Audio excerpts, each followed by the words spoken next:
Sup, my fellas. Don't forget to leave feedback, and enjoy the story.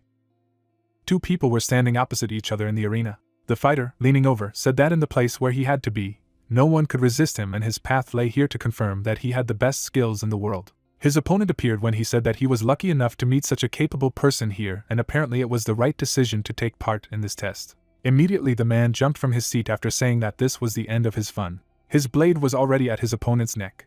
His eyes widened. The player bowed his head and asked what this disgusting concept was. Blood spurted from his mouth as thoughts came to his head asking how he could have such a reaction speed. After landing, the swordsman began to talk about how there was only a small difference between them. His body began to disappear. The presenter, bringing the microphone to his face, announced that an instant blow was struck and this time his title without injuries was also not broken.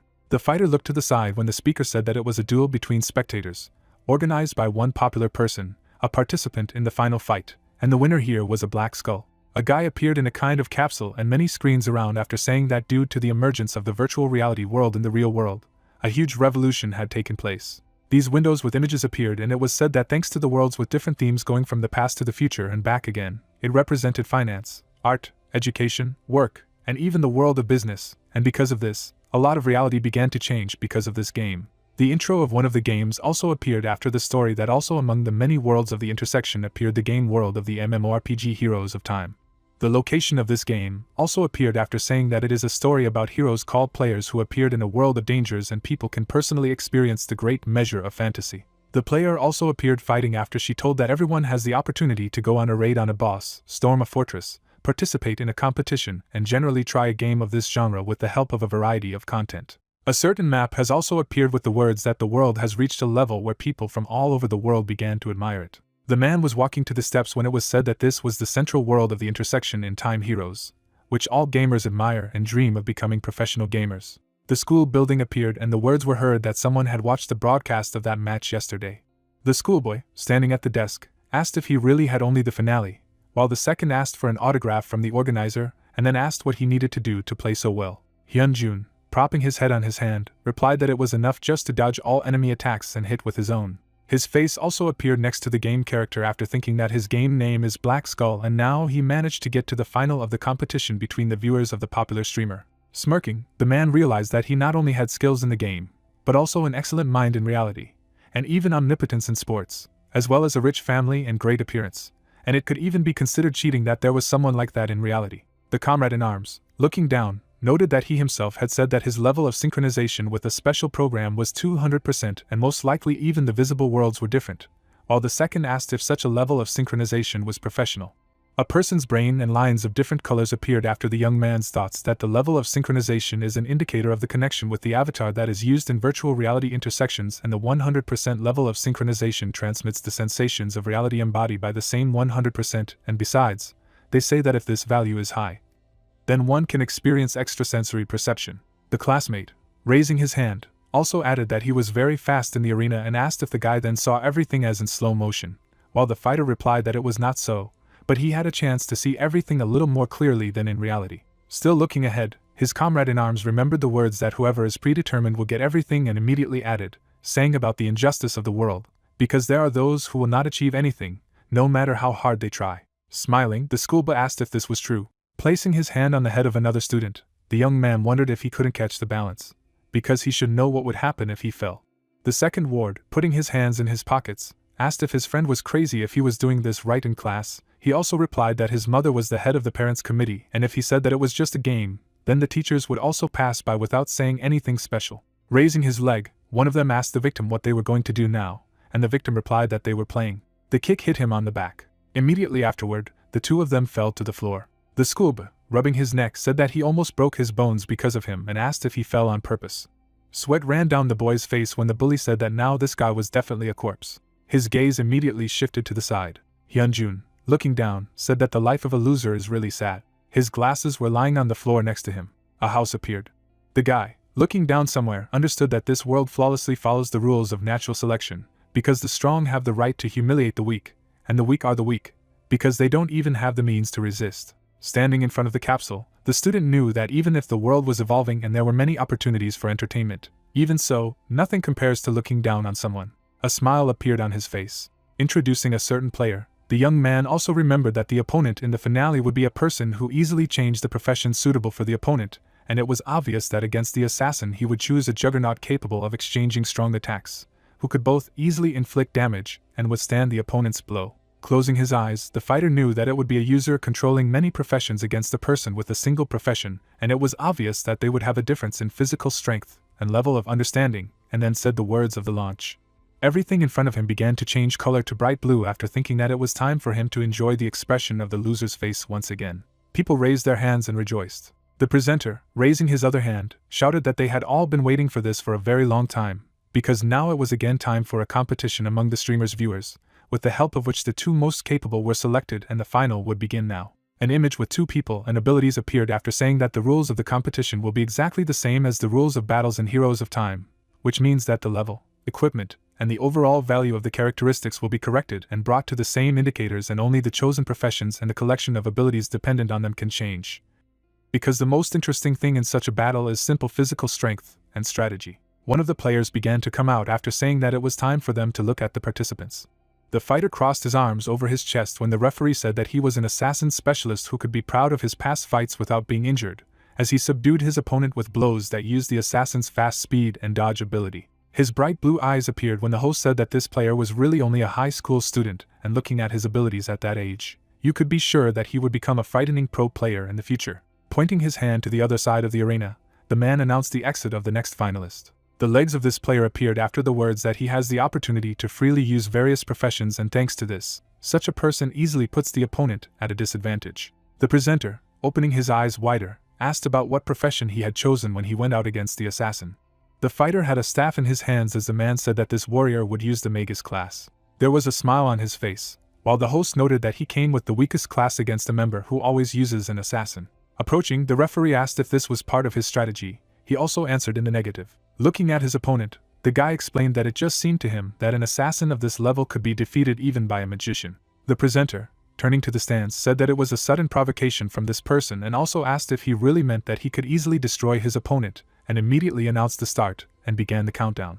The young man, taking off his hood, asked if he was known as a genius high school player, and added that he also studied at such a school. The fighter gritted his teeth forcefully when the hero asked him about the skull mask and the 8th grader syndrome. Immediately after the end of the countdown, several bright rays appeared next to the protagonist. The assassin began to dodge this attack when the host talked about how this warrior was shooting magic while his opponent was escaping, and also added that the fight began with a structure characteristic of a mage-assassin duel. The guy, his eyes wide, couldn't believe that this hollow had thought that he would win if he continued to shoot those lasers at him, because he didn't know where he was. Hyunjun began to move forward quickly, while the referee was talking about this player dodging attacks and moving at lightning speed. The young man, putting his hand out in front of him, noted that he realized that it was not a joke and tried to understand how he dodged all attacks even at such a distance. The opponent was approaching him when the hero decided to shorten the distance a little. The enemy, grinning, realized that he was letting the assassin get closer, and immediately activated the rear attack skill. The fighter was left behind immediately after that, when he thought about what would make him regret running into him without knowing his place. The guy suddenly smiled. Bringing his hand to his face, the hero noted that he did not think that he would fall into such a simple trap. Looking at his opponent, the fighter said that he should not play with emotions. The opponent gritted his teeth when the host said that the mage had planned to shorten the distance, and the assassin in turn had fallen into this trap. Immediately after that, the opponent fell to his knees. The young man, standing next to him, asked if he thought that after playing with all categories of heroes, he would not have information about the assassin's abilities, and added that now his records of not taking damage had been destroyed. The opponent looked up when the guy said that he should now worry about something else, because it would be extremely embarrassing when everyone found out that the assassin lost to the mage. Getting up, the enemy shouted that he was too important for a weakling who was lucky enough to land one blow, because did he really think that he would be able to win only thanks to this? Immediately afterwards, his image disappeared. The hero was still standing in the same place when the host said that the assassin hid himself in the arena, which is a critical ability of a fighter of this class. The assassin, standing in front of the mage, used the skill of surprise attack from the dark, which gave him the ability to go into a hidden state. The young man, raising one hand, asked whether it was not cheating to make sure that he was not visible at all. A bright blue sphere appeared in his hand after saying that one ability had been prepared specifically for this moment, which was an energy blast. Sweat dripped down the arbiter's face after saying that this man was using magic again and apparently wanted to attack the assassin with such a slow skill. The guy was still standing still, activating the spell when the man said that the two of them were using techniques that could inflict mortal wounds, and the key point of this situation would be whose attack would be inflicted first, and therefore the magician was at an extreme disadvantage, and it was not clear whether he would be able to react to the assassin's attack as soon as he lost his invisibility. Veins bulged out on Hyunjin's forehead after thinking that he needed to increase his synchronization to the maximum, which would slow down the perceived time a bit. Various numbers began to flash in front of his face. A magician appeared when it was revealed that the synchronization of the crossroads is an unexplored system that appeared with the emergence of virtual reality, information about which has not been revealed until now, but all players with a high synchronization score say that the moment it is raised to the limit, time seems to stop. The soldier opened his mouth. An assassin appeared near him. His eyes burned bright blue. The hero dodged this attack. The opponent's eyes widened after saying that the intersection was indeed an interesting thing. The young man, still holding that sphere in his hand, said that sometimes it seemed that time had stopped, and sometimes that he was capable of anything. His eye lit up even brighter after saying that the life of a loser is really very sad. The assassin opened his eyes even wider afterwards. A huge blue beam hit the opponent. A blue dot appeared on a black background. Hyunjun opened his eyes. Gritting his teeth, the student asked himself if he had lost.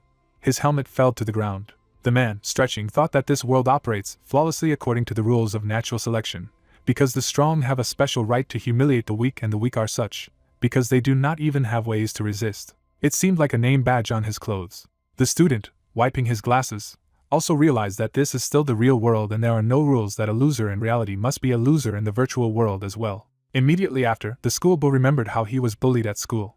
Smiling, Noah said that he was already wondering what kind of face Hyunjun would have tomorrow. The man was sitting in an armchair and looking at the tablet. Someone, holding coffee to his face, asked what the professor was thinking about. The latter, taking a mug, thanked him for the coffee. Then the ward asked if he had decided on whom to take to the academy on the recommendation. The assistant, holding the tablet, also added that he respected him for looking for people growing up in a not very good environment, and those who could not see the light, explaining that everyone should have an equal chance, and also asked if he could recommend someone. Holding out the gadget, the employee also said that yesterday he watched a live broadcast on the internet and found a very interesting person who said that he was currently in high school and asked if this student was right for them, and immediately added that he had noticed one interesting scene and peeked a little at the measurements of his level of synchronization. An image of this player's face appeared on the screen after saying that he managed to see an unimaginable number. The professor, looking at the tablet, asked if some illegal program was connected to the intersection, and the interlocutor replied that no one knew this and perhaps such a meaning was true. Turning around, the professor asked if he had a schedule for the afternoon, and he also asked if the head was going to get involved. The man, looking at the assistant, replied that they should check the veracity of this meaning, because it could actually exist. The schoolboy was punched in the chest. One of the bullies beat him. Gritting his teeth, Hyunjun shouted a question about how he dared to go where he shouldn't, while one of his comrades wondered why he had started beating this man himself, although he had never done it before, while the other reminded him of yesterday's broadcast of the battle. The guy put his head in his hands when one of the students said that their leader's goal was to become famous among amateurs and enter the academy. But now he had been stripped of his rank without injury or loss, and besides, his opponent had said on the air that he was also in high school, thereby taking away his title of a genius middle school student. The fighter, clenching his teeth with force, thought about the words of his opponent at that tournament. Immediately afterwards, the young man imagined how he himself sat and said this, and also his opponent. The hero, trembling, said that he did not know what had happened and apologized. The student's eyes widened. Turning around, the player assumed that it was all an accident, because such a garbage could not win against him, and asked his comrades to leave. The guy was still lying on the ground. A smile appeared on his face and laughter was heard. Closing one eye, the man noted that he was really infuriated by yesterday's loss, and now they were definitely even. The corridor of the school appeared when the student realized that from the very moment of admission, he had been bullied by that guy's company. And apparently, even after the advent of virtual reality and a lot of new entertainment, the lovers of bullying other people did not disappear, but the hero did not have much reason to target Hyunjun, since it only seemed to him that he had the opportunity to fight him at least in the game, and therefore in the beginning there was such hope, after all. He did not like to live only losing. The students were sitting at their desks when the young man realized that he did not even think that this could change his everyday life, since he knew that he would not be able to catch up with the specification of reality. So this was done only to get rid of stress. The teacher, standing at the blackboard, was saying something about today's date and immediately called the hero. The guy got up from his seat. His appearance was extremely lousy. The woman's eyes widened because of what she saw. Smiling, she asked him to talk about the difference between AR and VR. Bully sat behind him as he tried to understand why she was pretending not to know anything. After all, was that all a teacher could say when looking at his current state?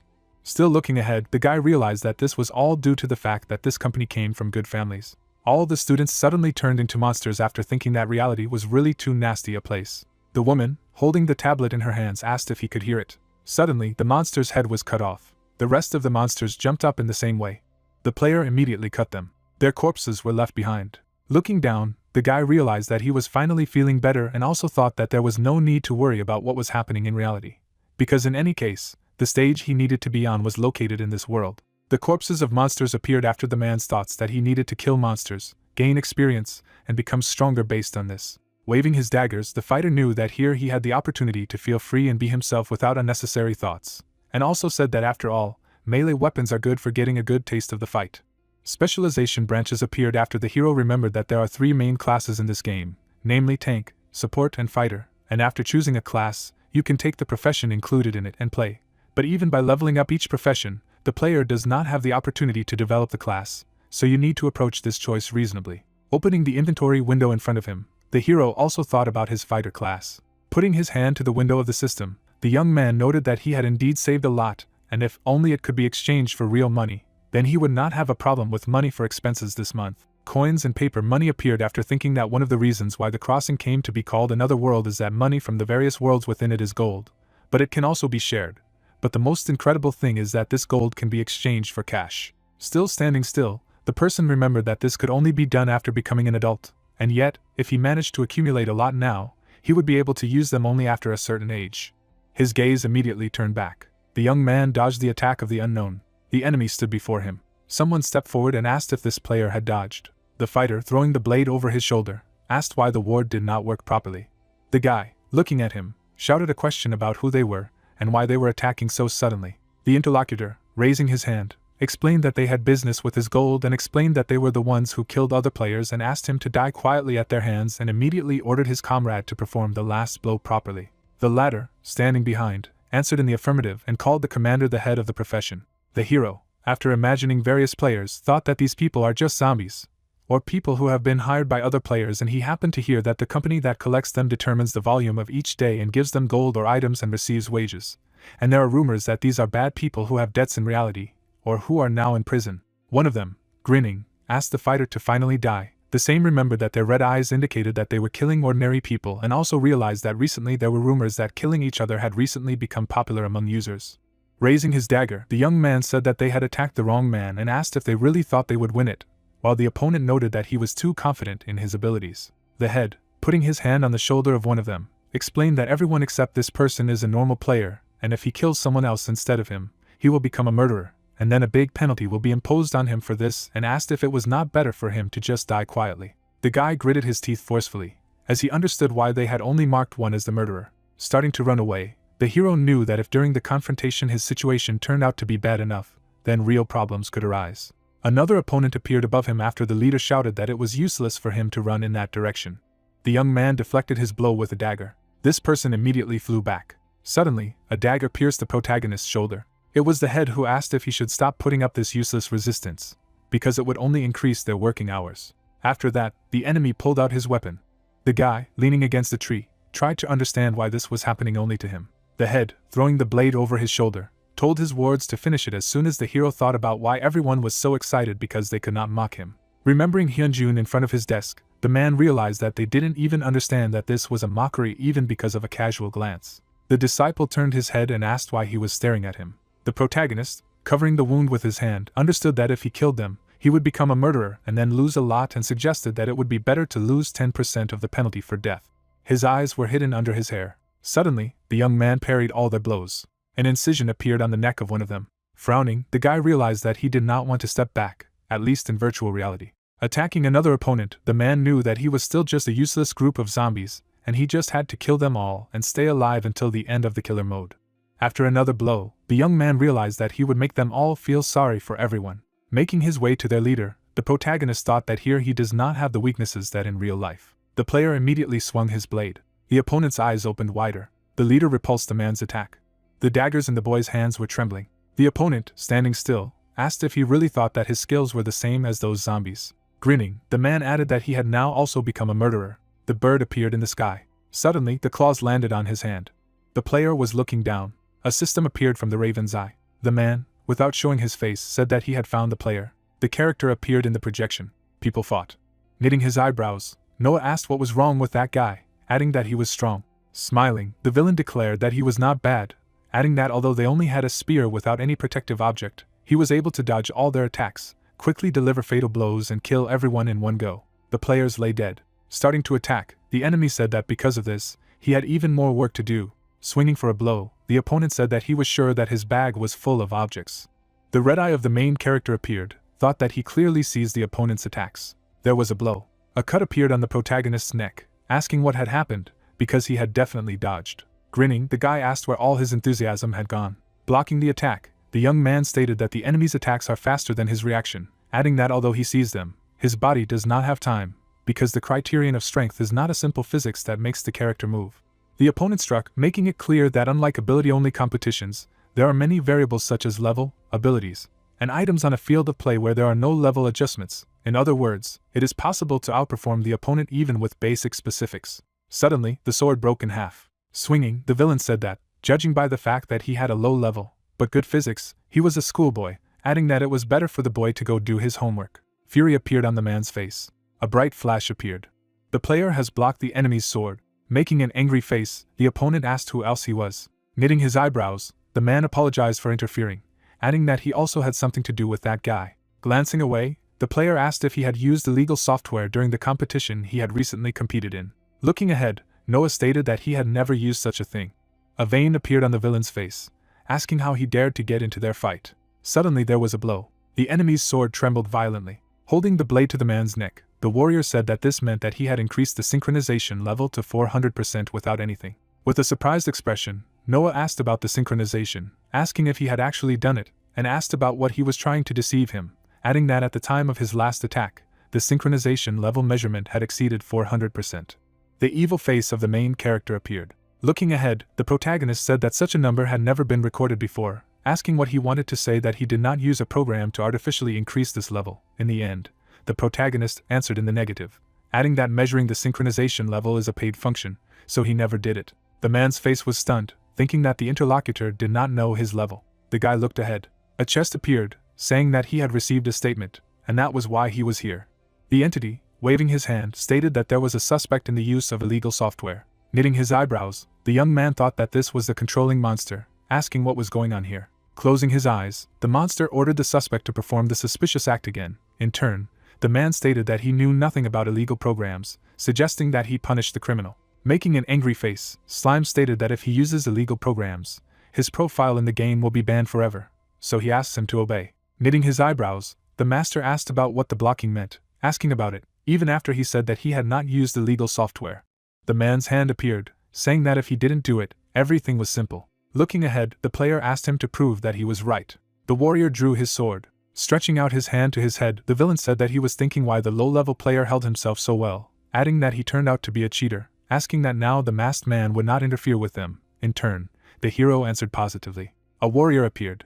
Grinning, the opponent said that then he would simply deal with the violator. Rushing to the attack, the enemy said that all his items would be for him. The attack was blocked by the sword. Noah defended himself against the multiple attacks, thinking about how he had never measured the synchronization level, adding that he just lived thinking that he had it a little higher than the others, continuing that he heard that the villain had a synchronization level of 200%, but he said that his level was twice as high. The offender's face appeared. The protagonist's body appeared, making it clear that until now there has not been a player with a synchronization level higher than 400%, and he is the first to leave a record of such a level, so this could mean that he is number one in the world. Gritting his teeth, the enemy asked why he was smiling. Grinning, the protagonist thought that this meant that he was special. Holding the blade in his hand, the guy thought about the fact that he needed to concentrate, because he was late when he tried to react to the opponent's attacks after looking at them. There was confidence on the opponent's face. The skeleton of a man appeared, making it clear that if he could increase his sensitivity to the limit and read the movement of the joints necessary for the opponent to make a blow, it would be nice. The man's yellow brain appeared, indicating that he was trying to pierce his left shoulder. The opponent's blade flew past the target. Looking out the window of the system, Slime was shocked by the number. Holding the sword in his hand, the man thought about the fact that now there would be a vertical slit on the right side. The player dodged the blow. There was a cut in the face of the enemy. Gritting his teeth, the opponent thought about who this guy was, adding that he was dodging his attacks, knowing them in advance, asking that he saw the future. The warrior continued to attack. Putting on a serious face, the assistant said that he did not see the use of third-party programs, adding that the maximum synchronization level was 527%. Cuts were visible on the body of the villain. Knitting his eyebrows, the man said that 400 were already out of the realm of reality. But the man says that the character surpassed 500%, asking if it was really a non-standard appearance. The opponent began to disappear. The red eyes of the young man appeared. Going forward, the man said that he had now proven that he had not used any illegal software, asking if that was true. Looking ahead, the player answered positively, adding that he was wrong to suspect the interlocutor, adding that, since he came, he had a proposal for this. In turn, the master replied that he did not. Putting on a confident face, the warrior stated that he had learned that he had been special in the game world all along. Looking ahead, Noah stated that he didn't think he could lose to anyone right now, asking that he had said that such actions were not against the rules, adding that judging by how good the weapon was at killing, it seemed expensive, and went on to say that he wanted to take it, asking if he minded. A masked face appeared. Closing his eyes, the man said that he still needed to deal with the condition of the killer, offering to talk later. The human body was divided into two parts. Suddenly, the player suffered a severe blow, thinking about why he did not see anything, asking if he did not have a high level of synchronization. Looking to the side, the man said the name of the character, adding that if he wants to return the items, have him come to the player with the nickname hidden in the bushes, continuing that he will wait for him to contact them. The face of a young man in a blackout appeared. The inscription about the end of the game appeared. A lot of gadgets appeared, and it became clear that along with the creation of the virtual world, in reality, discoveries were made in science and technology, especially in robotics, so over time, robots with incredibly accurate artificial intelligence and high performance were introduced. Because of this, robots gradually replaced humans in many areas until they completely displaced them from the service sector. The assistant was holding the child in his arms. A robot protector appeared, making it clear that the robot, seeing a crying boy in front of it, could not help but be embarrassed, since this child had never shown emotions before, even when coming home covered in abrasions and scratches. Noah hid his face behind his hand. Lowering his head, the main character asked what he should do. The robot, without changing his face, thought about what was bothering the boy, and it was clear that he was tormented by some kind of feeling from within. Since the situation happened for the first time, the reaction was delayed, but this reaction was anger, and in order to calm this feeling, anger had to be splashed out on someone. An angry face appeared on the robot's screen. Looking ahead, the protagonist said that he had lost all the game items. Rubbing his hands, the assistant announced that he would beat him to death first, and this someone was standing right in front of him. A room appeared.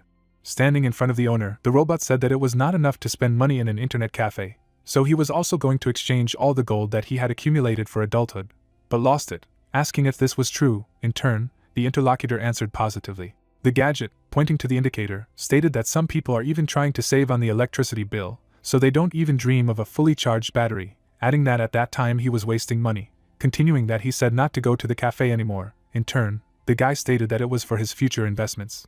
Knitting his eyebrows, the assistant asked about what to talk about with the gambler, adding that if he wants to get all his gold and items back, he needs to find a man with the nickname hiding in the bushes, telling him to just go and find him. Putting his hand on his head, the young man said that if he changed them, would he return them, especially considering that this was his last money. In turn, the interlocutor shouted that if necessary, he should beg for it at his feet. In the end, the man replied that he had never asked anyone for a favor before, asking what he should do. Exhaling heavily, the gadget announced that he had not yet asked anyone for anything, but was already such an adult, adding that he would teach him the skill of asking for a favor based on preloaded data, continuing that the difficulty was high, so he needed to be prepared. With a serious expression on his face, Noah thought about how that skill had a high demand. A snail appeared. The face of the man who had been listening to him return his items and money appeared. The player was looking ahead. The main character made a great bow. Standing on his hands, the protagonist stated that he had heard that this was the best way to ask someone for something. In turn, the interlocutor said that he should get up, because he still wanted to return everything, under certain conditions, of course. The guy sat down on his feet. A black hand appeared. Holding out the contract of the game, the player stated that he would return everything if he answered his questions. Looking out the window of the system in surprise, the young man thought that if he lied, he would lose all his belongings. The contract of the game appeared, making it clear that there are the above-mentioned contracts within the world in order to get the support of the system with their help. The execution of these contracts is absolute, so both parties are on equal terms. Holding his hand to his chin, the man thought that judging by the content of the contract, everything was not so bad for him, adding that he also had a lot to ask of him, asking if he could ask questions on the same terms. Looking ahead, the player replied positively, adding that he must be interested in a lot of things. Additional points appeared. The warrior's clothes returned to his body.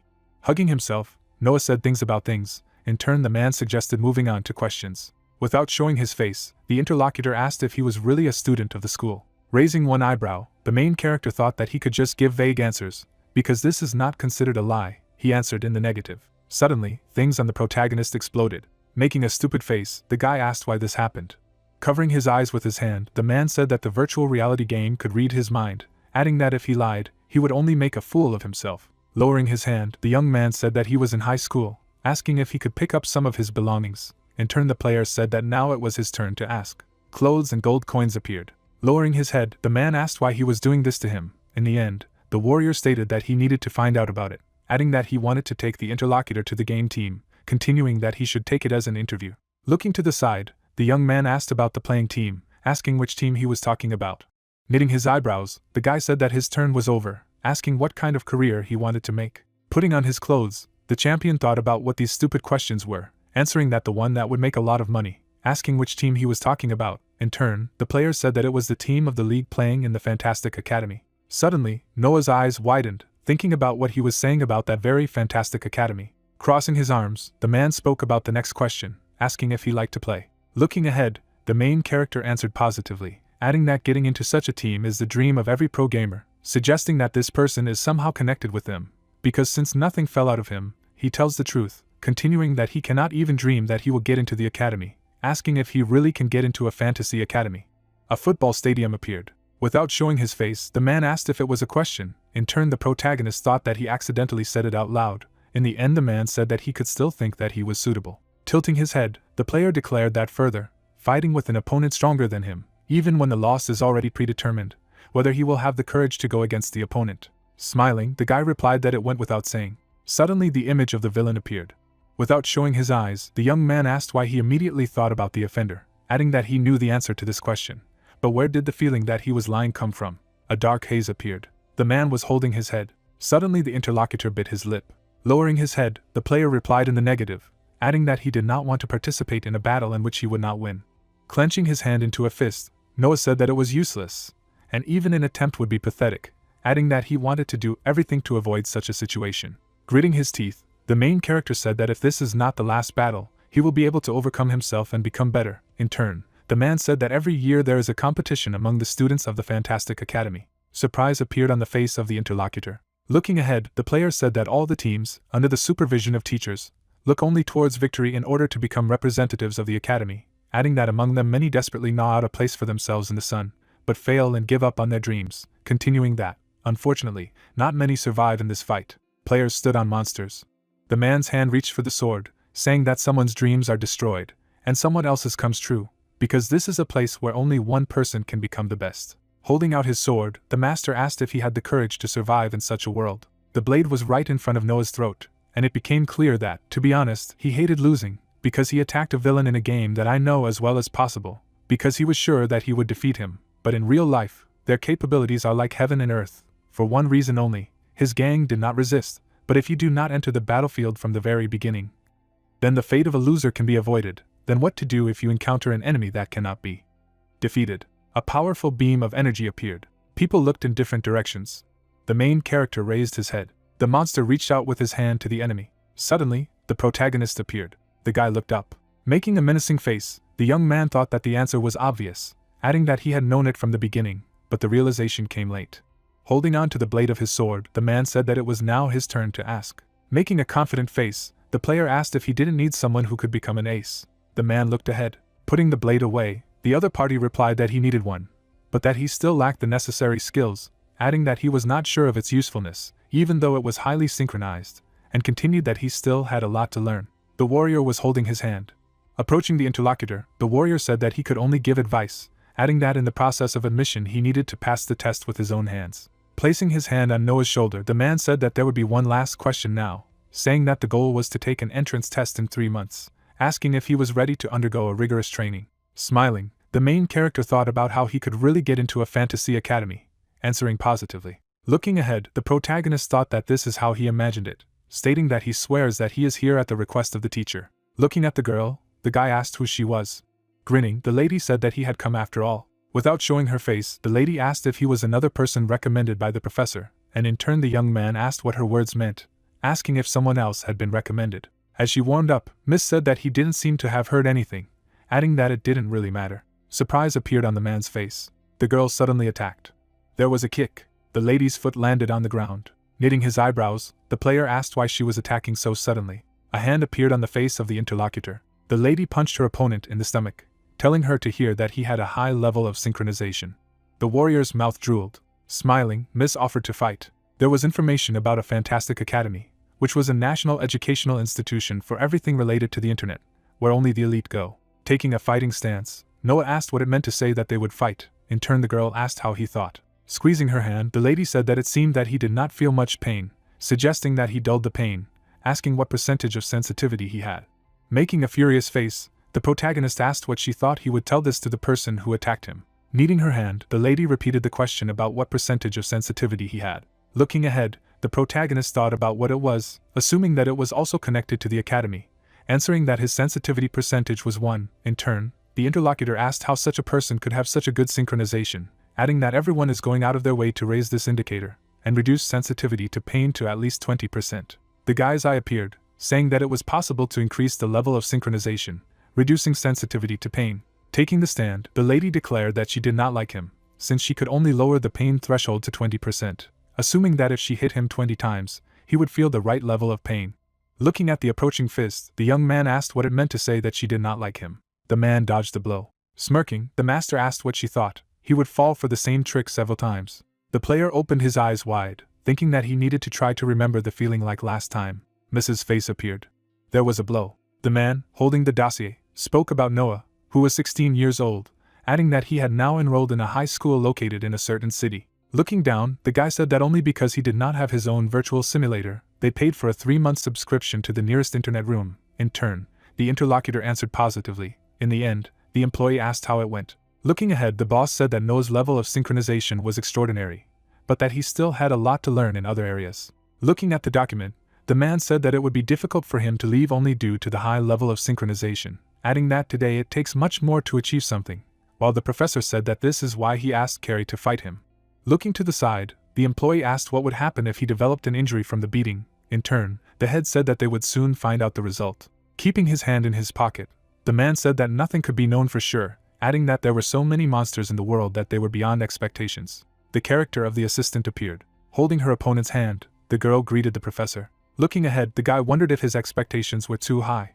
Looking up, the main character said that he should do something against that radish. In turn, the lady asked what this word meant. The player slapped himself in the face, saying that they should allow them to introduce each other again. A forest appeared. A hero has appeared, who was chosen as a candidate for enrollment, so he will soon begin training. Carrie looked spiteful, and it became clear that for his information, she was enrolled in the group 6 months after being selected as a candidate.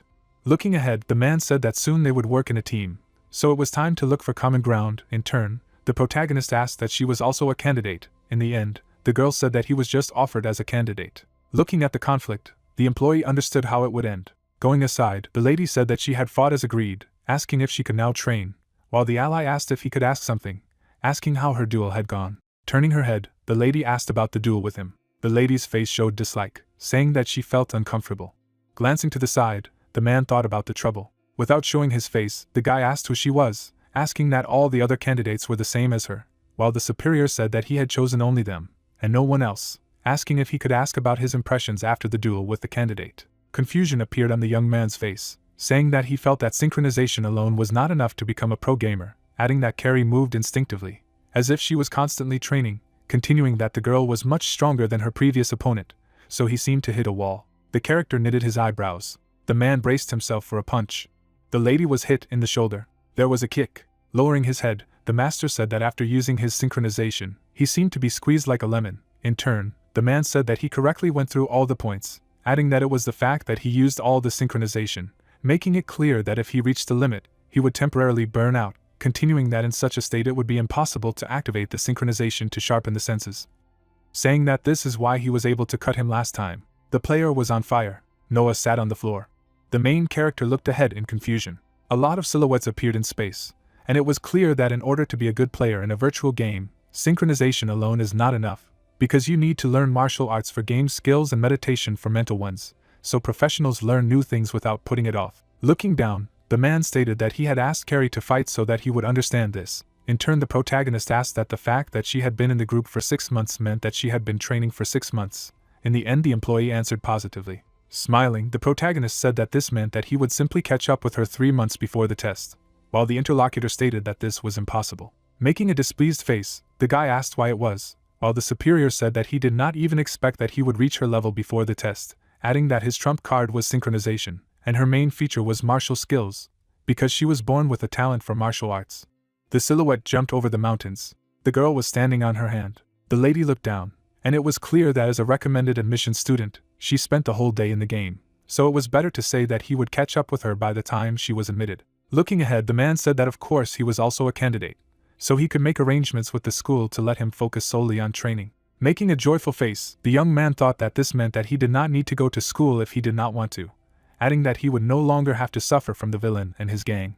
The guys appeared. A smile appeared. The smile disappeared. Without showing his face, the man said that he still had things to do, asking if he could concentrate on training after he finished it. In turn, the employee said that he could do as he wanted, adding that he could say goodbye to his friends and all that. The hero knitted his eyebrows. A tall building appeared. The girl, holding the tablet, began a roll call. Noah's empty space appeared, and it was clear that he was missing today. The man looked away. Sunset appeared.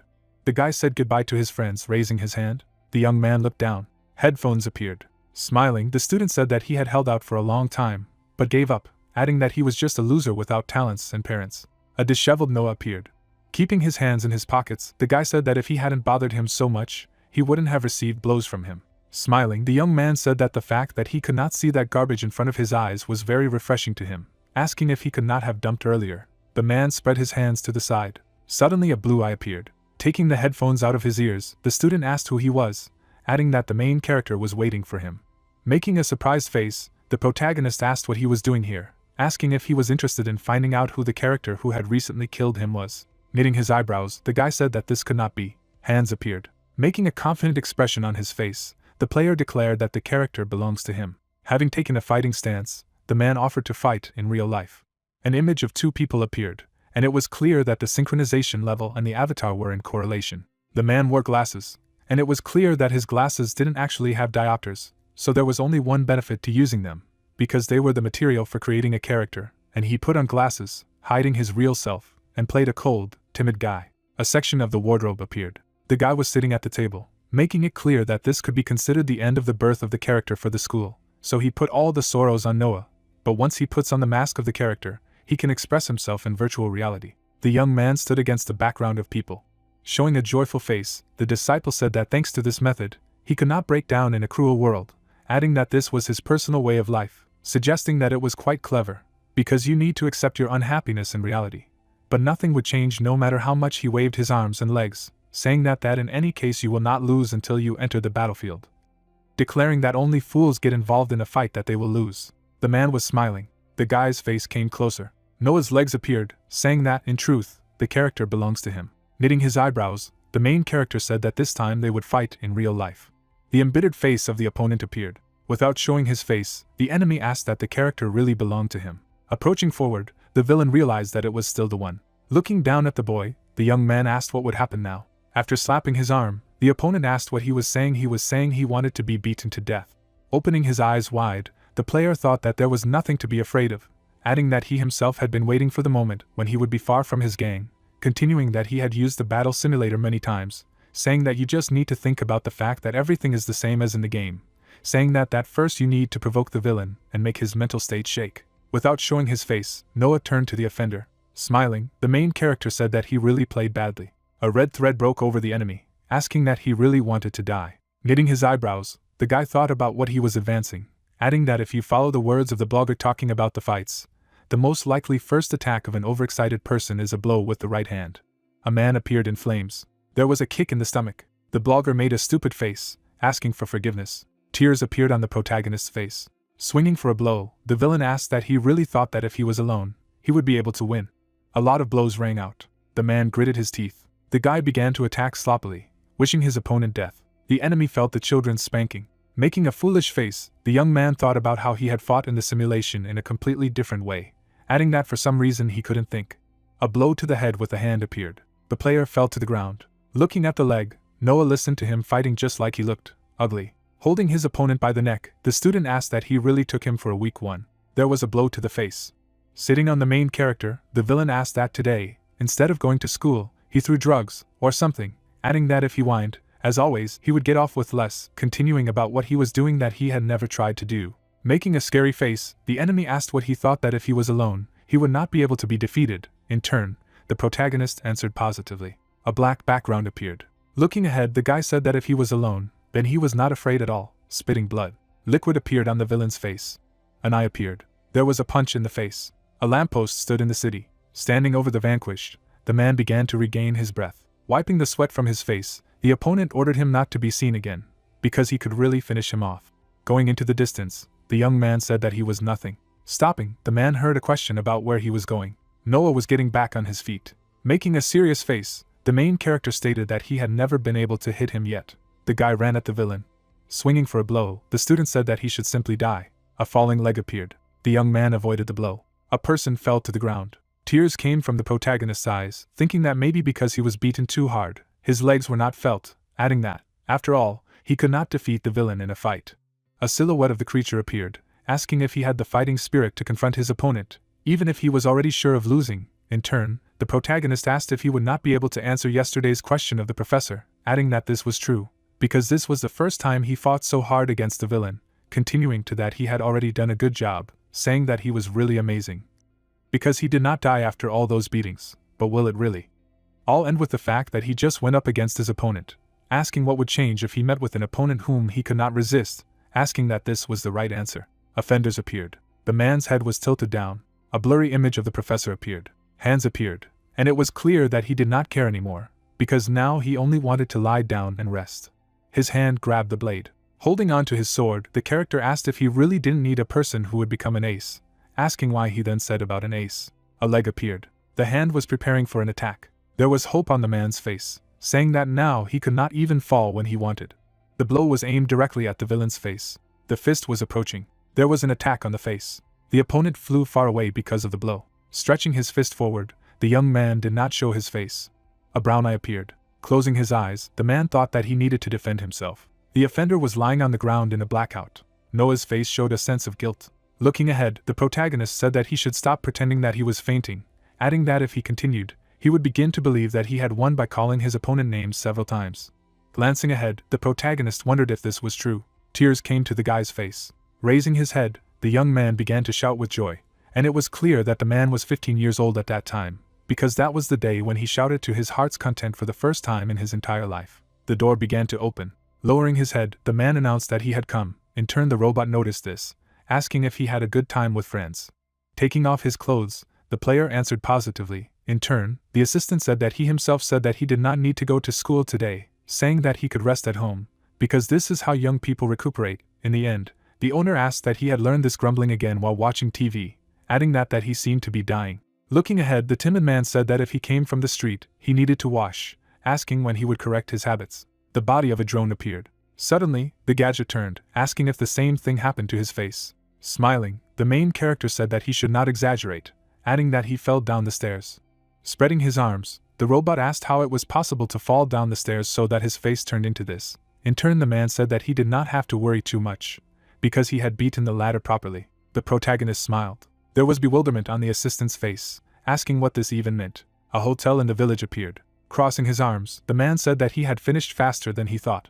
Without showing his face, the man said that he thought it would take at least a week. In turn, Noah said that the sooner he started training, the better. Sitting at the table, the professor asked that he had said goodbye to his friends properly. In turn, the interlocutor said that he had done everything perfectly. In the end, the superior thought about how he said goodbye to them. Smirking, the player said that, first, he would tell him about the test for admission to the academy on recommendation, which is the goal, adding that in the Fantastic Academy there are 10 professors who control the playing teams, continuing that competitions are held to recruit from 5 to several dozen participants in each, saying that they constantly organize such competitions, but suddenly there was a problem. Because due to the fact that there is no limit on the number of players in the team who can apply, the participants applying to the best teams were thrown out, and as a result, teams with an insufficient number of people appeared. Then the academy prepared countermeasures. Silhouettes of people appeared. There were different numbers of players on the scales.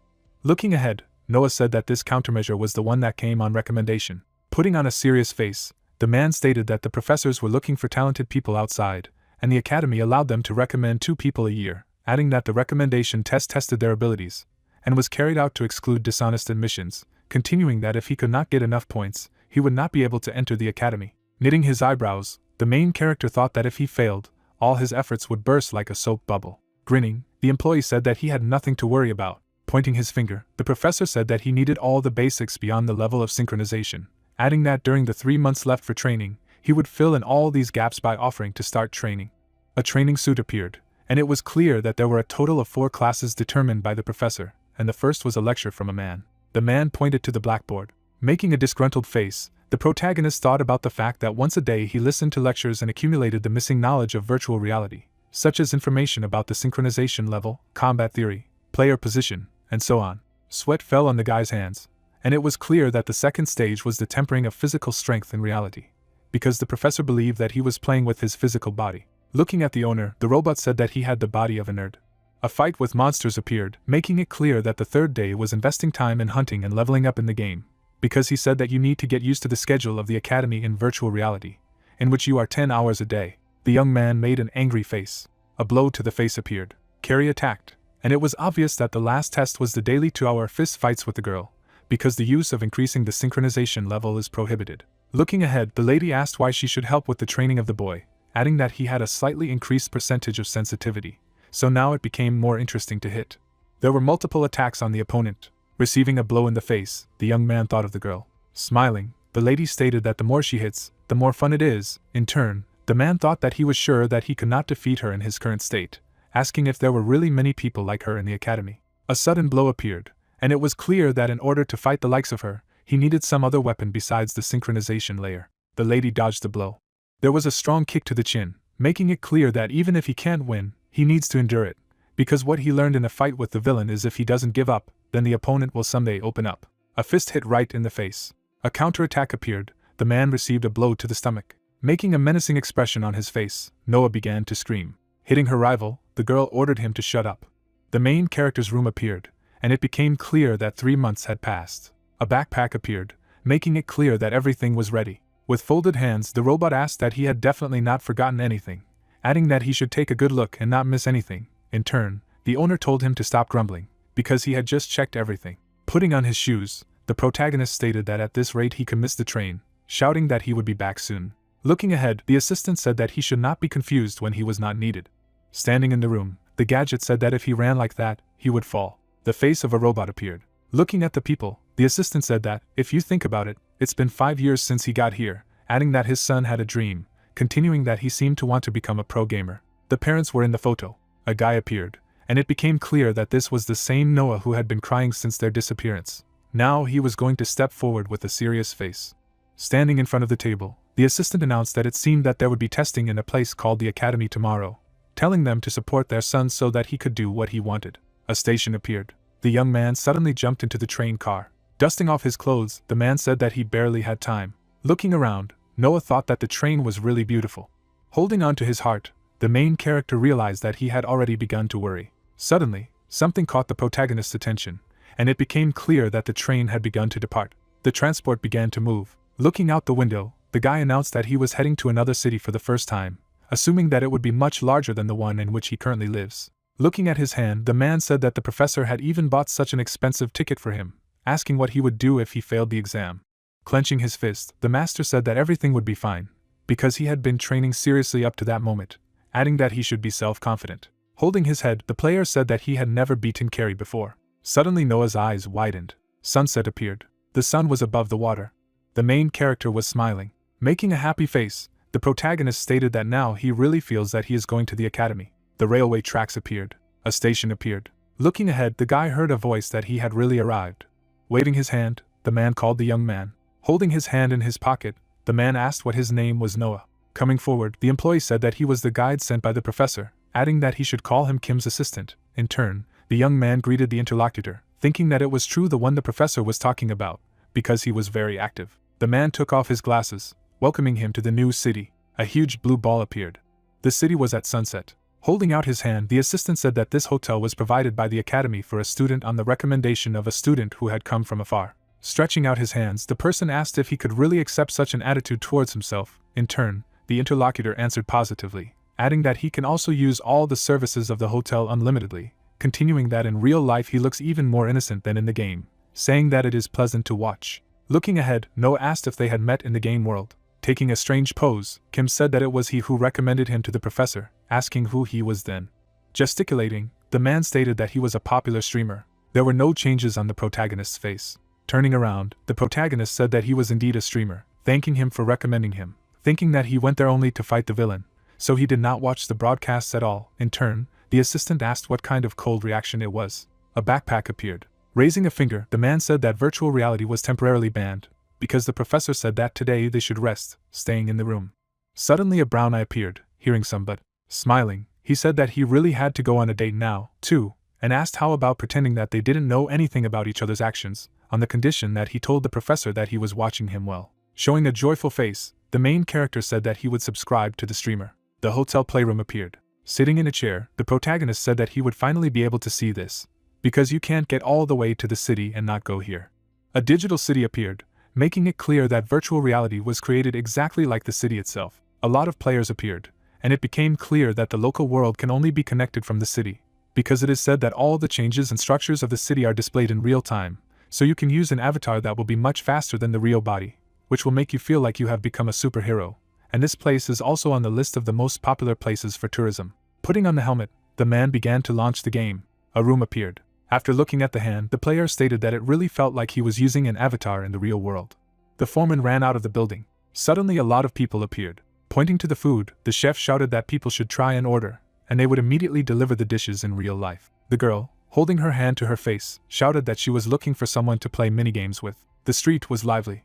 Looking ahead, Noah thought that this was the mirror world, wondering if the majority of the city's residents spend most of their time here. Starting to run, the main character said that now is not the time for walks, because he needs to find her. A lonely bench appeared. Smiling, the protagonist found what he was looking for. Looking ahead, the guy said that the statue of the player exists only in the mirror world, adding that he suddenly disappeared from his field of activity from everyone, but his name is still on people's lips, continuing that he was the best player who left countless achievements gained during his activities.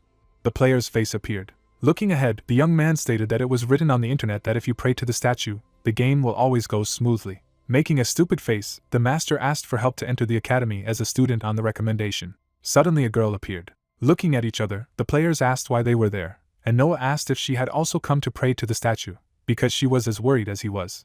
Making an irritated face, the lady asked that maybe he would stop putting them on the same level. Looking ahead, the lady assumed that he really came to the game room in the hotel, adding that the professor had given him to rest today, while the interlocutor said that this was a secret, so he could not tell anything, adding that she was also an exchange student, like him, therefore, the professor should treat it the same way. Pointing her finger at herself, the lady declared that she was an ace, so everything was fine. In the end, the man thought that he did not like her character at all. Waving his hand, the student said that he had just arrived here, so he still had a lot to see. In turn, the miss asked where he was going, while the guy answered about the academy. Putting her hand on her belt, the girl asked what these useless actions were for, because he would not be able to enter there. In turn, the interlocutor asked what she said. Making a face full of hostility, the lady spoke of useless actions. Turning his head, Noah thought that he really wouldn't be able to enter the fantasy academy, wondering what had been going on in the last 3 months of his life. The lady sat on the player, making it clear that out of 132 fights, he lost every single one, because he never even managed to damage her. But during endless losses, the desire for self-improvement of the main character became much stronger than the feeling of losing. Carrie's expression was evil. Drawing on paper, the protagonist thought daily about how to defeat his opponent, and even during training he tried to find his own special technique.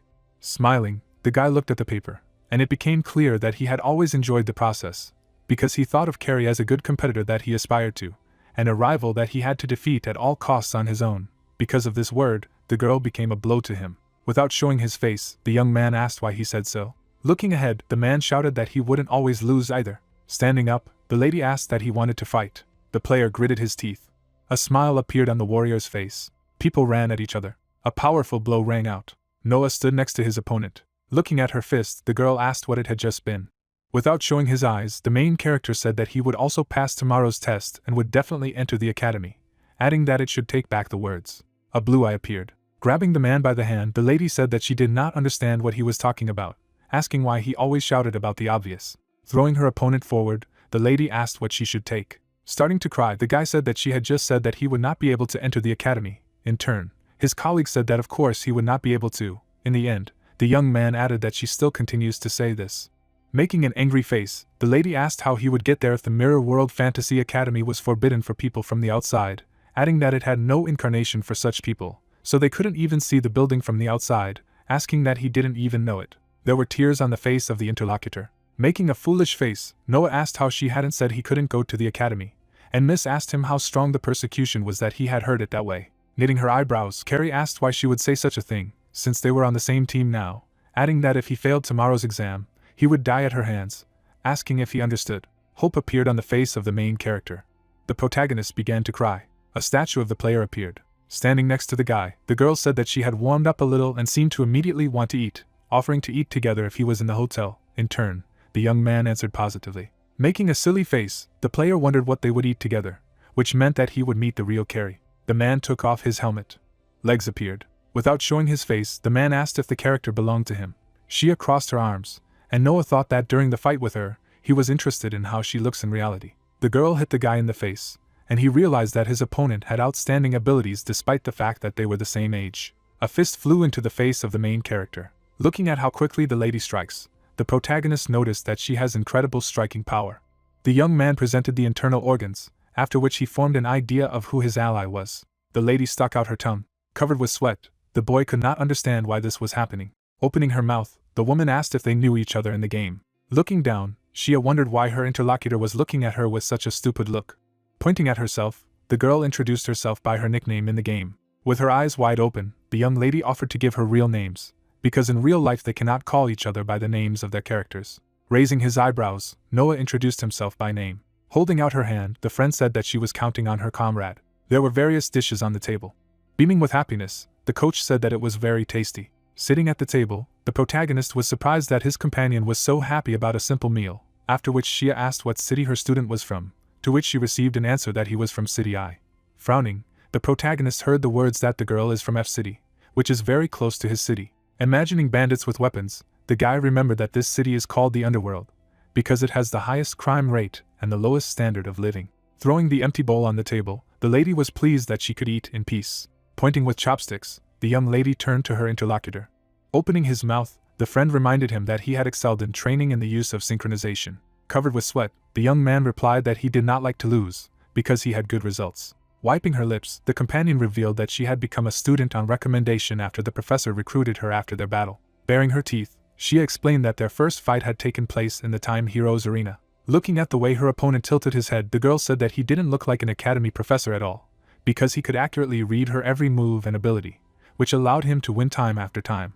Opening his mouth, Noah expressed surprise at how strong the professor was.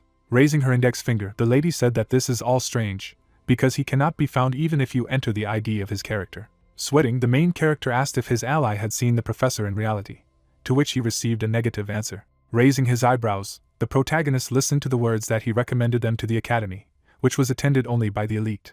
Looking at the sunset, the guy assumed that they would find out the identity of the stranger tomorrow.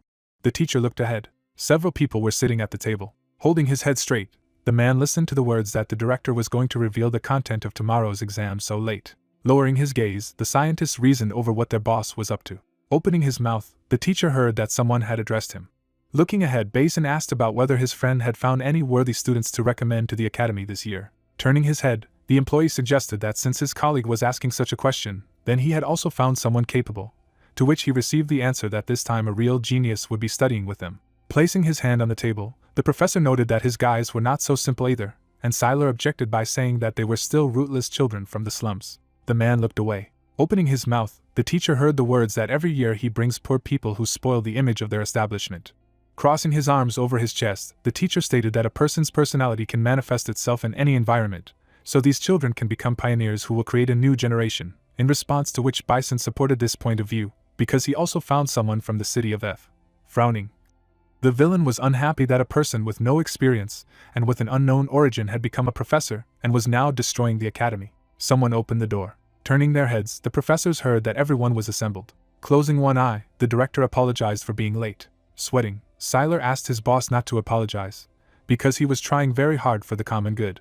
Raising his hand, the old man expressed a hope that everyone would like the content of the exam. Placing his hand on his hip, the boss suggested that the battle royale be held in test mode, where all students will start with their starting gear, and then be able to collect items and abilities scattered around the map in order to fight among themselves for victory. Furrowing his brows, the leader added that not only the winner will pass the exam, but also the people who score the most points for the level of survival and the content of their game. Looking at the projection, those present listened to the words that it was necessary to prepare a video with training, which was previously required from the professorial staff. Standing still, the principal said that they would now assign ranks to these 20 candidates, which would depend on the video recordings and the students' portfolios based on the recommendations.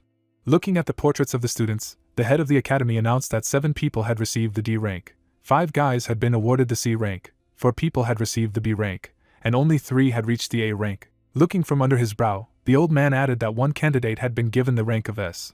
Looking at the silhouette of the unknown disciple, the headmaster gave notice that he would have a special benefit. Looking down at the screen, the professor listened to the words that it would be quite interesting to see how the students would react to the ranks assigned to them. Smiling broadly, the boss suggested starting faster, because it was already quite late. The neon lights of the city could be seen on the street. Noah was lying on the bed.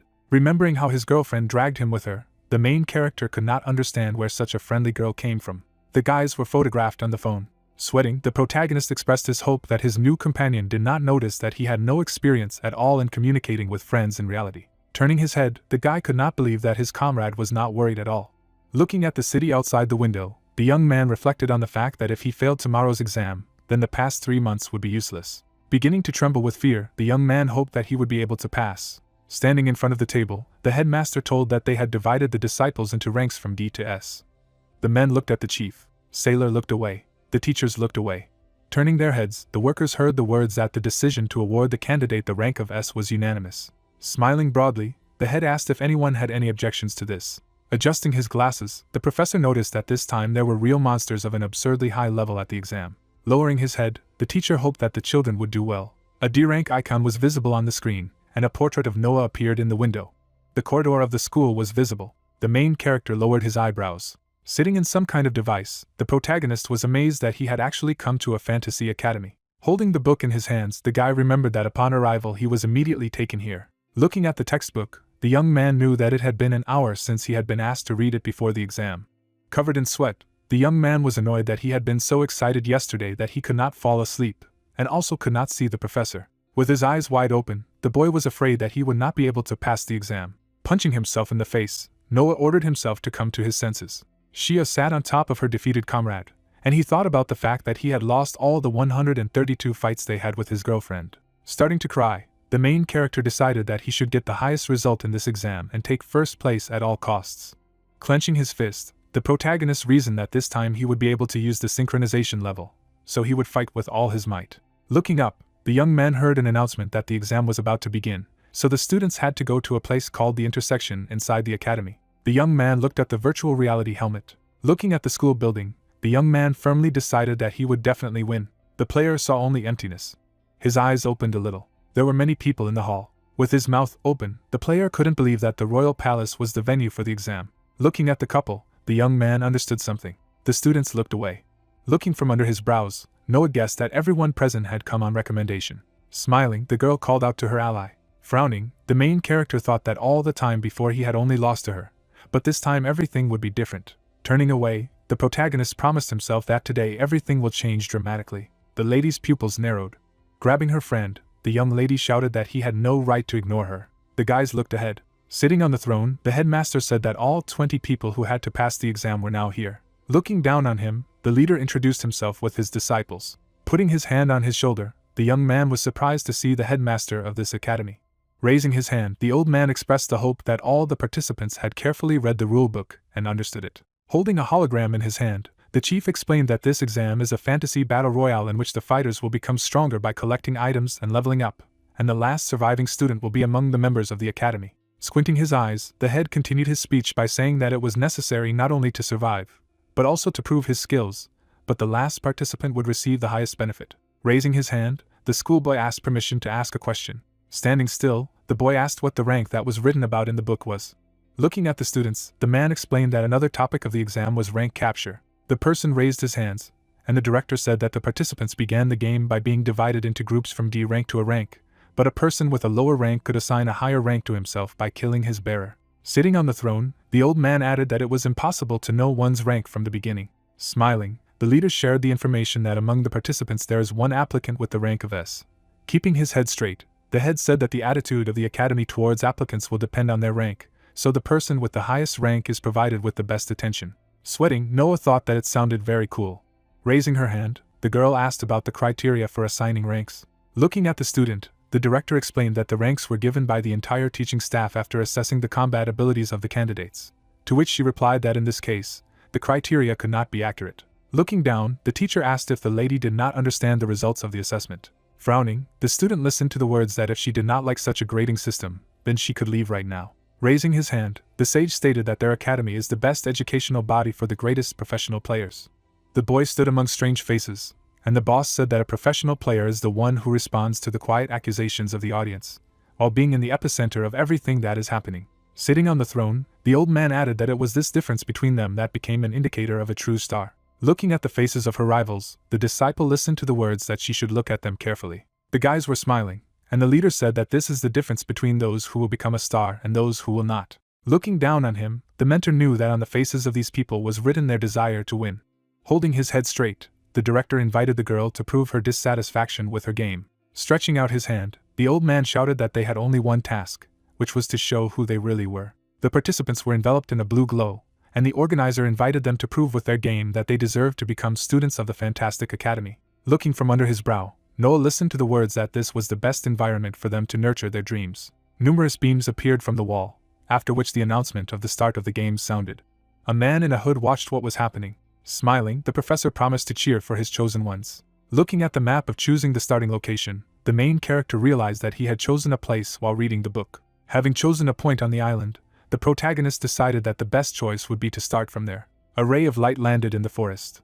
The guy was lying on the grass. Smiling, the young man said that he had appeared in this place very noisily. Sitting on the ground, the young man knew that he had to do something before he would face the game the professor was telling him about. Looking at the red area on the map, the player thought about finding good items that are hidden on the map, after which dangerous areas will appear in which participants will begin to die. Looking at the many dangerous areas of the island, the boy reasoned that the more territories became dangerous, the more difficult it would be to obtain items in the final part of the game.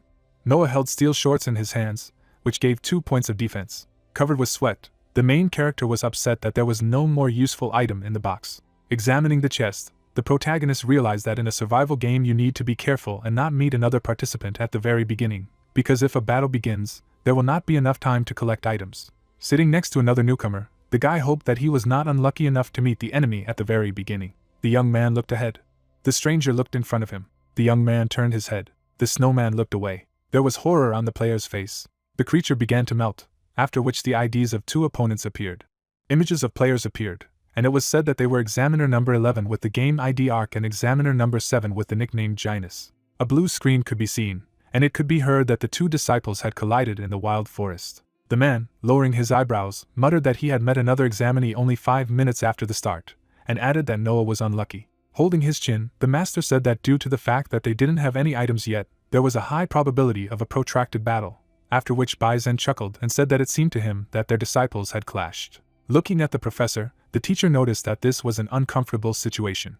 The headmaster lifted the corners of his lips, and it could be heard that he considered fun to be an important component, and if they decided to avoid the battle and run away, then it would undoubtedly affect his assessment, but if they started fighting, then the start would be disadvantageous for them. The players stood next to each other, and one of the men explained that the most rational choice would be to avoid the fight. The users turned sharply, and then the gentleman clarified whether they had decided to fight. A moment later, the guys scratched their heads. Sweat was dripping down the protagonist's face, and then the professor wondered if they were deliberately pretending not to see each other. Stretching out his index finger, Basin exclaimed that it was inappropriate, and added that 2 of them had survived only because they were cowards, and at the same time the director of the academy asked what it was and said that it was boredom. There were 2 players on the blue map, and it was said that in normal battle royales, the same rule is always present, namely the system of sudden deaths, which exists to ensure that the game does not drag on, and the more time passes, the more the danger zone expands, and the fights of the players become tougher. Various territories were visible, and it was explained that in this exam, starting from the 10th minute after the start, 1 dangerous territory was added every 5 minutes, and now, when 25 minutes had passed, 7 out of 10 locations remained. The guy turned his gaze to the side, and then 0 battles passed, and the reason is that the content of the game is directly related to the grades for the exam. The young man was sitting on a branch. The elf was lying on the ground, and it was reported that because of this, the disciples remained too serious. An open chest appeared, and it was said that this silence was broken by a girl. Shia, with her hands at her sides, said that she had found a trace of another examinee. The coach, smiling, noticed that the fact that the murder log had not yet appeared indicated that everyone was just hiding. Standing in the dark corridor, the student said that she was in anticipation, because the level of the participants should be high, after which she wondered if only underpants had gathered here, and added that judging by the fact that the trail ended, he went here, and also asked if she should try to go hunting. A purple glow could be seen in the labyrinth. Sweat was dripping down the guy's cheek. Holding a sword in his hand, the player exclaimed that this was the best item he had seen in the rulebook, and he could not think that he would receive a legendary item that exists only in one copy in each type. Smiling, the user said that he still had a deadly luck. Lucky Puncher, turning his gaze to the side, said that in just 30 minutes from the beginning of the game, he had put on equipment above the unique from head to toe, and even at the entrance exam his luck did not fail. Raising his weapon above him, the warrior said that it was the same as announcing his victory in this game, when suddenly his opponent noticed that they had finally met. Shia, looking ahead, reported that he had hidden deeply, and then offered to fight. Grinning, the guy said that he was lucky, because he just wanted to test this weapon. Rushing from her seat, the girl asked if there was any point in introducing herself. A moment later, the players clashed with their swords.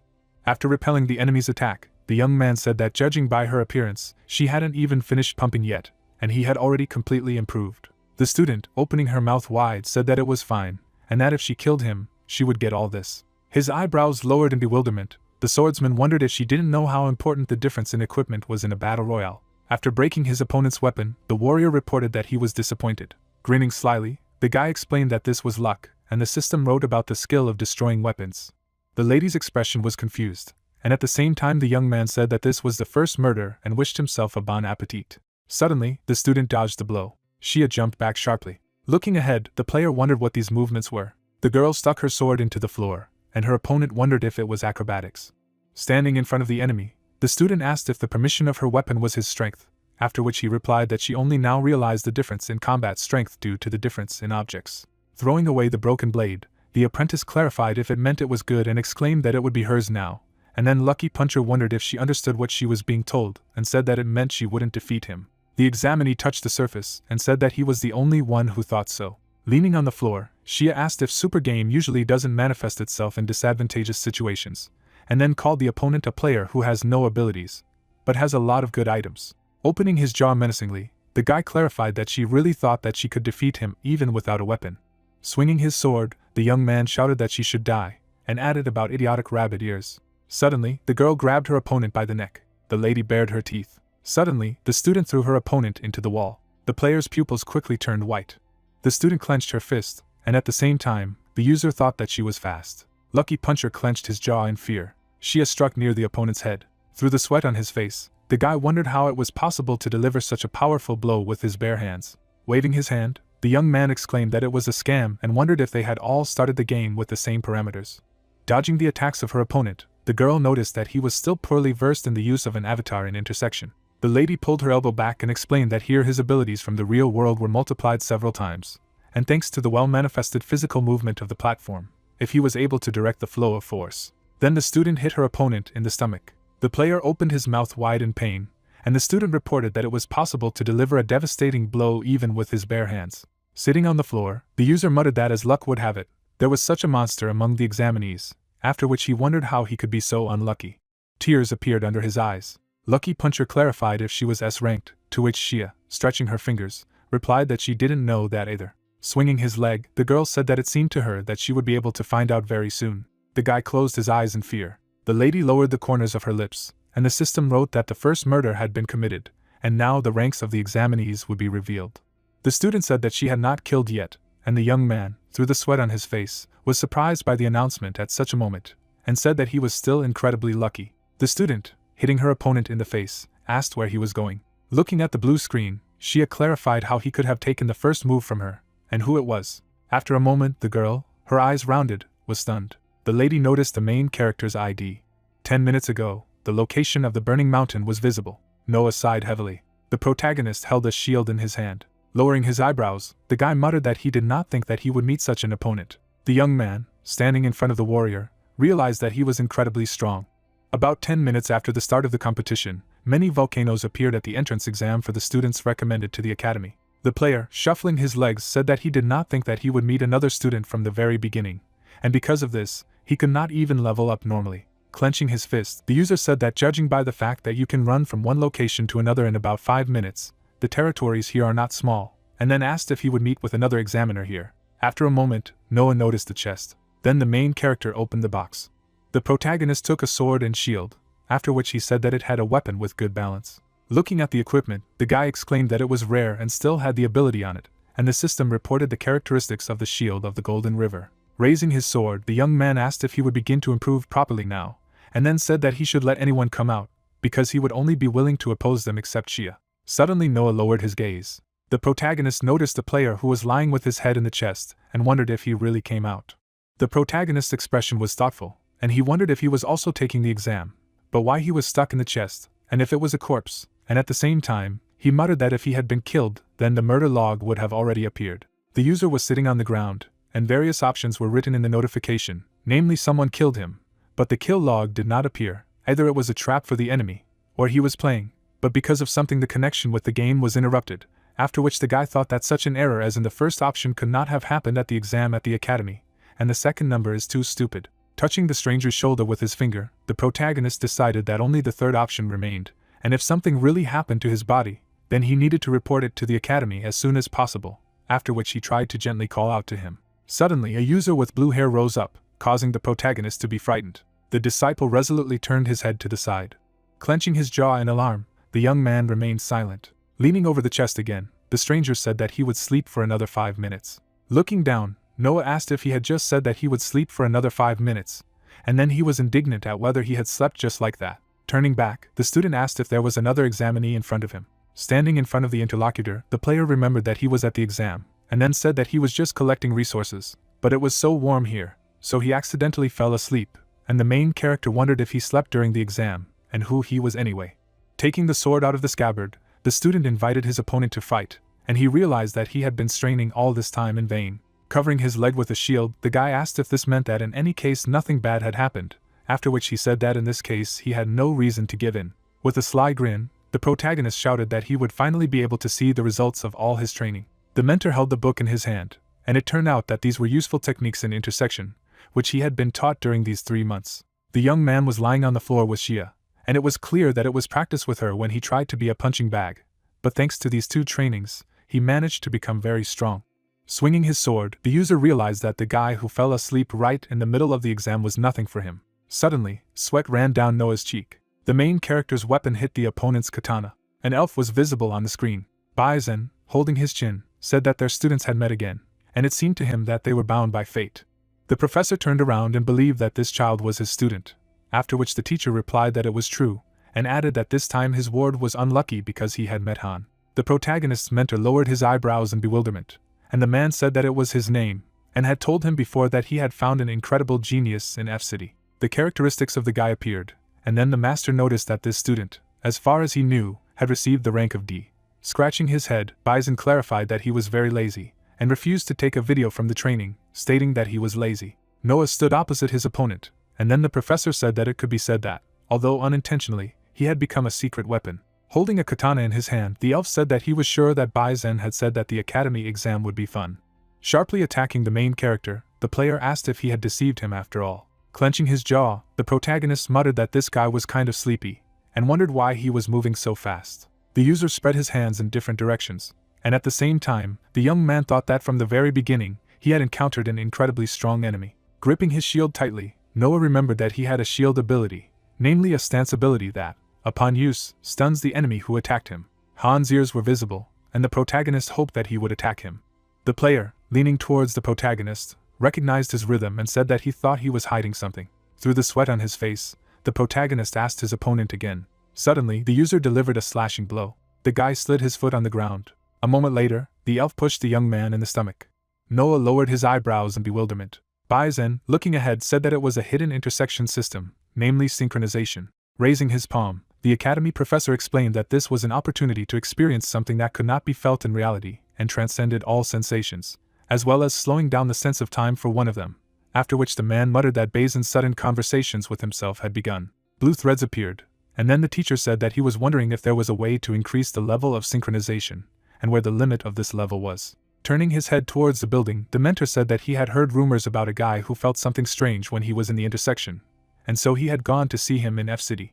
Parting his lips, the young man said that these were the sounds of his opponent's breathing, the number of heartbeats, and all the sounds that reacted to a change in his heartbeat. Scratching his head, the guy noticed that playing with cheats was more boring than he thought. Raising his eyebrows, the professor said that Han's synchronization affects his hearing, thanks to which he is able to know the number of heartbeats of his opponent and understand his intentions. Looking towards the screen, the teacher said that this guy could read the enemy's facial expression, and Han would never lose in psychological warfare. The elf lowered the corners of his lips, and the mentor said that it was the same as if he were playing poker, watching the tricks of his opponent. The man's expression was serious, and Bison noticed that his student was unlucky. The main character's teacher clarified whether this was true, which caused the professor's pupils to narrow sharply. Smiling, the gentleman explained that he was not the only one who had a secret weapon. Noah, clenching his jaw, muttered that he did not think he would meet such an opponent. Standing in front of the enemy, the protagonist realized that this guy was incredibly strong. The Khan lowered his head. After imagining an image of a heart, the player noticed that the opponent's heartbeat was increasing, and then wondered if it was anxiety, and if he was frightened. The user thought that this was different, and then the guy, grinning, said that after all, the academy is not so simple. Looking in the direction of his opponent, the young man said that he quickly met with an opponent with whom he would have to fight with full force, and in any case, they say that life cannot be planned. Noah, parting his lips, said that he was going to use synchronization during the fight with Shia, and muttered that he needed to concentrate. Suddenly, the elf took off and said that he would be vigilant. Looking at the various fighting stances of the enemy, Han realized that he was deliberately showing him empty spaces and provoking him to attack, and usually in such a case, they hit there with the highest probability of success. But he would guess where he would strike, turn forward and wait. The main character sharply drew his sword. Rushing in his direction, the player muttered that he was right. Unexpectedly, the protagonist repelled the opponent's attack. The user, through the sweat on his face, was perplexed, because he believed that he had definitely opened. Landing on the surface, the elf thought that this time it was imperative. Khan slammed his opponent's backboard. The guy held the equipment above his head. The young man quickly repelled enemy attacks. A bright flash appeared near the player. The user sighed heavily. Basin's expression was confused. Smirking, the professor muttered that Noah had only received D rank because they hadn't revealed his synchronization level, but he would have become famous someday anyway. The main character lowered his eyebrows menacingly, and his teacher said that he must show everyone what an incredible level of synchronization he has. The players lowered their weapons down. Pursing his lips, Han didn't understand what it was. Noah held the shield in front of him, and his opponent wondered if he was sure it was open. The main character abruptly put his hand to the side, and his enemy said in his mind that every time he tries to attack these places, he puts up a shield and defends himself. Tilting his head, the student wondered if he was opening up intentionally, although it did not look like it at all.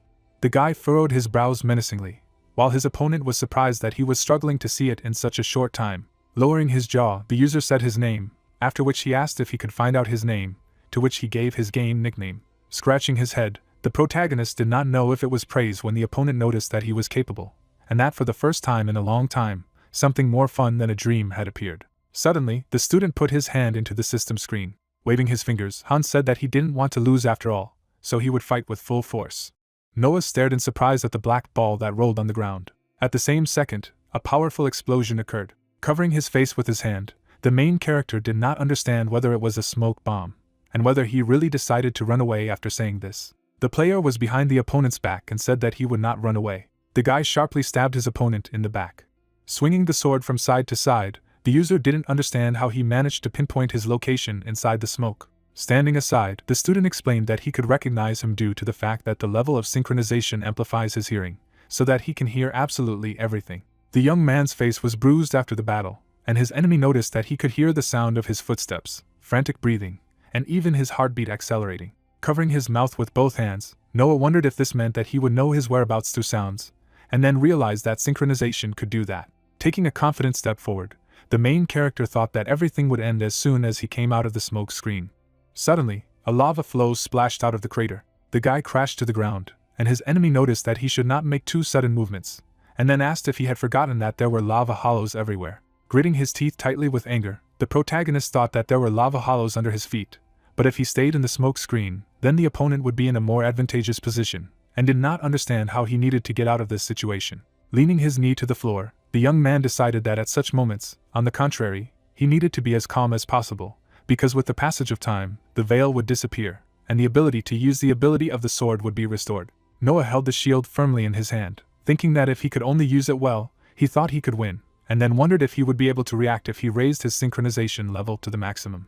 The professor stretched out his palm to the side and said that a universal way to use synchronization is to create a trigger. The disciple lowered his jaw in disbelief as his mentor clarified that he must have some sort of habitual action every time he was going to use synchronization. Inside the player's head, you could see the outline of his brain.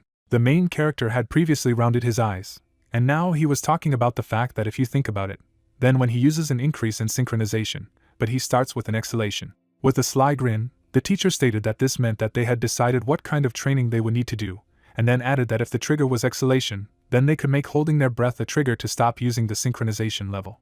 The mentee instantly puffed up his cheeks when his supervisor remarked that their goal was to use 70 to 80% synchronization, and then added that, as I had already said, if you raised it to the maximum, you would have to burn out.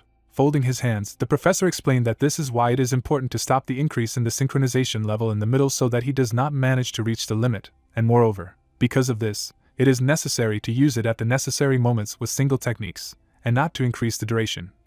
But also asked the student to remember that due to his ability to increase the synchronization level, you can burn out, and then he will never be able to win. Standing in front of a veil of black smoke, Noah exclaimed that raising the level of synchronization to the limit was a kind of gambling, and then continued that if he failed, he could lose, and if he succeeded, he would have to continue the risky game that needed to be completed. Slyly grinning, the main character remarked that if a person is a master, he must succeed.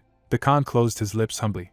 The protagonist pressed his leg to the surface, and his enemy heard that he had moved to the front of the smoke screen, after which he wondered if he was trying to prevent him from being able to attack him from behind. The silhouette of a human heart shone brightly, and then the elf noticed that his heartbeat had also become strangely concentrated. Smiling, the user did not understand whether he really decided to try to make a winning move in such a disadvantageous situation, and then said that it was interesting. Pushing off the ground with his feet, the young man wondered whether he should agree with his desire to determine the winner.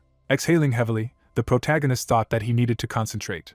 Turning his head to the side, the examinee decided that he needed to block the attack with his shield, use the ability, and stun the enemy, and then repeated this course of action. Suddenly, Han jumped out of the black smoke behind his opponent. On the screen of the system you could see photos of students. Resting his cheek on his fist, the headmaster of the academy didn't understand why these guys had D rank, even though they looked at least A rank, and then added that he thought the professors were hiding something from him. The elf status window opened, and at the same time, the old man said that in an instant, his synchronization level had risen to 300, and besides, he seemed to have a rare synchronization that increased his hearing abilities. The supervisor's pupils noticeably decreased in size when he began to talk about another person. At the same second, the manager of the educational institution lowered his jaw in alarm. Turning his head back, the man asked the professor in his mind if he had a secret hidden. The blue-robed master smirked contentedly, and his boss thought that he was a snake. Swinging his sword, Han realized that his enemy had failed to react, so victory was his. Particles of magic flew near Noah's face, who thought that he needed to block the attack with his shield ability. After a moment, the main character abruptly shifted his gaze to the side. The examinee parted his lips in bewilderment. The player resolutely put his shield in front of the opponent's blade. After the collision of equipment, a bright flash of light appeared. Han clenched his jaw in pain, and the system reported the activation of the ability to stand at the shield of the Golden River, and added that the state of stun was applied. Noah, looking down, wondered what it had just been, and muttered that he couldn't recognize the enemy, but the body itself. Rushing towards the opponent, the main character decided that he would think about it later. Frowning seriously, the protagonist realized that now he needed to focus on this guy. Traces of blows were visible. The guy gripped the hilt of his sword tightly. Unexpectedly, the young man pierced the body of his opponent. Blue particles appeared. The elf began to crumble, and then he said that he did not think he would be able to react, and also added that this time he lost. Noah's expression was menacing, and his opponent said that they would see each other again. Han was holding virtual reality glasses in his hand. Scratching his head, the guy said the ID of the main character. Grinning, the young man remarked that as Professor Wazin had said, that studying at the academy should also be quite fun. Raising his hand, the teenager said that he had dropped out at the speed of light, after which he asked if he would be accepted, and added that something would work out, but first he needed to take a good nap. The protagonist stuck his sword into the stone's surface. Leaning on his weapon, the player exclaimed that he had won. Through the sweat on his face, the user wondered what it had just been and said that the feeling of using the increase in the sync level was not at all the same as usual. Suddenly, a notification appeared with the first murder, and Noah asked if it meant that he had committed the first murder. Waving his head, the protagonist said that they had said that as soon as the first kill happened, the rank table would appear, and then remarked that this guy was also strong, and also asked if he was S rank since he had defeated him. 2 D rank players could be seen. Squinting sadly, the protagonist muttered that Han was also a D rank, and then asked if it was a fight between 2 D ranked players from the last places. A table of users appeared. Noticing the strongest student, the young man wondered how strong the S rank guy was. Smirking, the old man reported that a ranking table had been shown, and as it seemed to him, everyone began to react differently. Gynus put his finger to his mouth, and the head noticed that he was a reserved person who was looking at the ranks and was trying to create a further strategy. Noah raised his eyebrows in frustration, and was said to be timid and disappointed in his rank. The girl sat with her back against the wall, and the man said that this was a cautious player who hid and was trying to protect his own rank. The armor on the back of the examinee with the ears of a hare shone brightly, and at the same time the manager said that there were people with a fierce temper who were looking for a participant from the first place. She bit her lower lip and was indignant that not only did Noah take his first murder, but there was someone else higher than her, and then added that she didn't like it. Raising the sword up, the player exclaimed that she would destroy the S rank. Placing his fingers in front of the holograms of the screens, the headmaster of the academy noticed that as expected, everyone was interested in the S rank. Suddenly, the old man looked back. Turning his head towards the user status window, the manager asked what the S rank would do now. On the cracked ground lay the fragments of a human skeleton. Waving his hand, the guy greeted the stranger. Royd stretched his finger forward and stated that he was tired of looking for it, and then clarified why S rank was so well hidden. Smiling broadly, the examinee asked if they had come to take away his rank. The best player noticed 2 more young men behind his back when the interlocutor told him that this was true, because he was when there was someone higher than him. His eyes widened in alarm. The outstanding user said that there were 3 of them, and then admitted that he did not think that there would be people at the exam who would play in a team. Gripping the hilt of the blade tightly with his fingers, Royd explained that the rulebook did not mention the prohibition of team play, and then asked if his interlocutor would be frightened and run to his mother. The pupils of the best player noticeably narrowed as he was asked to quietly give up his S rank. At the same second, the guy humbly lowered his eyelids. Pressing his palm to his forehead, the examinee asked if they thought they could win because of good objects or more numbers, and then added that they lived in a very limited world. With a smirk, the outstanding user exclaimed that they were very lucky to have had the opportunity to experience firsthand how big this world is. The professors were sitting on chairs in the hall. Photos of players appeared on the system screen. Siler lowered the corners of his lips in disbelief, when suddenly he was called out and asked if his students were currently playing in the team. Dissatisfied, the teacher clarified whether there were any problems, to which the interlocutor replied that it was very cowardly, because the same students created a team and go through a single game like this. Looking back, the tutor didn't know what he was talking about, or if one of them was Professor Vaughn's ward, because he wouldn't say that his students had gathered in a group, while his colleague asked why he got involved in a team. A massive throne stood in front of his subordinates, and at the same time, the director of the academy said that it did not matter. Lowering his eyebrows, the old man noticed that they did not determine the rules of the ban on team play, after which he thought that, to be honest, he did not think that anyone would do such a thing during an official competition. Turning his head to the side, Sailor wondered if the others had heard that a game that didn't break the rules should be considered a strategy, while the supervisor realized that it was interesting, so he would forgive them. The professor furrowed his brows slyly as he thought Royd had prepared well for the exam. In the past, the guy put his hands in his pockets, and his mentor remembered that he grew up among the mafia, so he has excellent leadership and information-gathering skills, which makes him a genius criminal, and he also has incredible personality characteristics, so once he gets S rank, then he can be considered finished. Royd furrowed his brows angrily, and said that he did not like the look of the other man. Putting a finger to his chin, Boratz wondered if he was being told to attack first. Pursing his lips in alarm, the player remembered how he was shown a photo. In the past, the guy in the business suit smiled slyly, and the user wondered what if he hadn't found out about his father's weakness and blackmailed him. Holding the spear tightly with his fingers, the student did not understand how he managed to find out about it in reality, although he still said that if he made it first, he would get rid of that picture. Turning back, the user shouted that S rank would simply die. Grabbing the opponent's weapon, the best examinee noticed that this was impossible. Max held the sword in his hand, standing behind his partner. The student furrowed his brows in bewilderment. Sharply pulling the enemy's spear to the side, the outstanding user stated that he could not even imagine losing to the likes of them. Suddenly, an S-rank player put his foot on his heels so that his opponent would trip. Putting his hand on his side, the guy said that his opponent was more like a platypus in terms of level. Royd's pupils noticeably decreased in size from fright. At the same moment, the disciple clenched his teeth tightly in anger. The enraged young man jumped on his opponent from the side. A moment later, the best student nudged Max in the shoulder. Placing a spear near his shoulder, the examinee held back the enemy's blow. Suddenly, the user put the weapon behind his neck. With a circular swing, the outstanding disciple struck at both enemies. Putting his hand forward, the guy said that one of them was a baboon. Royd grinned slyly and remarked that he was good at talking nonsense when Royd said that another one looked like something near a red wolf. With his mouth open in alarm, Siler didn't know what it was, and his colleague asked if he had seen the rank measurements. Musashi clenched his jaw and explained not to be impolite to a stronger opponent. Furrowing his brows angrily, the professor noticed that this S-rank guy looked like a bug. A magic diagram was drawn in the air, and the teacher explained that according to the rules of this world, in order to get something, you need to give up something, after which he added that even in the game, if you invest in one thing, then something will definitely be missing. The outstanding student smirked happily, and his escort remarked that the ability to assess the situation, the level of synchronization, the sense of space, reflexes, physical abilities, and spirit, in general, it can be said that this guy has the best performance in all the characteristics that are necessary in a virtual reality game.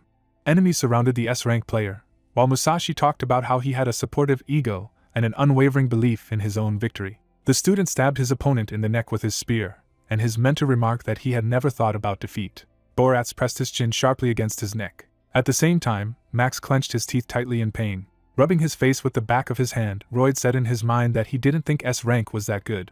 Putting his hand in his pocket, the eminent disciple reflected on how he understood where this bad feeling that had appeared right after meeting them came from, and wondered if he should try to use the big sword this time. The guy's eyes began to radiate a bright glow, and then he realized that all this time he had been thinking about them only as entertainment. Royd opened his mouth wide in anger, and shouted that his enemy was a bastard. Siler lowered his eyebrows in disbelief. An image of the best student who stuck a weapon in the ground appeared on the screen. Pressing his palms to his knees, the professor muttered that this could not be, when suddenly his colleague exclaimed that he was not sure that there would be anyone among the students who were already studying who would be able to resist him. Resting his cheek on his fist, the headmaster of the academy remarked that his abilities were so excellent that he managed to defeat A-rank players like small children, and then added that he was still as good as his confident nickname showed. Stretching out his hand towards the user's image, the old man stated that among the remaining students, only these three could challenge him. In the space you could see photos of the players. Looking straight ahead, the executive said that he was interested in not knowing the result until it popped up in the information window, after which he exclaimed that they would wait for the birth of a super player who would lead this game to an unexpected ending. A view of the location with rough and dry lands opened. Gynus ran forward with loud shouts. In the distance, there was a hologram of the wall, and at the same time, the player thought that if only he could run to it, he would be able to leave the dangerous areas. Suddenly, the guy pushed off the ground with his foot. At the last second of the countdown, the student jumped towards the exit from the location. His fingers approached the teleportation wall. At the same moment, streams of flames burst out of the ground. The snowman's mask began to melt from the high temperature, and the user did not understand what was happening. A splash of red fire rose high into the air as 50 minutes had passed since the beginning of the exam. Some locations turned red, and due to the fact that there were more dangerous areas, and there were fewer places for activity, many battles were arranged between those who entered on the recommendation, after which the survivors appeared.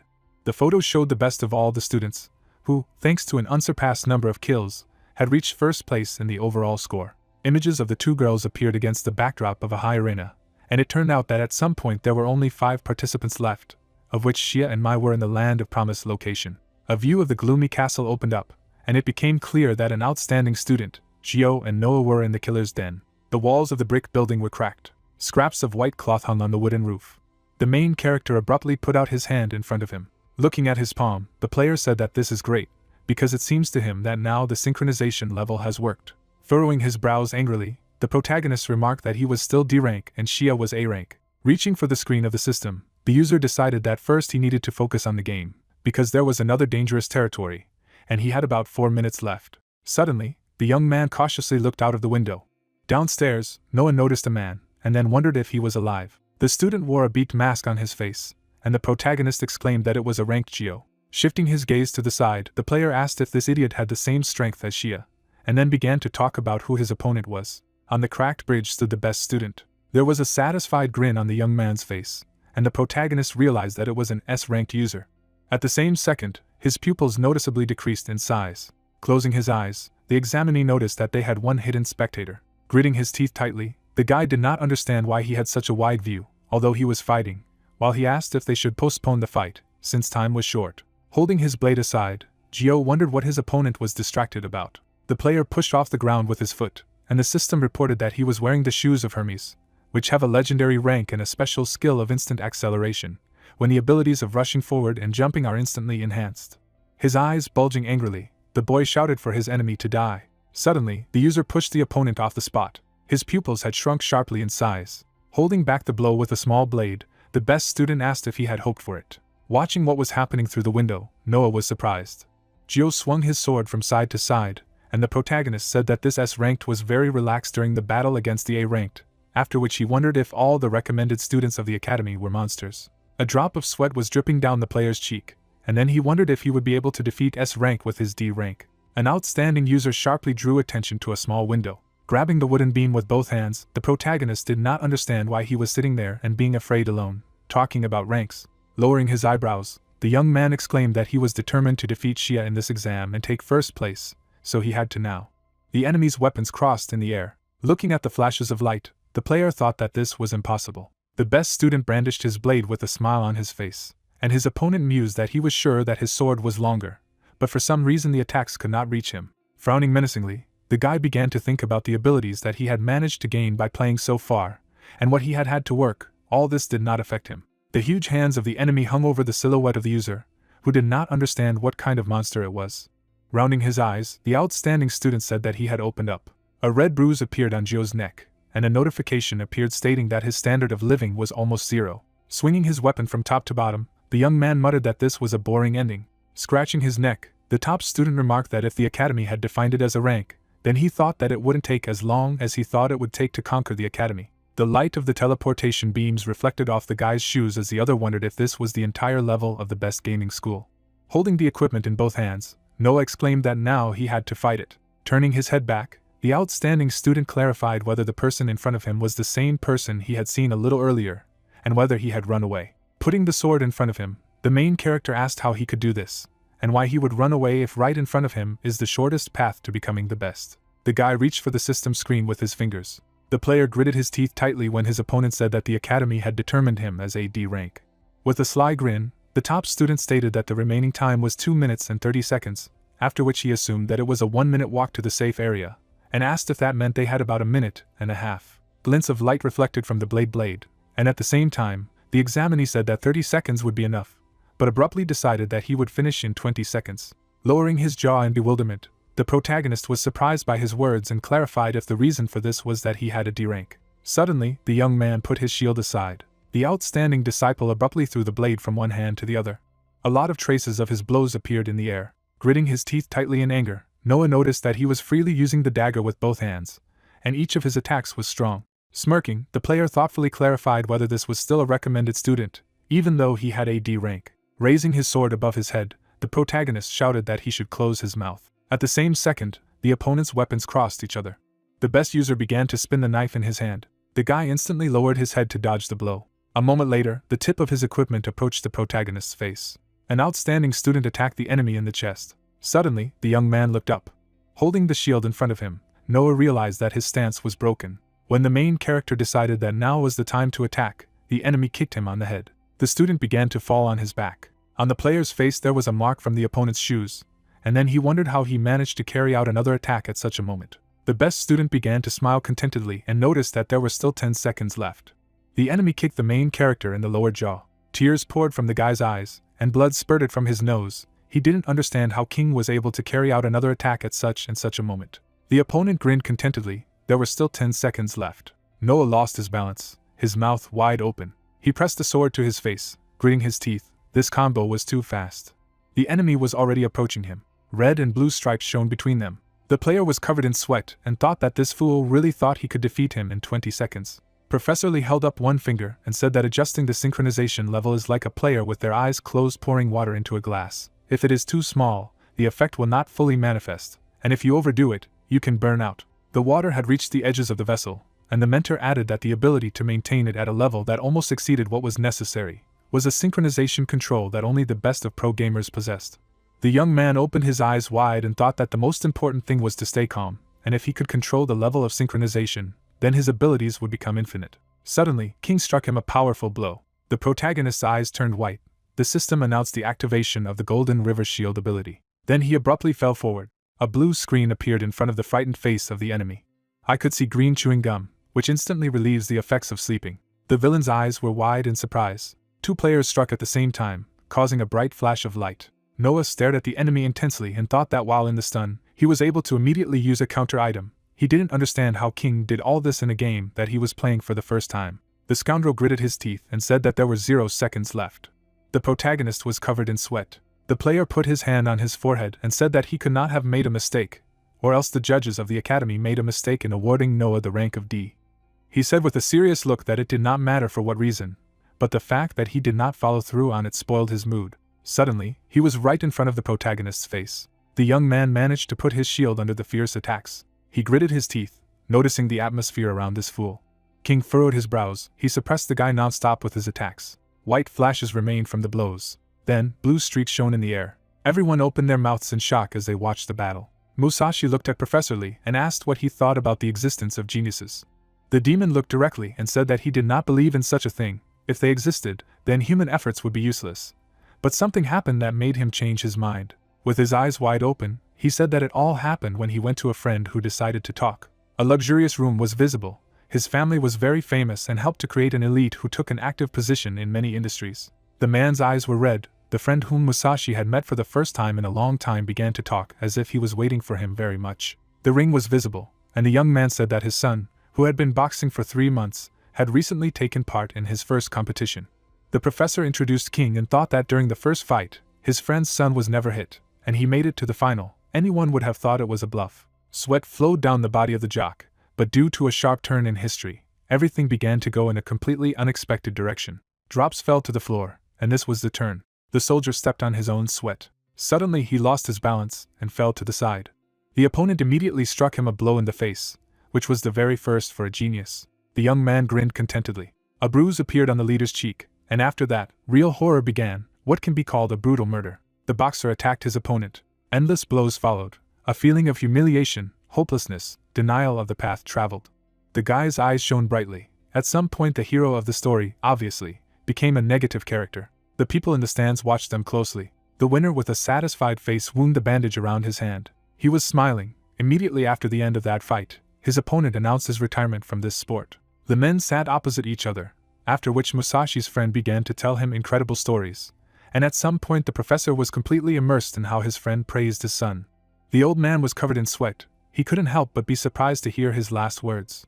There were awards on the shelf, all of them collected by a 16-year-old genius. The goblets shone. They were proof of boasting, which was hard to believe. The father of the genius with shining eyes said that in order for his son to rise even higher, it was necessary to show him the experience of defeat. Musashi furrowed his brows as his comrade asked if there was anyone in the academy who could beat him. The professor looked straight and said that even now it seems to him that there is no such person here. King fought while the man said that this child was so narcissistic that even in a virtual game, he created an avatar that exactly replicated his real appearance. Noah was sweating, and the mentor sincerely wished that the genius's state of mind would not be broken. The glass began to tremble. Drops of water slowly flowed down the outer walls. Suddenly, the main character opened his mouth in surprise. The enemy struck him a strong blow to the chest. His eyes were bulging. A wound appeared on the player's body, and the enemy said that they would no longer be able to use sync. Suddenly, the villain grabbed the guy by the neck. The sword fell down, and King said that the protagonist was no good at nothing without synchronization. The genius pinned him against the wall and said that because of a weakling like him, he had to throw words to the wind. The scoundrel put his hand to his face and decided that in the future he needed to pay more attention to the too low assessment of other people. Noah's mouth opened wide and thought that he had been training so hard with Carrie during these 8 months. However, even now, he had no strength other than the level of synchronization. King kept the guy hanging while he thought that this feeling was different from what he had felt when he lost to Carrie. There were white glare in his red eyes. The main character imagined the face of a bully, who said that the life of a loser is very sad. It was the same look that does not recognize him. The player's eyes turned white. His health began to decline. But he only thought about the fact that he was not being put in anything again. He did not want to lose. Water flowed out of the vessel. A small puddle formed under this. The liquid began to flow down the tablecloth. Then a puddle formed under the table. The next moment, all the furniture was floating in the water. Suddenly, the guy stretched out his hand to the face of his opponent. Behind his fingers, you could see his evil expression. There were sparks in his eyes. Land of promise. The girl opened her mouth wide in fright, calling someone a monster. Carrie knocked her down with a punch to the face, asking how she dared to call her that. She said with a smile that after all, it was much more pleasant to strike with her bare hands than with a sword. This was her third murder. Strong looked at the system screen and said that now there were only Noah and King left. The protagonist was doing better than she expected. The girl sat down on the ground and decided that since this place was intended as the last safe territory, she would wait for the next opponent here. King furrowed his brows. He was still holding Noah by the neck. Suddenly, the protagonist tried to attack him, but the enemy managed to jump back. He frowned, stunned, not understanding what was happening. The player grabbed the sword, and the genius thought that he had learned everything written in the rulebook, but there was no such thing. He rushed forward, it infuriated him. The guy dodged the enemy's attack. Then he repeated it several more times. The sword swept past his brightly shining eyes. The director furrowed his brows in shock. He looked at the data on Noah, not believing that it was really possible. The level of synchronization grew rapidly. The two players fought fiercely. King furrowed his brows and thought that very soon they would face a sudden death, because the territory would be destroyed. He gritted his teeth and thought they didn't have much time left. Suddenly, the protagonist waved his weapon. Narcissus gritted his teeth as he looked at his wound in his neck. The young man was as focused as possible, experiencing very unusual sensations. He held his sword tightly, thinking that his soul and body seemed to be separated. His senses seemed to soar. The scoundrel was moving forward, and Noah had anticipated his motives, even his feelings. The enemy's sword was in front of his face. Suddenly he moved to the side. The guy then leaned down, avoiding the attack. The main character hit the narcissist in the stomach and thought that he wanted to feel it a little stronger. Blood poured out of the boy's nostrils. The professors opened their mouths in shock when they saw the alarming message from the system. Lee sweated and gritted his teeth. Musashi turned to him and asked him what that meant. Two guys were standing opposite each other. King opened his mouth in a daze, thinking that Noah considered him a weakling, since he attacked him with the hilt of his sword. The main character deftly avoided his attacks. Suddenly, the player grabbed the narcissist's arm. The genius furrowed his brows, trying to think of a move to destroy his opponent. He pressed his hand to his wet face. He then looked ahead in surprise. There were purple sparks of light around him. The protagonist fell to the ground. The cracked crown flew down. The professor stood in the aisle with his legs wide apart. He looked at the young man in front of him. It was Noah, whose head was helplessly lowered down. The player's eyes were closed. Then he opened them slightly. He was lying on the bed, not knowing where he was. Suddenly, the guy clutched his head in pain. The coach adjusted his glasses and advised him not to move too much. He was taken to the hospital after being in a state of shock during a crossover game. The protagonist raised one eyebrow in bewilderment, thinking that the doctor was talking to him. He clenched his hands into fists, asking if he had given up in the middle of the game. After all, he still had to fight Carrie. The man was sitting nearby, saying that the young man had been in the hospital for about 2 hours. He furrowed his black brows as Noah asked if the rookie exam had already ended. The professor removed his hand behind his jacket and spoke about the battle with an opponent who surpasses the main character in specialization. The guy opened his mouth in surprise when the mentor said that even if it was obvious that it would be a loss, he was ready to fiercely enter any fight. The man said with a smirk that it was the first time they had met in reality. The player was covered in sweat and realized that this was the same professor who had hidden in the bushes. They looked at each other, and the player said that the teacher looked more ordinary than he had imagined. He introduced Carrie, who was the winner of the recommended students exam. The girl gritted her teeth. All the other students wanted this victory, but for some reason, the winner was very dissatisfied with her result. King stared at her furiously. After the battle with Noah, he was unable to escape from the dangerous territory and was eliminated due to a quick death, and Carrie did not like that she won with almost no effort. The protagonist was covered in sweat and asked if he had finished as AD rank. After all, his enemy could not make such a mistake. The mentor raised his hand and replied that the player had led everything to a similar outcome. The ground trembled, and he added that the narcissist could not leave the dangerous territory for the reason that after the protagonist flew out, he did not run to safety, but remained standing in place. The teacher stood up and said that the beginning of this was laid by the way Noah influenced the genius. In this exam he showed his most unexpected side. The guy's cheeks turned pink when the professor stroked his hair and said that he shone the brightest there. Standing next to the hospital patient, the man congratulated him on successfully passing the exam. Noah's eyes widened when he heard that the entire faculty agreed with this decision. He clenched his hands into fists, shouting joyfully. The mentor scratched his neck in embarrassment when the nurse asked them to be quiet. The player laughed with a smile. Through the man's glasses, his eyes were not visible. He crossed his arms and said that from now on, the guy was forbidden to use the synchronization level. The player looked at him in amazement. A crowd of people gathered outside the school in honor of the graduation a month later. People took pictures and communicated. 3 girls were smiling and asking someone about his admission to the academy. Hyunjun smiled sweetly as he said that this was just an admission. The guy watched the crowd from afar. The girl took out her phone, reading the news about the handsome man. Suddenly he turned when he heard someone calling him. Noah stood behind him. He said with a smirk that he was also studying at this academy. The bully furrowed his brows in displeasure. The main character showed the screen of his phone. His cheeks flushed with pleasure.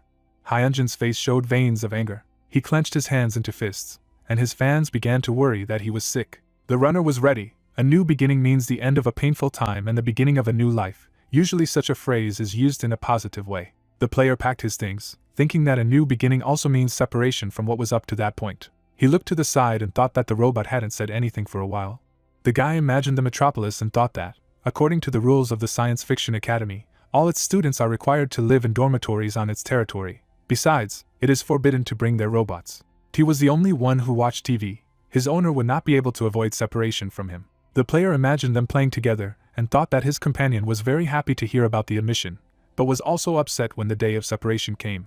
He looked away and realized that he wouldn't see Rob for 3 years. They sat with their backs to each other, and Noah promised that he would do everything well so that he would not worry.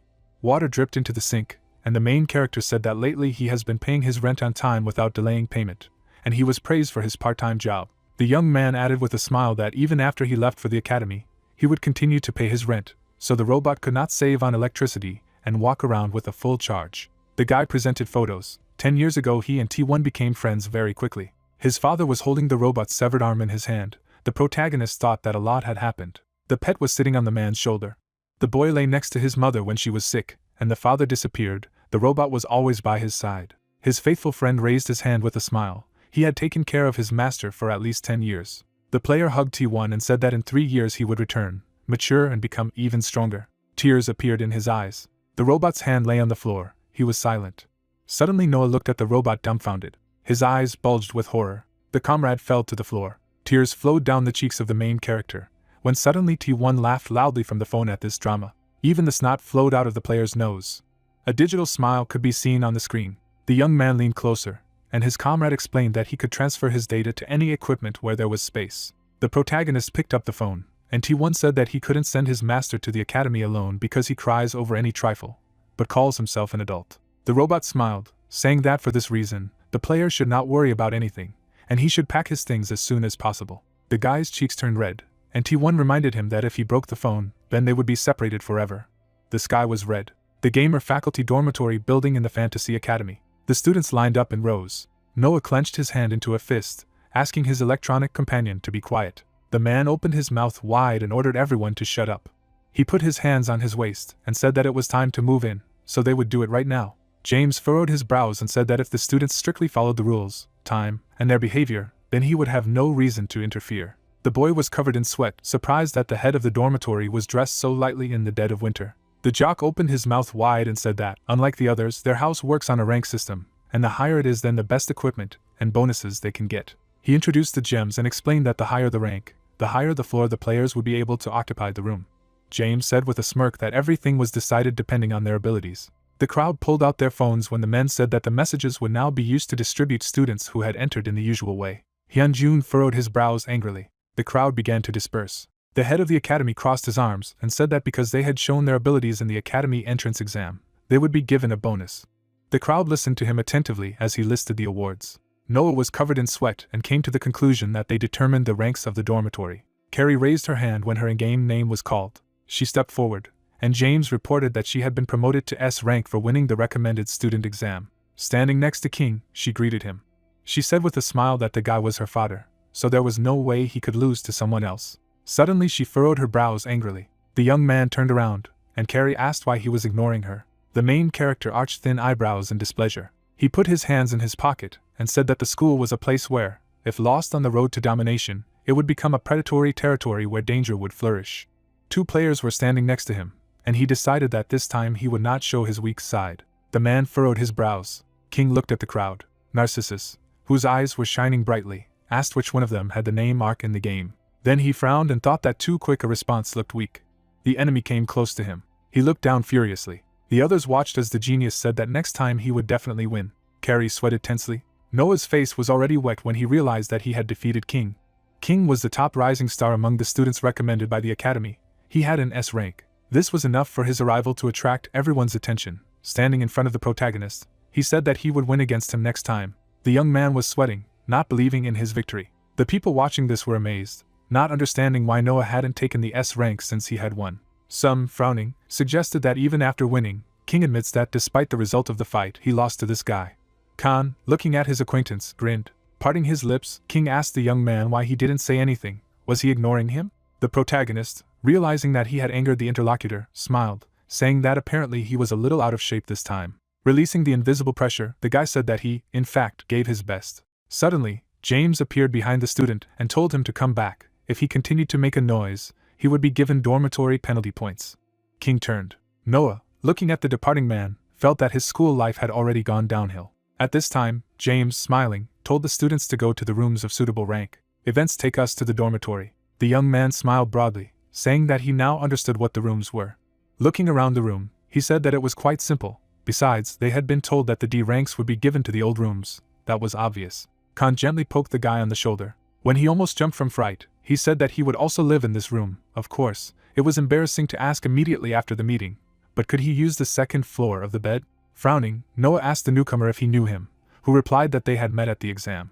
The protagonist shouted sharply, saying that he was the guy who played well even in his sleep. The young man, parting his lips, thanked him for the praise. Putting the bag on the table, he said that he was very angry after losing to him. Next time he would win, and it seemed that his feature was the level of synchronization. Noah frowned a little, remembering how the professor had forbidden him to use the synchronization level boost. Khan held out his hand to the guy and said that he would like to be friends with him. He smiled, saying that he would count on him as long as they lived together. The protagonist smiled broadly, and Noah was glad that for the first time in his life he was able to make a friend at school. Soon night fell, and the sky darkened. Assistant Kim, walking down the street, asked how they were doing in the dormitory of the gaming department. Noah, scratching his head, said that he had a hard bed and a cramped room, in a word, a simple dormitory. Kim grinned and said that he was getting up quickly, so he had to be patient a little. Carrie, glancing at her friend, said that her room was too big and luxurious for her alone, so she could not get used to it. The bed was too soft, it was better to sleep on the floor than on it. Glancing at the assistant, the guy asked where they were going. Kim replied by saying that they would look around the school grounds. At the same time they would say hello to the team they would enter. Smiling, the assistant said that the team was controlled by Professor Lee, who was also the coach there, abbreviated as UDK, full name Unkillable Demon Kings. The young man smiled broadly, rejoicing at the cool name. Events take us to the center of the Academy's capsules. Kim, entering the hall, announced his arrival. Noah's mouth dropped open in surprise. The professor, approaching the group, said that they had all worked hard to get here. Putting his hands behind his back, the man said that the three behind them were senior teammates on the team they would join. Ganghyun, smiling broadly, introduced himself and said that he was responsible for the leadership position in the team. Solha, clasping her hands, asked how such cuties, and even two, could come to them. Deokjin stared dejectedly at the floor, saying nothing. Clenching his fists, the guy said that he hoped that they would take care of them. Kim, grinning, asked the newcomers why they were so nervous. The professor's glasses flashed when he said that in order to make quick friends, you need to play together, so they will try to enter the game before it is too late. They will start a small game of 2-on-2 competition, to welcome the newcomers. Noah and Carrie flinched, becoming serious. Ganghyun and Solha smiled at them, and soon everyone was playing on a huge court. Looking around, the protagonist realized that it was a football field. Kim, throwing up his hand, said that the youth team would confront the old guys. If they quarreled on the first day, they could greatly spoil the mood, so they would hold a football match. The team of oldies will include Ganghyun and Deokjin.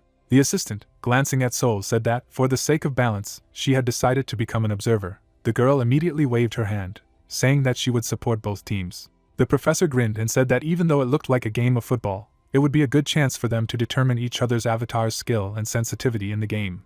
Extending his finger, Kim said that although the basic rules are the same as in football, the settings are designed in such a way that if you attack the ball not with your legs, but with another part of the opponent's body, he will be in the camp for 5 seconds. Besides, each of them has 2 slots for items. Slots immediately appeared in front of Noah. Pointing to the blocks, the trainer said that if they got items that randomly appeared in different places on the map, they would be able to use them in their slot. Laying down the ball, the man said that the match would start after the ball bounced, and the team that scored 5 points first would win. Stretching her hands, Carrie said that since she had entered the academy, she was not going to lose to anyone, not to anyone, except for her older comrades, King and him. Shifting her gaze to the guy, she said that since they were doing this, they would definitely win. The young man, sneering, said that he was not going to lose either. Ganghyun, looking at the newcomers in front, said that they seemed to be underestimating them. Deokjin, thinking for a moment, said that Carrie had ranked first in the student exam on recommendation. Raising his hand, he said that he must teach her a lesson, and his companion, horrified, asked if he had forgotten that this was such and such a greeting for novices. Solha, sitting down beside the professor, asked him who he thought would win. Glancing at the 2 newcomers, the professor said that if they were in the state they were in now, the old ones would win. But if nothing happened, the young ones would have a chance to win. The girl, staring at the man in surprise, asked what he meant. The coach raised his hand. He waved his hand, announcing the start of the game. The ball immediately bounced up. Gang Hyun chuckled and said that they needed to show how incredible the elders were. He opened his mouth in surprise. Carrie had already jumped to the ball. The protagonist, raising his head, was amazed at the speed of the girl. Smiling broadly, the girl said that she would be the first to take a point for them.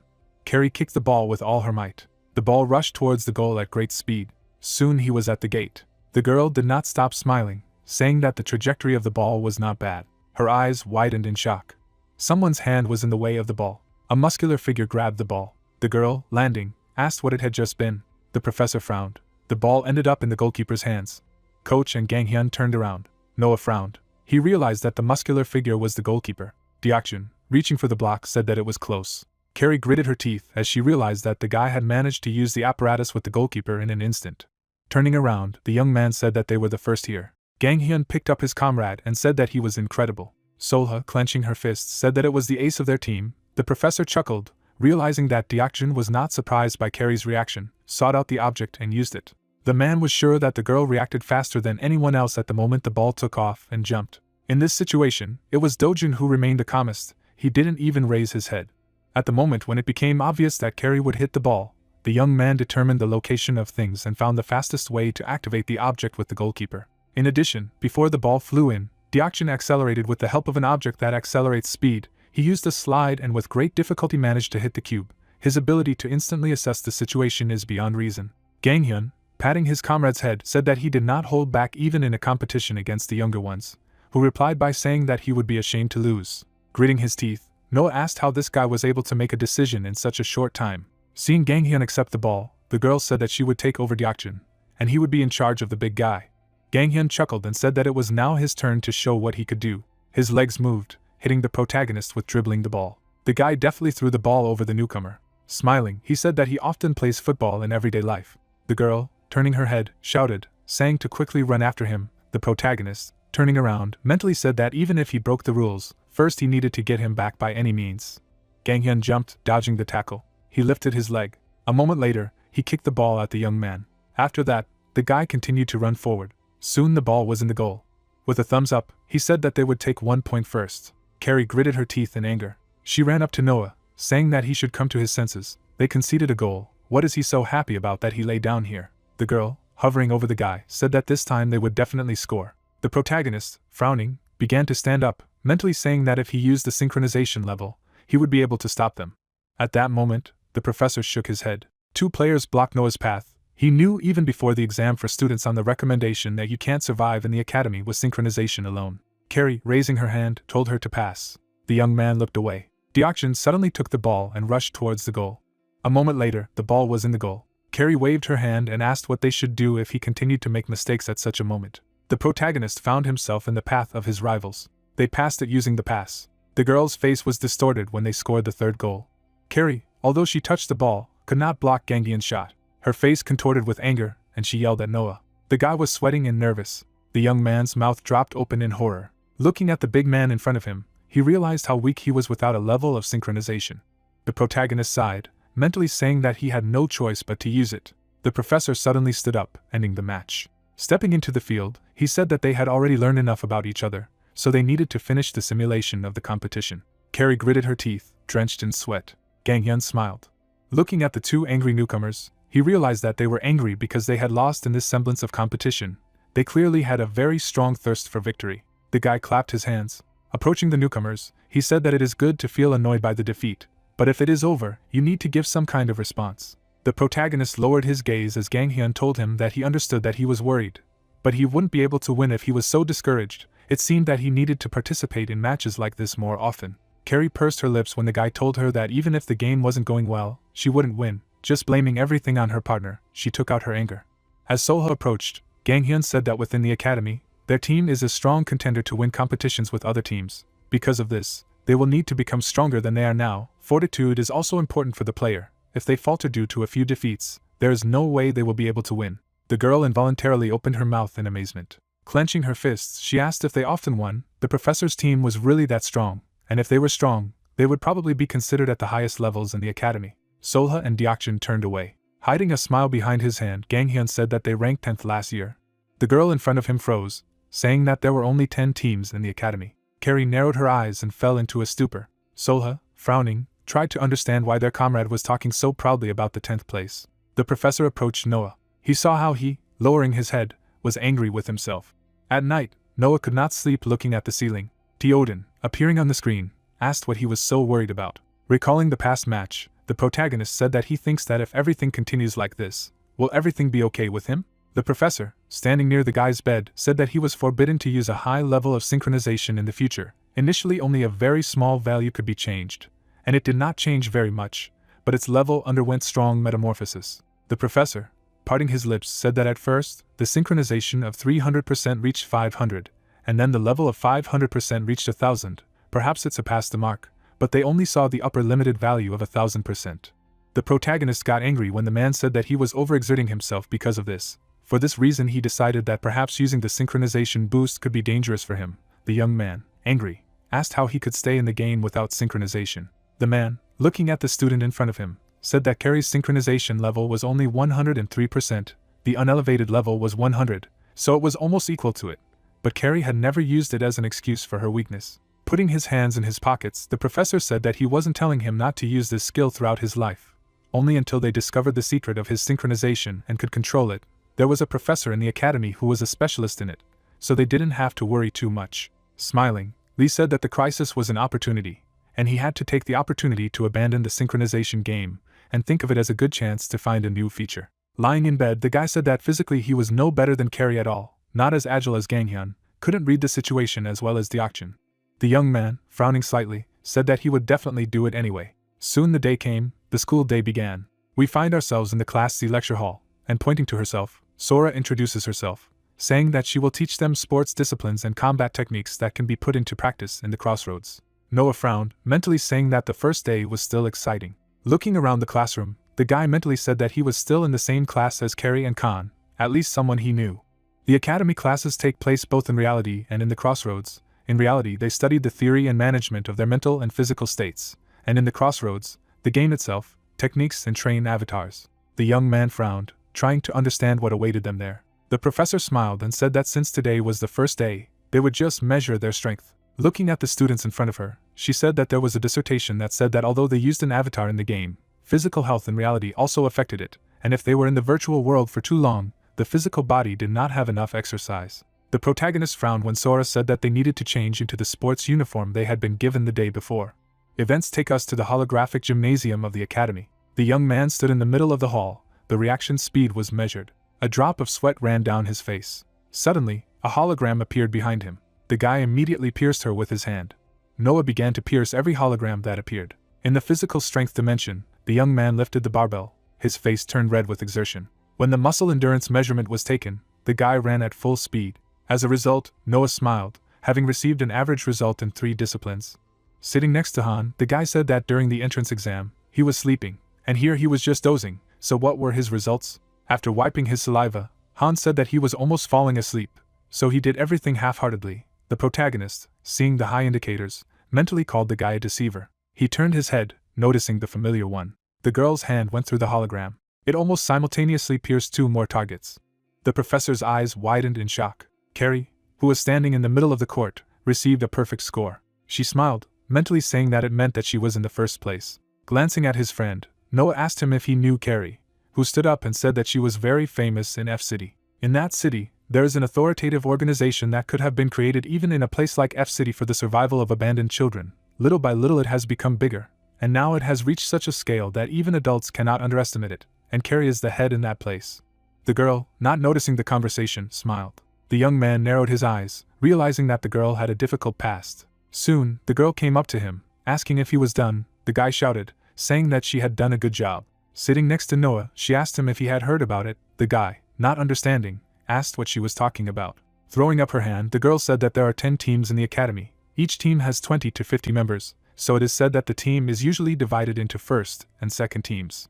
After thinking about it, she said that there were not even candidates in their group. There were only 5 people in it, who could hardly play against each other. Besides, according to last year's estimates, they were in the very last place. Frowning, Carrie said that their team had some problems. Looking at the sky, the protagonist said that it was quite possible. Ganghyun, who was holding the barbell, turned around. Solha, coming up to him, said that he was the best member of the gym. Since he was still training, squatting, the captain said that if he did not move, his body began to hurt a lot. Deokjin raised an eyebrow. Putting his hands in his pockets, he asked his friend what he thought about the newcomers who came this time, who, crouching, replied, saying that they were unlikely to be able to sit down. The guy, hearing it, said that he was not talking about squats. Stretching his shoulder, Ganghyun said that although Carrie was a bit rude, she was the best in terms of physical fitness, but Noah could be said to expect a lot from him due to his flaws. Narrowing his eyes, Deokjin said that he wasn't asking about abilities. Throwing up his hand, he said that he had seen their faces when they had started talking about their progress yesterday. The feeling that they might quit altogether. Wouldn't it be better for them to try to recruit at least the students who had entered the usual way before they found themselves in an even more difficult situation? Wiping away the sweat, the captain said that the professor had chosen these two, and even if they didn't believe them, they had to believe in the professor. He had to have a reason to choose them. Solha turned her head, staring at her comrade. The girl was walking down the corridor. Crossing her arms over her chest, she said that if everything continued like this, then everything would begin to come apart at the seams before the start of the season. Tapping her fingers, she said that everyone seemed very sensitive about what had happened last year, but they hadn't been doing poorly because of a lack of energy. Solha involuntarily looked out of the window. Downstairs, someone blocked Carrie's path. Matthew, chuckling, said that now he could finally see the one who had won first place in this recommended exam. Narrowing his eyes, he offered to join their team. Solha, who had been watching everything, flinched. Then Carrie said that she had been a student on Professor Lee's recommendation. Throwing up his hands, Matthew said that students can also change teams on recommendation, but, unlike ordinary students, they have a penalty in the form of a 1-year ban from participating in tournaments, while the professor is known for forming a team only from poor losers. Carrie frowned when the guy said that the academy calls their team losers, and if she moves to their team, which finished second last year, she will be able to escape from them. The girl rubbed her chin and thought when the interlocutor offered her a sponsorship allowance. After thinking about it, she asked how much they could give. Solha frowned and tensed. Matthew grinned. Looking at the girl in front of him, he thought that she already belonged to him. At that moment, Deokjin approached Solha. Approaching, he asked what she was looking at. The girl, panicking, said that he was not allowed to look. The guy approached when he saw Matthew and Carrie. Raising his hand, the young man asked how much she wanted, and in his mind he said that slum dwellers lose their minds at the mere mention of money. Taking out her phone, the girl said that she had calculated, and yet at least they would have to give her at least 10 billion. Deokjin's face twisted with anger. A moment later, his eyes widened at the understanding of the amount voiced by the girl. Parting her lips, Carrie said that if they gave her 10 billion, she would think about it. Matthew, who was standing in front of her, was amazed. Moving her lips, the girl said that this amount came out in the calculation. She would lose her pride as a professional. Besides, because of this choice, in the future, when she became a superstar, negative reviews would pour out on her. But most importantly, she had to add a fee for betraying the professor. Carrie remembered that moment. She was in the game when she was invited to the academy. Looking at the man in front of her in surprise, she said that she had just told him who she was. She, having nothing, an orphan who had been abandoned in the slums. Frowning, the professor said that she had abilities and everyone should have an equal chance. Although she had been held back by her surroundings until now, she should get something that she couldn't before. Holding out his hand, he asked if she wanted to reveal her abilities at the academy.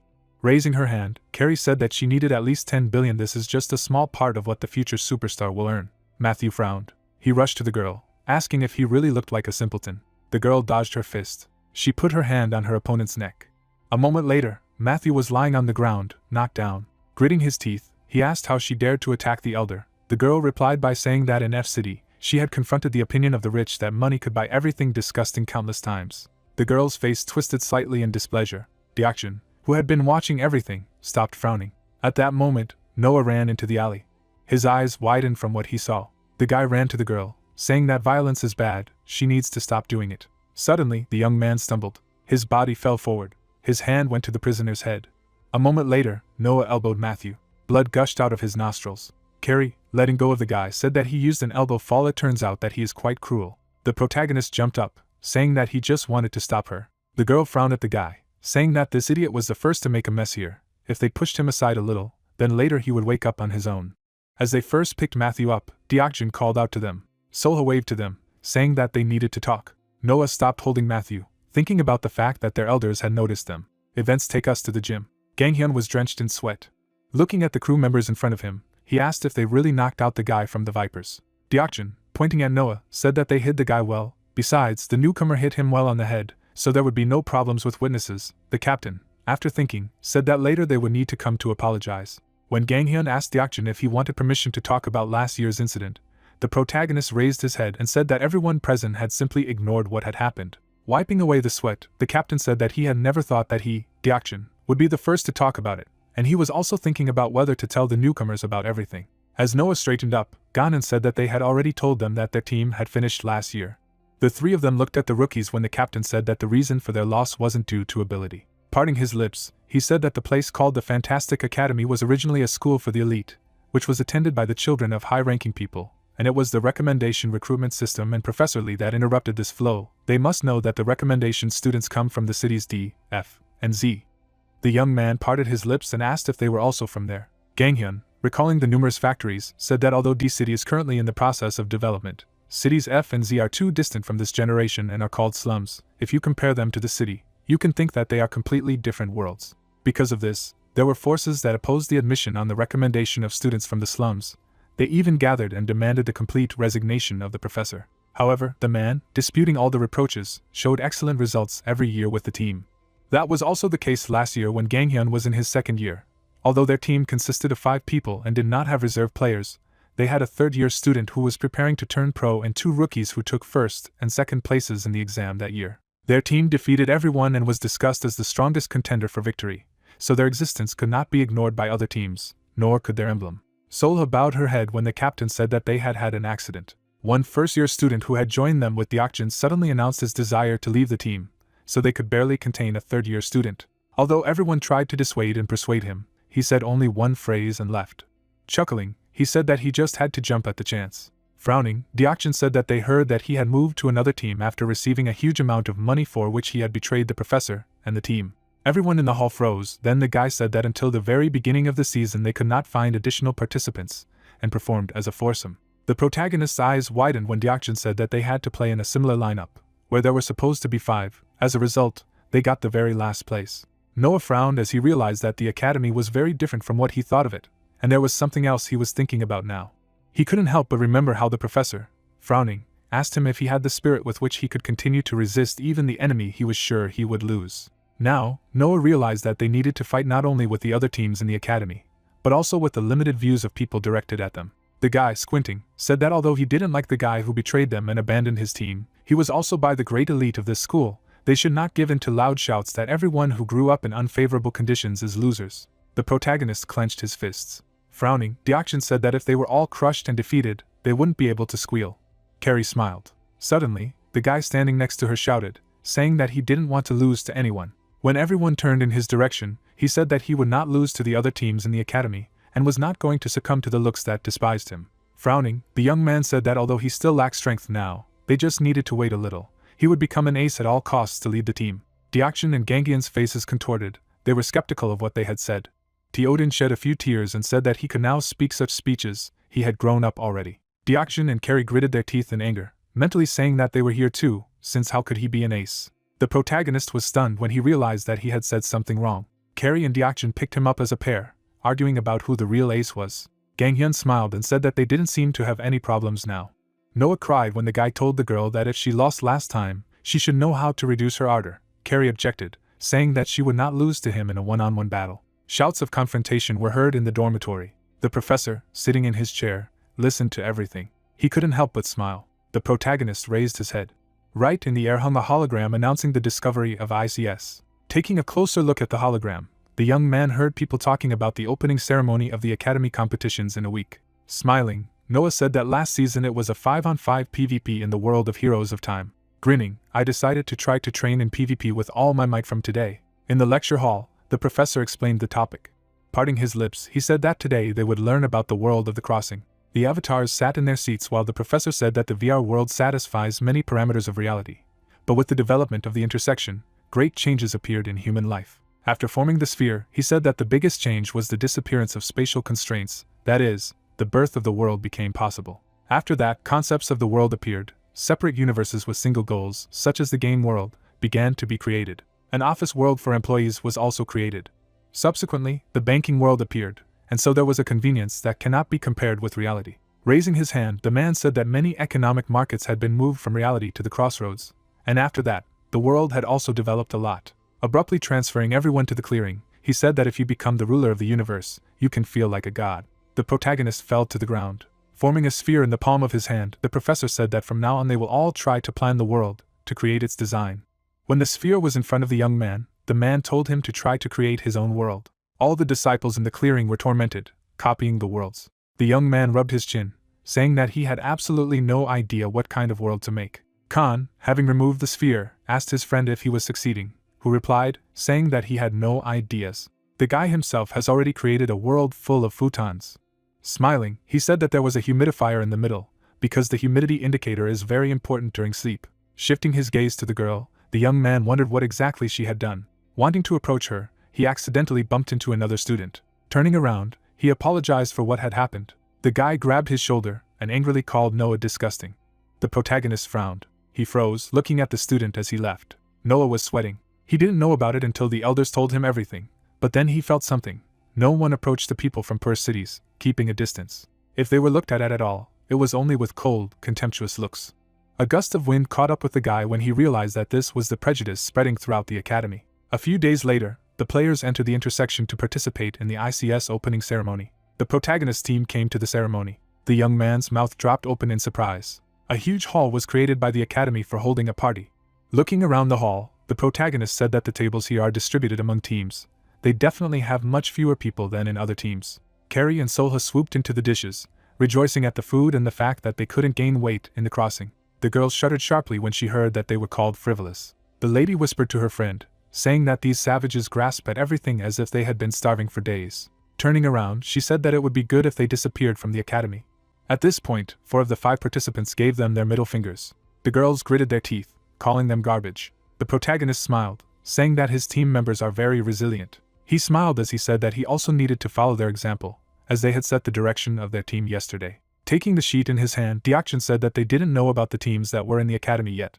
Pointing to the sheet, he said that they did not need to memorize information about all 9 commands except their own. No one could oppose them if there was not a single mistake on their part. Handing the sheet to Noah, he said that they only needed to memorize 3 commands. The White Owls were the ones who took first place last year, then their results were overwhelming. They are the strongest team that has never lost. Although the key players have already graduated, they were joined by rookie monsters, like King. Elemental Vipers took second place. It was the team where Matthew was, who was knocked out by Carrie and Noah. In order to win, they will ignore all the rules and play very dirty, and they also have stable basic abilities. The young man flinched when Deokshin said that the third team was the most important. Last year, the 9th place was taken by the Metal Sharks. This was the team to which the guy who betrayed them left. Due to receiving a penalty for changing teams, he could not take part in the competition, but he will have to perform this time. Carrie, smiling, said that in that case, they would only have to do one thing. Parting his lips, Deokshin said that they needed to suppress at least the sharks at all costs. The young man looked away. He saw the emblem of the Metal Sharks aside. Suddenly, Noah saw an acquaintance in front of him. Hyunjun gritted his teeth at the sight of the guy. The protagonist frowned, realizing that the bully was also in the sharks. Clenching his fist, he burst into flames, telling Ganghyun that he would deal with the sharks at all costs. Deokshin turned his head. He saw a familiar figure among the group. He waved his hand to him and smiled. The boy's face contorted with anger. At that moment, someone took the stage, asking the participants if they were enjoying the party. Throwing up his hand, the man said that he would be the host and commentator of this ICS. Smiling broadly, he introduced himself, calling himself Stardust. Carrie, munching on a pie, listened to the host announce the start of the ceremony, after which he said that starting this season, there were plans to change the rules of the competition. Noah's eyes widened in surprise, assuming that it wouldn't be a battle like last year. The presenter, raising his hand, said that the game itself this season will also be held in the same world. After displaying last year's battle, he said that it would go from the standard 5-on-5 mode to AOS. Smiling broadly, he said that this mode is incredibly popular, so there can't be a student in the academy who hasn't tried this mode. Ganghyun chuckled and said that they had taken all the most popular ones. Deokshin's face froze as the newcomers pointed at themselves and said they had never tried this mode. The 3 of them turned sharply. Rubbing his neck, the young man said that it wasn't because he didn't have friends to play with him, but because he had a lot more fun playing solo PvPs. Carrie, chuckling, said that she wasn't going to play it until she took first place in PvP. The trio raised their eyebrows to the bridge of their noses. Smiling, the newcomers said that although this was the first time, they would not have any problems. The players sat at the same table. The professor brought his hand to his chin, thinking that Carrie and Noah hadn't tried playing in the special mode. Everyone looked away, and the players said that they never thought there were people out there who didn't play the most popular games and modes. The young man raised his hand and asked what to do, because there was only a month left before the competition. He raised his eyebrows in surprise when the tutor replied that everything would be fine. The teacher raised his hand and explained that the mode was also based on intersection. The way they used the avatar was the same, so they would quickly get used to it. Gang Hyun clenched his hand into a fist, saying that they would gladly explain everything to the protagonist and Carrie. Professor Lee was smiling. The tower burned brightly. There was a pink sky above the buildings. The territory of the academy was visible. Two players said with smiles that this is a map of the Time Heroes World MOBA mode. Deokjin crossed his arms and said that he would tell a little about this regimen as instructed by the teacher before their training. They were standing at a high tower, and the players said that the essence of the mode is to storm the fortress.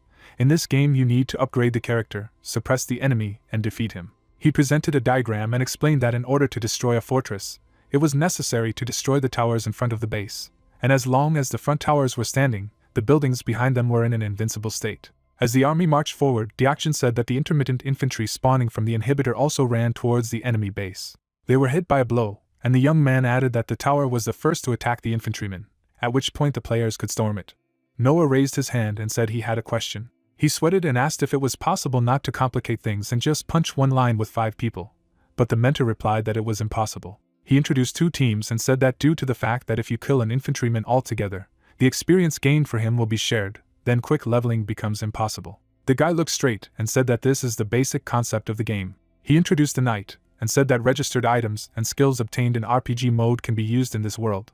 They were standing across from each other, and Deokjin said that they were allowed to be bought at Moa's store. Noah and Carrie froze in amazement when the mentor said that he had finally finished his explanation. He raised his hand to the side and announced that there would be a practice. Carrie had 2 other players on his team. A bright light shone beneath their feet. The girl looked at her comrades, who were just watching the game. The young man approached her and asked which line she would take. The player smiled and replied that she would go to the center because it seemed to her the most important thing. There was a bright sky above her. The girl saw an opponent ahead of her. She began to warm up while her comrades advised her to attack with the infantrymen, because if she went forward alone, she would have to face everyone alone. Carrie said with a smirk that she was confident in her physical strength. Then she rushed forward. The army of the enemies held weapons in their hands. One of them swung his sword. The player dodged the blows. She was approaching the crowd. Then the girl blew off the head of one of the infantrymen. Her allies opened their mouths in shock. Carrie smiled, laughingly shouting that she would kill them all. Its characteristics were visible. She picked up a sword. Her friends looked at her, praising how quickly she leveled up. The girl clicked on the screen when her comrades said that a group battle had begun somewhere. She knitted her brows. The allies were watching her, and she assumed that she had figured out how to win this mode outright. She smiled and said that it would be better if, while there was a group battle going on, she would go and destroy the base. Then she rushed forward, calling herself a genius and not wanting to hear anything. Carrie began to attack the infantryman. Her opponent gritted his teeth in rage. Fireballs swept past the girl, and she said with a smirk that no one would allow herself to be hit by such a blow. Suddenly there was an explosion. The army was lying on the floor. The opponent smirked and laughed contentedly. A ray of magic swept through the air. If there are no infantrymen, then the player will have to take the strongest blows from the tower himself. Carrie fell to her knees, letting out a heavy sigh. She gritted her teeth as she looked at the enemy. The girl took out her sword and asked if they had a group fight there. The opponent replied with a smile that they had redistributed the participants. The player gritted her teeth in despair. Then she ran forward, shouting that she didn't care how many of them there were. Suddenly something flew past her quickly. She received a powerful stab in the back. Carrie gritted her teeth. In this mode there is a skill of not being able to dodge. Her comrades watched from afar, saying that this time the girl would learn that it was impossible to win only through physical strength.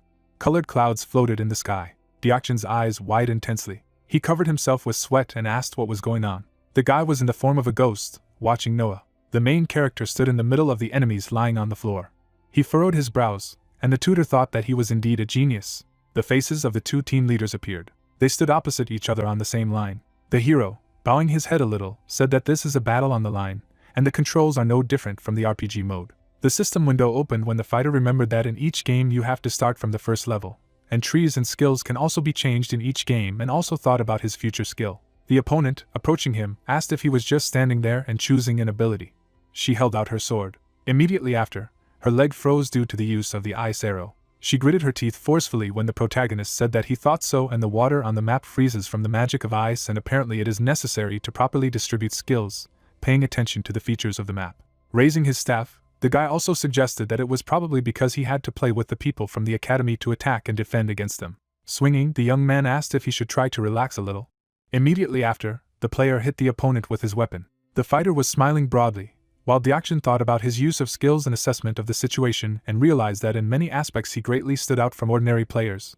But, unlike reality, he had a rather dirty style of play. After introducing him along with Shia, the associate also thought about his talent compared to the girl. The young man bowed his head while his friend thought that, judging by the way they played football, there was a possibility that he would only be able to grab the team by the ankle, and it would be necessary to check why the professor had chosen him. A certain man and a monster appeared behind after the story that if you kill the boss on the map, then all team members will be able to get a special buff to capture the fortress. So thanks to it, you need to overtake the rest of the teams or dramatically change the unfavorable situation. This monster appeared on one of the locations of the map, and it was said that this is the reason why all players gather at the boss spawn location, because this is the time for a 5-on-5 fight. All the fighters gathered right in front of him. They stood opposite each other. The hero, grinning, realized that this would be his first general battle. Bright explosions lit up the battlefield as Deokshin thought about how his teammate's opponent in the lane wasn't that strong, so he didn't have a chance to see any talent in him, and so he should look at the progress of the team fight. One of the fighters was surrounded on both sides. The man, attacking his teammate, shouted for him to get out of the way. The observer's eyes widened after that. Looking at this person, the fighter realized that he already had 2 finishing items at this time, and with such abilities, he definitely had no place in the rookie team and suggested that it could just be a losing troll. The fighter, smiling broadly, shouted that he really had a lot of fun destroying weaklings. Suddenly something got into his head. The hero, standing behind, said that he had hit it after all. The opponent, throwing back his head, asked if there was really one person here with a good punch. Grinning, the opponent explained that he was going to break through only along the front, but now his plan will change. Rushing to attack, the man also shouted that he would kill the mage first. The protagonist, jumping back, assumed that he specialized in hand-to-hand combat. The young man was behind him after using the teleporter while he was talking about how this man was nothing compared to Shia. The observer's eyes widened. Stopping, the enemy noted that he had apparently learned the technique of evasion. Rushing to the attack again, the man shouted that the jump had a 20-second cooldown. The young man covered himself with his hand as he shouted that such a mage would come to an end when he no longer had the opportunity to dodge. Immediately afterward, the guy looked away. One of his comrades pushed his opponent away. The latter, gritting his teeth, asked why the tank was suddenly there. The soldier, looking at him, said that he had come here himself. Something immediately struck the man's face. The young man, smiling, noted that everything turned out as he wanted.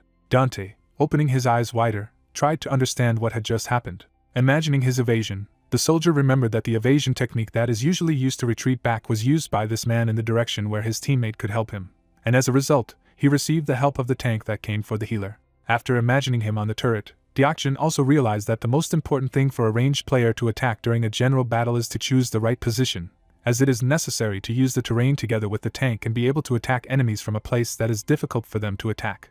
Looking at this person, the fighter could not understand whether it was an accident or not, because it is not clear how the one who is playing for the first time could use such tactics. The book in the hands of a person trembled, and it was said that in childhood the introverted boy did not like to be in crowded places. This student sat up from his seat when it was said that at the moment when his shoulders were tightening, his arms and legs were shaking and cold sweat was appearing, the boy was very afraid of what society thought of him. Photos of him with his father and mother also appeared, and it was said that after the disappearance of the head of the family without a trace, he did not want to make the sick mother worry. His eyes were wide, and it was explained that this was why he decided to face his fear.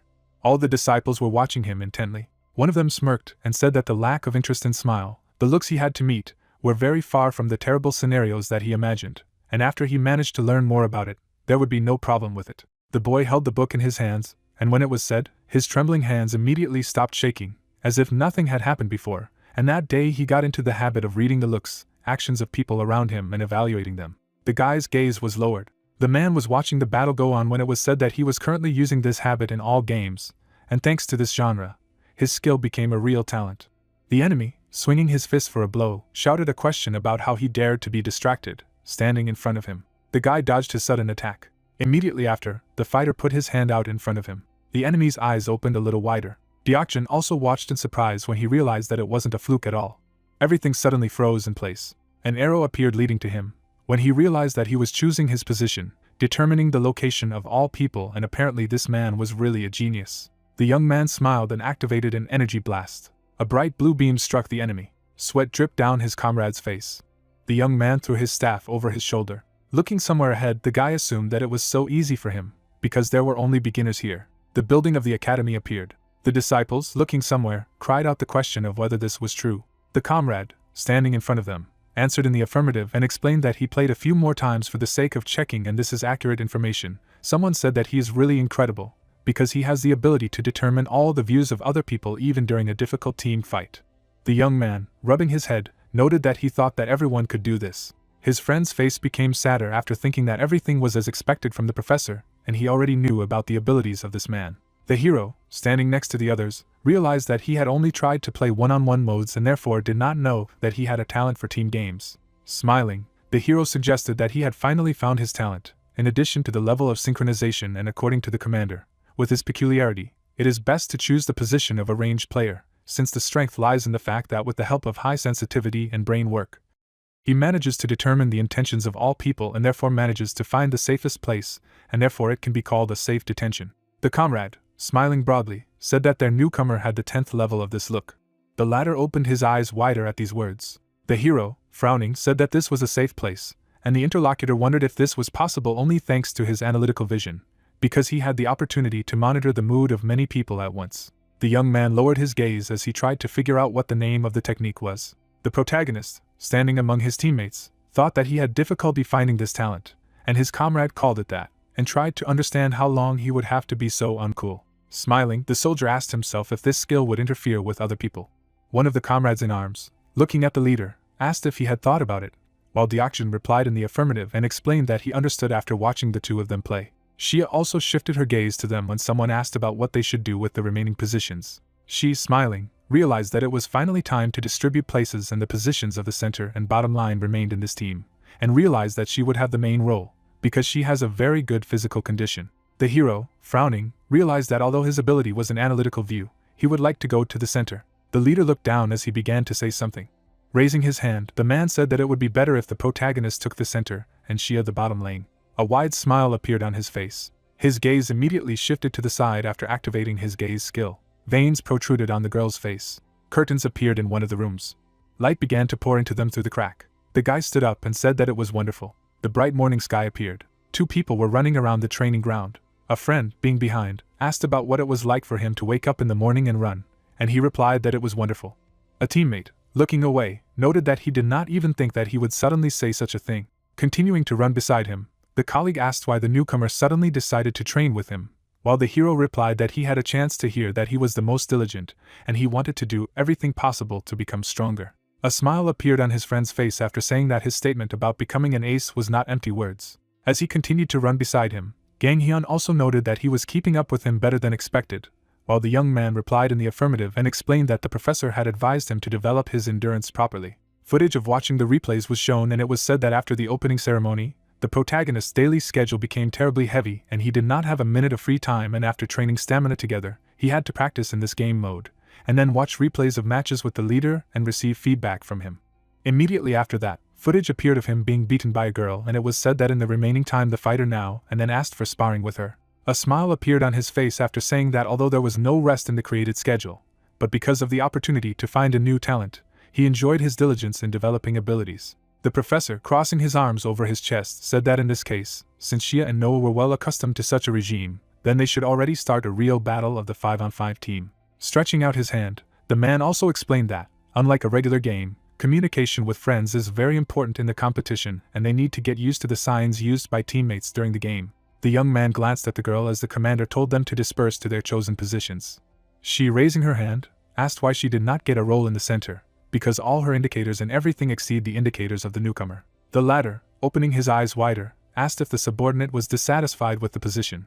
The girl, frowning, answered in the affirmative. The guy immediately narrowed his eyes. Standing nearby, the leader asked if she knew the reason why there were 2 people in the bot lane. After presenting the development scale of 2 players in different positions, the head explained that unlike the central line, on which the one who is able to pump up quickly from the very beginning should stand, on the bottom there is a person who, although weak in the first minutes, becomes strong at the end, and this is a player who is able to develop. As he approached, the young man also said that the reason why the team needed to cultivate the bottom player was that in the second half of the battle, he would be in charge of the entire game, and in other words, he would become a real leader. Her eyes immediately opened wider. As he was leaving, the leader continued, saying that if she didn't want to, then there was nothing he could do, although it seemed to him that she, with such a developed physical training, could become the main hero of the entire match. She also asked him to stop. The 2 comrades, frowning, thought about how their leader had done well, as the girl immediately agreed to the position in the bot lane. The hero, looking at her, realized that she was in a surprisingly good mood after talking to the head. The teacher, smiling, asked if they were ready to start. A game map has appeared. The fighters stood opposite each other on the line. The protagonist, putting his hand out in front of him, thought that he was already very used to playing on the lane, and if he continued like this, then, perhaps, winning the competition would not be so impossible. One of his shells hit his opponent. The young man, running closer, realized that she had fallen into mass control. Someone appeared next to him, while the hero was thinking that this would be his first murder. Another opponent attacked him. A wound appeared on his shoulder.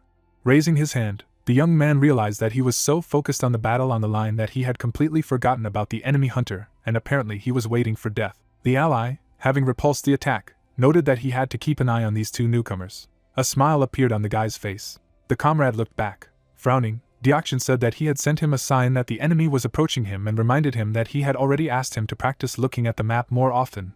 And then the young man realized that the more he got used to this regimen, the more he felt how incredible his trainers were. Immediately after that, I introduced another teammate and thought that this is the stupidest pillar of the team, standing in the top lane.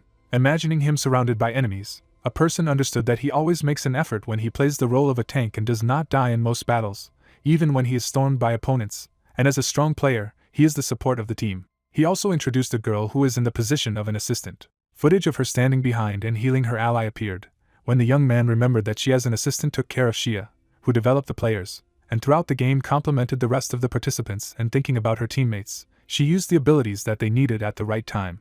Deokshin also showed up after thinking that although he was a sophomore student, he was already the dispatcher of the team.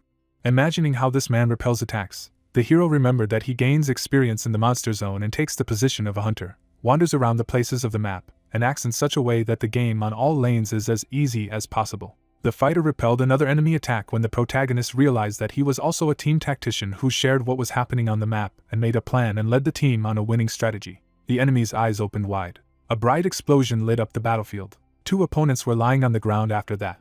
The ally, running away, said that he would go to the other lane and added that as soon as they finished this game, he would have to comment on it for the newcomer. The corridor of the academy appeared. The assistant opened the door and called out to everyone. Picking up the paper, the man said that the schedule of the competition had already been published. The young man smiled.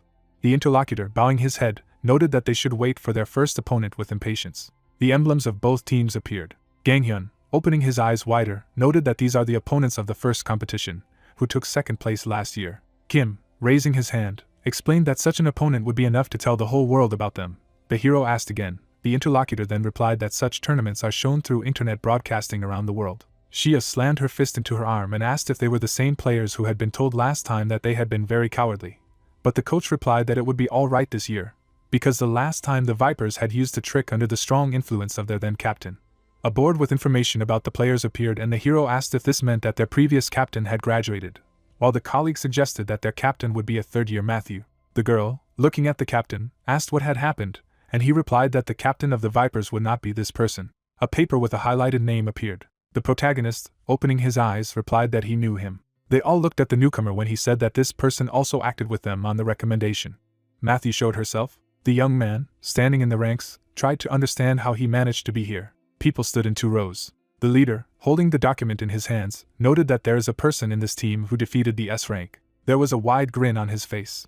2 newcomers were standing nearby. The assistant, sitting down near the box, said that he was sure that there must be a spare uniform somewhere here, but the students did not understand why there were so many things in this room. The protagonist, looking somewhere ahead, remembered that they had come to get a form, but they only saw a lot of strange things. Immediately after that, the fighter's gaze was riveted on one of the robots, and at the same time the man asked a question about its performance. The assistant, looking away, replied that this robot would work if artificial intelligence was placed in it, because so far it was only an empty tin can, and added that his hobby used to be collecting robots, and almost always it was based on personal satisfaction, and it was even like collecting dolls.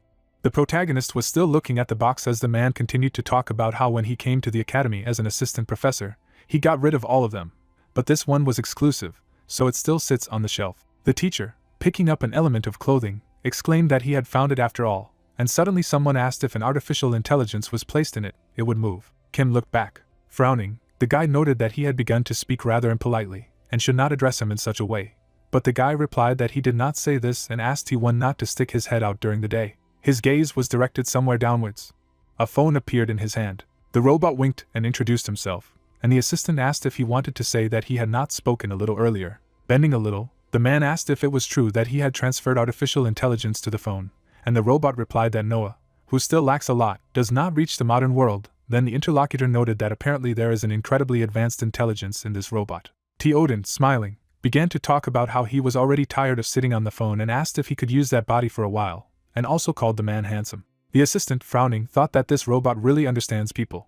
The head of this robot appeared. Raising his hand, the assistant noted that this case was much better than the model from 5 years ago that he had used before. Everyone else crowded around him. Looking at these people, the robot asked what they were staring at. After all, was it really the first time they saw a robot move? The young man stood behind, asking if his assistant would cause any inconvenience. The latter also replied that everything would be fine, because the hull was already lying idle and it would be better to use it at least like this, and also recalled that he himself said that he had lived with this assistant since childhood and he would definitely like to see the master's performance. The girl was holding T1 in her arms when the assistant noted that the team now also had a mascot. The guy, looking at the interlocutor, replied that he was really sorry. The same said that at such moments just gratitude is enough and added that the newcomer really feels the reaction of others wonderfully. The guy's face turned red after these words and immediately thoughts about the upcoming competition began to visit his head. The arena appeared. The host, smiling broadly, greeted all the spectators. Holding the microphone to his face, the referee introduced himself. His colleague did the same. There were many similar arenas around and the words were heard that they were today at the annual festival of the Fantastic Academy, and it was decided to hold the first competitions on the floating islands of Fantasia. A lot of people gathered in the stands when one of the presenters said that none of them would regret coming to watch this season. A man appeared at a small wall. The headmaster, bowing his head, said that he is one of the ardent fans of this academy and competitions and also said that watching the abilities of the students of their institution is the only joy for him. This place appeared from afar and the old man's words were heard to say that through their game the forces that the players applied to these competitions were transmitted to him, their blood and sweat penetrating into his soul. Frowning, the head also noted that no matter how cruel it was, only one team would win this competition. The young man raised his head, listening to his words that they should show all their fervor through the game so that they would not regret anything in the future. Everyone else was also standing here when the director finally announced the start of the first match. The team moved forward. The opposing team immediately appeared when they were announced. Immediately after that, the protagonist's team appeared. They stood opposite each other when the host asked the audience to greet them with loud applause. The whole arena appeared. The guy lifted the visor. Looking at both images at once, the fighter realized that they had definitely come to the Academy Stadium. But he was able to see the intersection stadium as well. A contraption from which a bright light emanated appeared when the young man suggested that these three-dimensional projectors mounted on the walls were made so that they could be seen from the intersection. Smiling, the young man realized that this was indeed an incredible scale. The eyes of one of the opponents opened wider. The man, holding his head, remembered the previous events and said that he suddenly began to have a headache. Sailor, holding his hands behind his back, noted that his colleague was somehow able to gather enough participants this year, but added, saying that he feels like everything will be the same as last year. Stretching out his hand, the teacher explained that he would hope for the opportunity to hold an interesting competition. Lee squeezed his hand tightly and said that he wasn't sure it would be all that interesting to him. Smiling, the professor explained that his guys were so strong that they would exceed all their expectations. The interlocutor, snatching his hand, asked how he dared to say such a thing. The young man, smiling, thought about the fact that for the first time he saw the professor participating in a verbal battle. Someone, standing in front of him, began to talk about the protagonist. Smiling, the rival also added that he lost his parents early and all this time lived with one robot assistant, and asked if this boy was the unfortunate head of the family. The hero, frowning, asked how he dared to say that. The interlocutor, closing his eyes, said that he was counting on him in this competition. The girl suddenly appeared in front of his face. Approaching, Shia suggested that he shut up in a good way before he was beaten. Suddenly someone's hand appeared. The student, closing his eyes, noted that this was the same newcomer, the most active of the slums of F City, who really was not afraid of anything. The faces of these 4 people appeared after he asked if her life was really worth a pittance, since she did not feel sorry for her at all. Leading, holding one hand on the table, he said that an incredible psychological battle was unfolding between the teams and apparently they would be able to see a hot match, as befits the first fights, and immediately announced the start of the competition. His comrade, putting his hands in his pockets, asked the young man not to lose determination, because their enemies just want to mentally press before the start of the battle. The leader, looking at the hero, called out to him. The protagonist, frowning, thought that this infuriated him. Clenching his hand into a fist, the fighter decided to take revenge on them for this during the game. The man raised his finger up. Rising from his chair, the referee shouted that the long-awaited first match of the academy was beginning. 3 main players of both teams immediately appeared. After that, the other 2 appeared. A game card appeared. Several windows of the systems were open in front of the guy. Each of them had a picture of his comrades on them, when the leader asked them all to try. His face was extremely serious. Immediately afterward, a skull appeared. The enemy waved to him. The young man, still frowning, realized that all the excitement was gone. The enemy, looking ahead, realized that he was not afraid and apparently had much more determination than it seemed at first glance. Smiling, the fighter said that he should test the abilities of someone who managed to defeat an S rank. The hero also stared ahead intently. A map appeared with the location of all the players. Immediately after, an image of the arena appeared and words were heard that the match had finally begun. Looking to the side, the host asked his partner what he thought about the fight, while his colleague replied that the most important battles would be the lane battles. The talismans of these two teams appeared after he said that judging by the types of professions, the protagonist team would be in a slightly better position, but he really wanted to see the development of their opponents, because if only they could calmly improve their abilities at the stage of lane battles, then he would be able to tip the scales in his favor. The two players were facing each other in the lane as the host asked the spectators to keep a close eye on the key moments of the lane battles. The opponent, summoning another skeleton hound, tried to understand what was happening. Looking at the young man, the fighter understood that even when he fought in the lane with upgraded mages, it did not cause him much inconvenience. But from the very beginning it was clear that this person was very inexperienced in them and whether he was the one who managed to defeat the same S rank. Looking to the side, the soldier thought that it didn't matter and asked his ally to start something. Suddenly this player swung his hammer. This fighter was heading straight towards the girl. She also blocked the attack. She turned and called out to her. The ally, holding the shield in front of her, said that she was fine. Mobs appeared after her words that the price for not getting rid of them, but first attacking the players, would be their main mistake. Immediately appeared a notification that the allied hero was attacked and the target of the units was changed. They all headed towards the enemy player. A blue glow appeared around this fighter, and at the same time the host said that this support was hit by a group of mobs due to his rash attack and due to the lack of energy. He decided to return to restore it, but thanks to this, their opponents gained an advantage in the lane. The young man, smiling, thought that their team was really good. The man held out his hand in front of him when one of his comrades said that he saw an enemy from the jungle at the top of the map, and they might attack him. The professor appeared and it was said that in games of this genre there is a system due to which the distant enemy becomes invisible, so you must always be ready and see from which side a forest player from the opposing team will appear, and therefore, when a battle takes place on the lane, it needs to delineate the territory that the jungler can attack, and not stepping over this line is the main precaution. In order not to get into such situations, the young man, standing on the line, understood that if the information from the leader was to be believed, the jungler would have to come out on the left side, which meant that he would only have to stick to this line, and then he would definitely be able to continue the battle. His eyes suddenly opened wider when a certain laughter was heard. The opponent, smiling, asked if he really thought that a forest player would come from above. The hero shifted his gaze to the side immediately after that. Another enemy attacked him. His eyes widened. His eyes turned white as he wondered why the enemy team's assistant was here. The opponent, putting his hand in front of him, noted that not only a player from the forest can come here. The guy gritted his teeth forcefully when his opponent said that he would gladly accept the first murder. Immediately after a message about this appeared, the host also announced it. Smiling broadly, the referee asked how his colleague was in such a situation.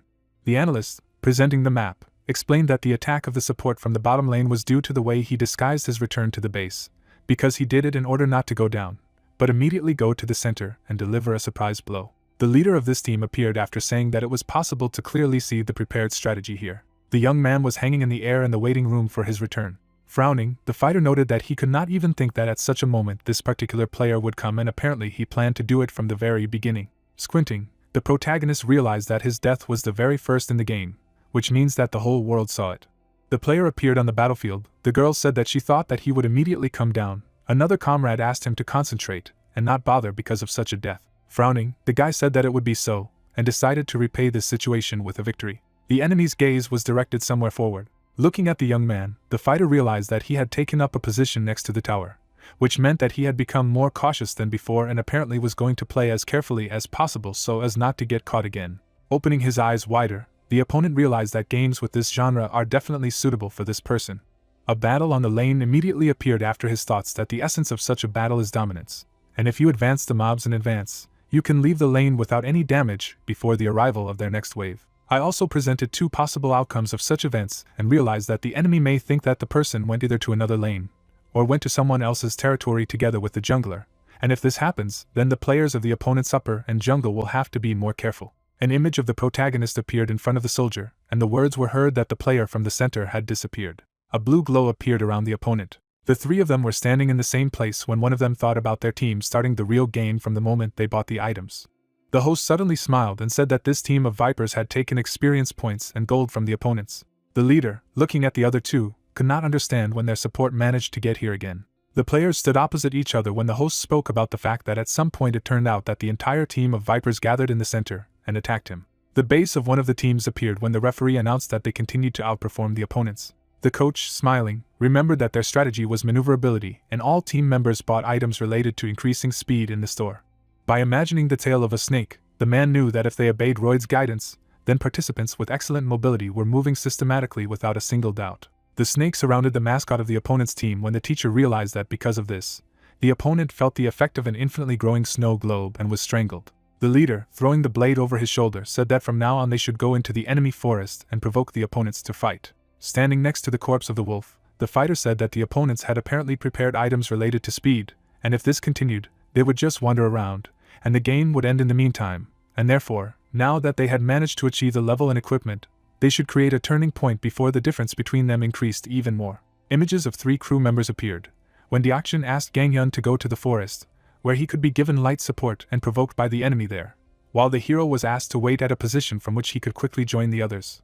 The enemy, smiling broadly, understood that the protagonist team thought that if they took control of the loss, they would definitely win. An image of his comrade appeared and words were heard that the hunter of the opponents had entered their forest. The leader, smiling, knew that they were trying to provoke them into a fight and announced the beginning of a plan. A game card appeared after his thoughts that if this player entered the forest, he most likely asked the top or the center for help. Rushing forward, the mage knew that the number of participants sent there by the opponents would be in the opponent's forests. Imagining his battles with that S-rank, the man knew that he was not going to waste time on such a useless command, because in any case, his goal was to pay off the debt he received during the exam. The assistant, glancing at her comrade in arms, called out to her. She gritted her teeth forcefully. 2 opponents flew at her. The leader, smiling, understood that this was the end of this game. Deokjin, opening his eyes wider, asked if he thought so. Raising his hand, the man explained that he underestimated them too much. Immediately after that, one of the opponents was struck by an ice spear. The opponent, looking to the side, tried to understand what had happened. Behind him stood the protagonist. Looking at him, the soldier asked why he was there. Immediately after, an image of a map with the location of the players was shown. The head crossed his arms over his chest and asked if the newcomer would be able to read the enemy's intentions with his analytical eyesight. The young man, opening his eyes wider, asked again and asked if this would be considered a superpower, even if it worked. The interlocutor, standing in front of him, replied that this was not what he meant, but explained that he was interested in whether the player felt something when he watched the reaction of others. The latter replied that he could only understand the direction of gaze. Glancing to the side, the fighter noted that he could see the eyes of his comrades behind. Turning around, the protagonist explained that although they were playing, Janie's eyes were still riveted on the snacks and she apparently really wanted to eat them. The leader narrowed his eyes a little. Immediately afterward, the man picked up the plate, and the girl shouted a question about what she was doing. She, holding out her hands, asked for at least one piece, and the head realized that they had already been talking for some time, but he continued to observe the gazes of other people.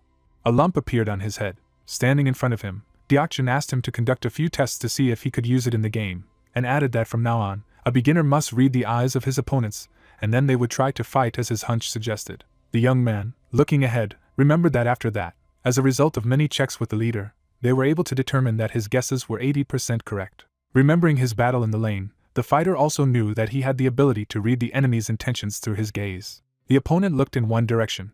Immediately afterward, his gaze shifted in the opposite direction. His hound moved forward. She started attacking the mob.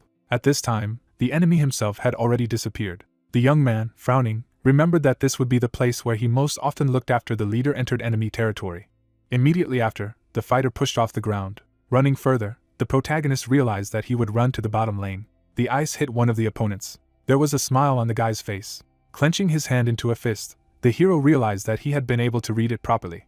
The host, looking up, announced a sudden support from this player. An image appeared from above after the words that a 3x4 collision was taking place in this place. The leader of the enemies, frowning, shouted to his allies not to pay attention to the tower, because they would have an advantage if they killed the ranger faster and got out of range of the tower, because then they would be able to kill them with all the skills that are currently available. The girl suddenly began to grab her legs after activating the dead man's possession. The second enemy fired an arrow.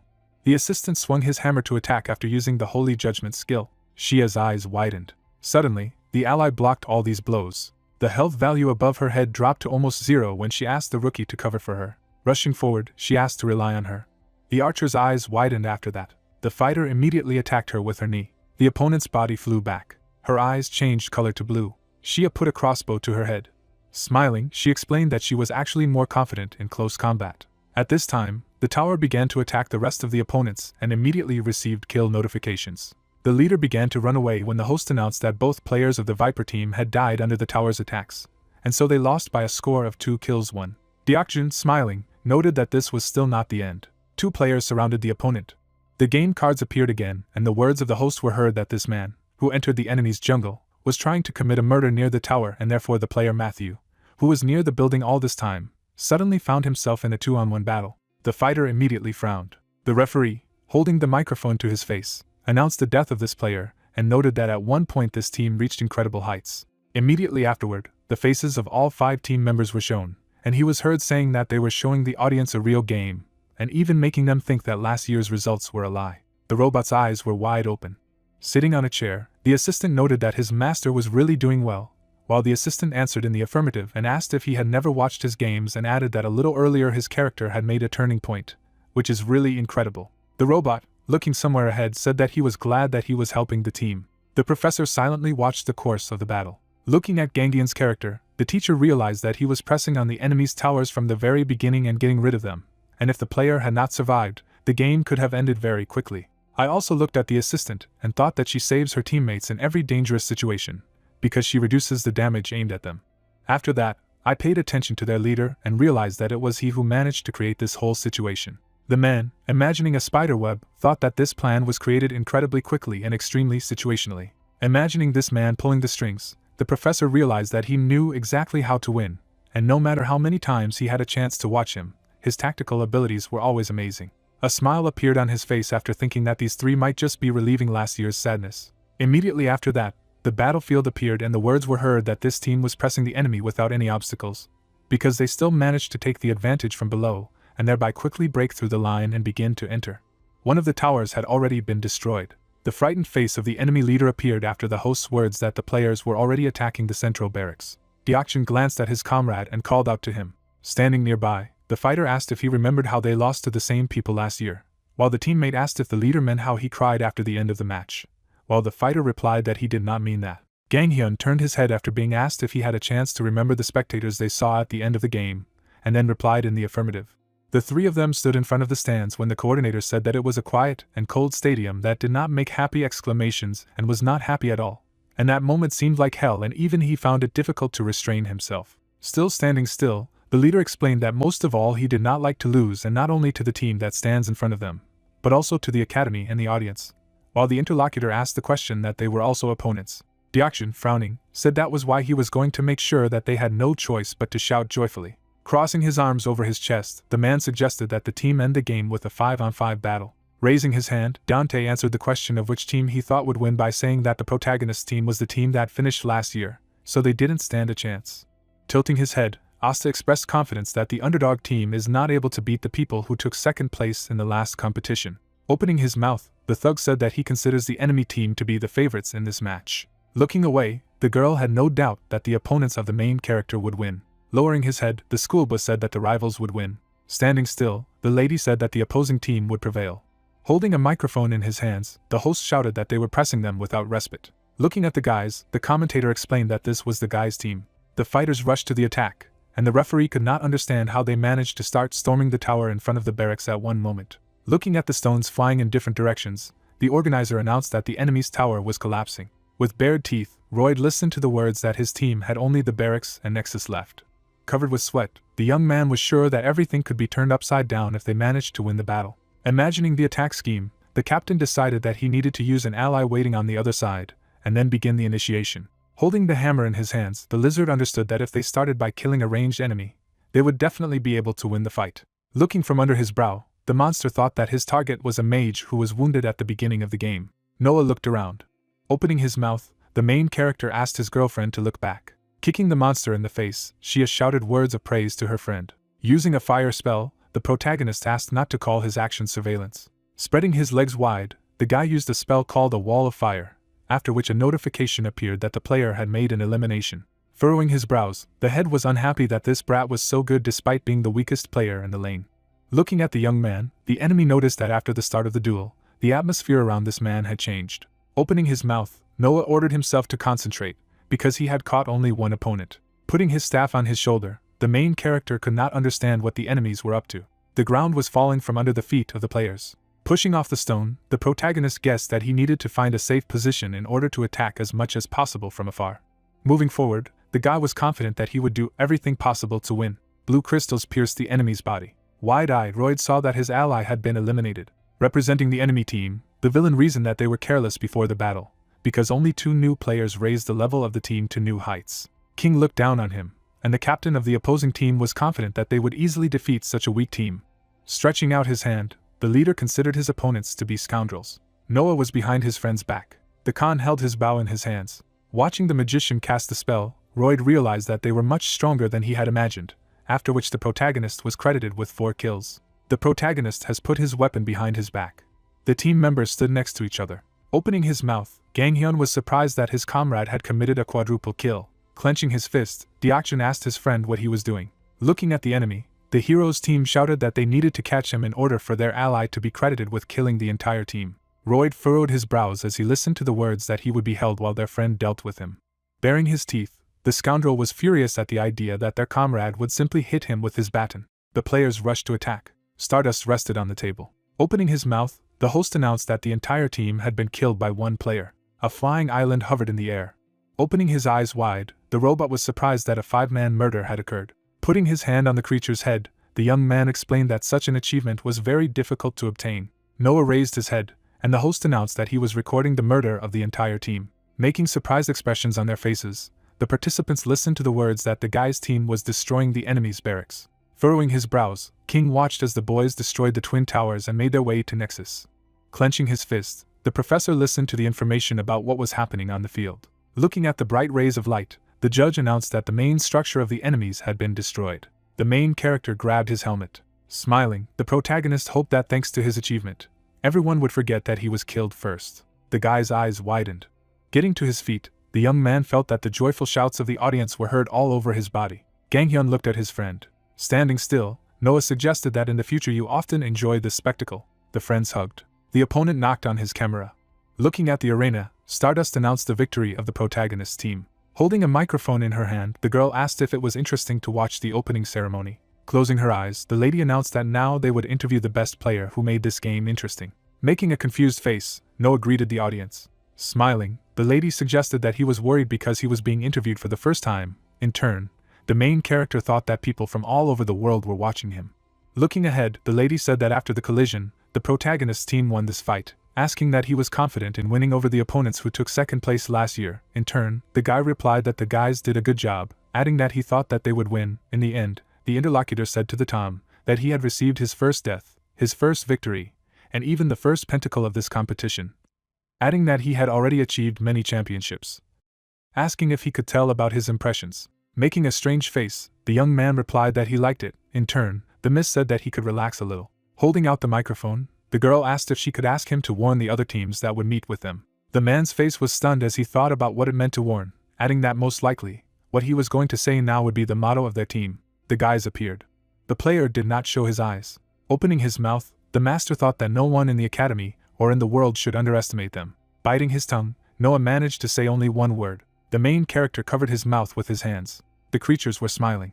Looking ahead, the guy said that he was shaking throughout the interview, and then just bit his tongue and left there. In turn, the interlocutor said that it was his first time, so, of course, he was worried, adding that they should not joke too much about him. Looking ahead, the timid man thought that he wondered why everything always ended this way for him. Smirking, the professor stated that they all did a good job, continuing that he thought it was a great match that told the world about the team. Making a joyful face, the girl stated that it was a pleasure to watch the spectators chant the name of the team. In turn, the young man said that next time he would make sure that they had no choice but to shout the name. In the end, the man replied that there was still time before the next match, so they should watch their conditions.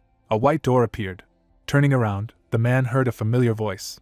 Noah was lying on the sofa. Making an uncertain face, the main character said that he would like to consult with him. Looking ahead, the player said that it meant that he wanted to play better on the line. Holding his head, the interlocutor said that it just seemed to him that he was causing problems to the guys from the team. In turn, the man thought that he began to evaluate himself, adding that this was a good sign. The protagonist's yellow eye appeared, asking if there was such a way. In turn, the professor answered positively. Making a serious face, the man said that this method was to create a training world on his own, asking if he had attended world design classes. Looking ahead, the guy asked about the fact that those classes were taught by the coach of the team, answering positively, adding that if you create a world for training the game on the line, he is sure that it will become much more comfortable. In the end, the interlocutor asked if he would try to create his own world in which he could train the game on the line. Showing a confident face, the young man answered positively. A strange world appeared. There was no emotion on the superior's face. A line appeared. The man showed disappointment on his face. A tower appeared. People were standing in a strange world. The player made a stupid face. Looking ahead, the man asked how the training world was created. In turn, the professor stated that he had set up many towers. In the end, the master said that he thought that if he could pass them all, his lane play would definitely improve, while the teacher replied that his zeal was commendable. However, he created a bad space. Looking at the dark orb, the man stated that he was concerned about the students' design grades, saying that he would now tell him about the essence of simple worlds, adding that first they need a purpose for which they will be used, continuing that their goal is a parade ground for training the game on the line, because they need to purchase a source of peace from the game's internal store. A map appeared. Starting to spin the ball, the man said that why it was necessary to cut off inconvenient moments in that source. Looking out the window of the system, the professor stated that since he wanted to train the lane, everything would be fine, even if there was only one level 1 tower left, adding that if you change the victory condition to destroy the first tower, or kill the enemy, then you would have a world for training the game in the middle. A line appeared in the ball. Throwing a glance forward, Noah asked about what to do with an opponent for training. In turn, the interlocutor said that there were no problems with this either. Pointing up, the teacher said that he had a collected database of players, adding that he could make a bot on them and train. The data of the players appeared. Smiling, the man said that he should choose whom he wanted. In turn, the student said that only that player had an unknown nickname written instead of a nickname.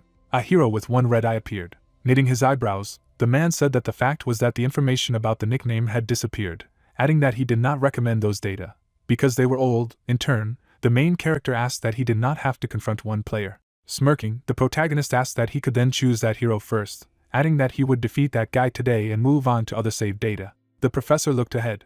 Holding his head, the man said that they would do so. A line appeared. Holding his staff in his hand, the young man said that there really was only one line here. The player looked ahead, asking if he was the unnamed player's bot. In the hand of the projection was a blade. Looking back, the man said that he needed to win faster and move on to the next data, because the basis of the lane battle is not to get attacked by monsters, adding that going forward with creatures is the basis of the basics. Suddenly, the opponent began an attack. The blade plunged into Noah's chest. The yellow eye of the protagonist appeared, thinking that the attack took place at such an unexpected moment, adding that he did not even attract the attacks of the towers, saying that he had miscalculated, because he himself had left the range of their action, continuing that the enemy was really strong. The villain's legs were on the protagonist's hips. Suddenly, the guy flew far away. The character's eyes glowed purple. The professor sat in his chair, saying that he had been in anticipation, but still could not behave like an adult. A memory of the student arose. Looking ahead, the man said that it would not be so easy to defeat his past. Sunset appeared.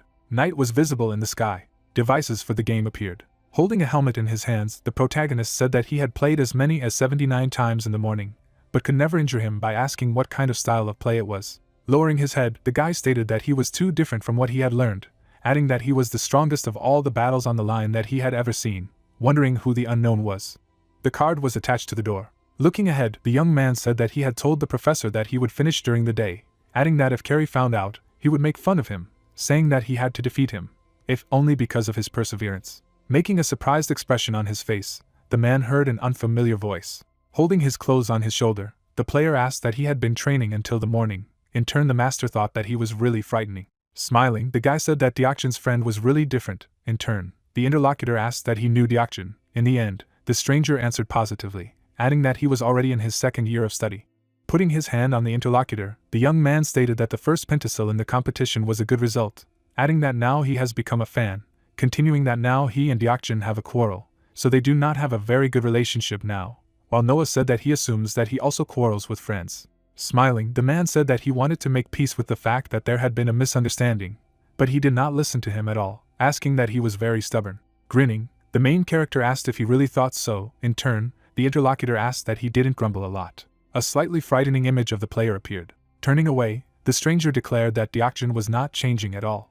Waving his hand, the man shouted that he would support him in the next game. In turn, the protagonist thanked him for this. Holding his hand to his face, the guy thought that he did not even say what his name was. A building appeared. Without showing his face, the player laughed. Folding his hands, the young man asked why he was smiling, adding that he had said that he would take his uniform and get out quickly, continuing that if he stayed again, he would not wait any longer. In the end, the stranger asked for forgiveness. The young man made a serious expression on his face. Putting on outerwear, the man said that he had a feeling as if for the first time in a long time he had met a person from his homeland. Holding his hands on his chest, the young man made it clear that he is the captain of the Metal Shark team. Grinning, the player thought about how I suppose everyone missed him a lot. The stadium appeared. Looking away, the player asked if he had been overworking lately, and Noah asked why he had decided so. Glancing to the side, the young man announced that he trained his physical strength with him every day, adding that, as far as he knew, he also practiced with the professor. Moving his legs, the main character replied that there was no problem with this, because he liked to improve his abilities. In turn, his partner said that today they would need to go to see the competitions of other teams, so he should not overexert himself. In turn, the protagonist replied that he understood this. Looking to the side, the guy asked about what you need to do to play well in lane fights. In the end, the teammate thought about what it takes to stand well in the lane. Without showing his face, the young man asked that he did not think that willpower was required. In turn, the man replied that he would use it. Knitting his eyebrows, the player made it clear that the results of the battles were equal to 179 defeats. Hiding his face behind his hands, Noah said that willpower alone was not enough. A floating island appeared. Interest appeared on the face of the main character. The girl, putting her hand on her face, said that this is what you feel when you come to the stadium as a spectator. In turn, the player asked that he was watching for the first time, to which the protagonist answered positively.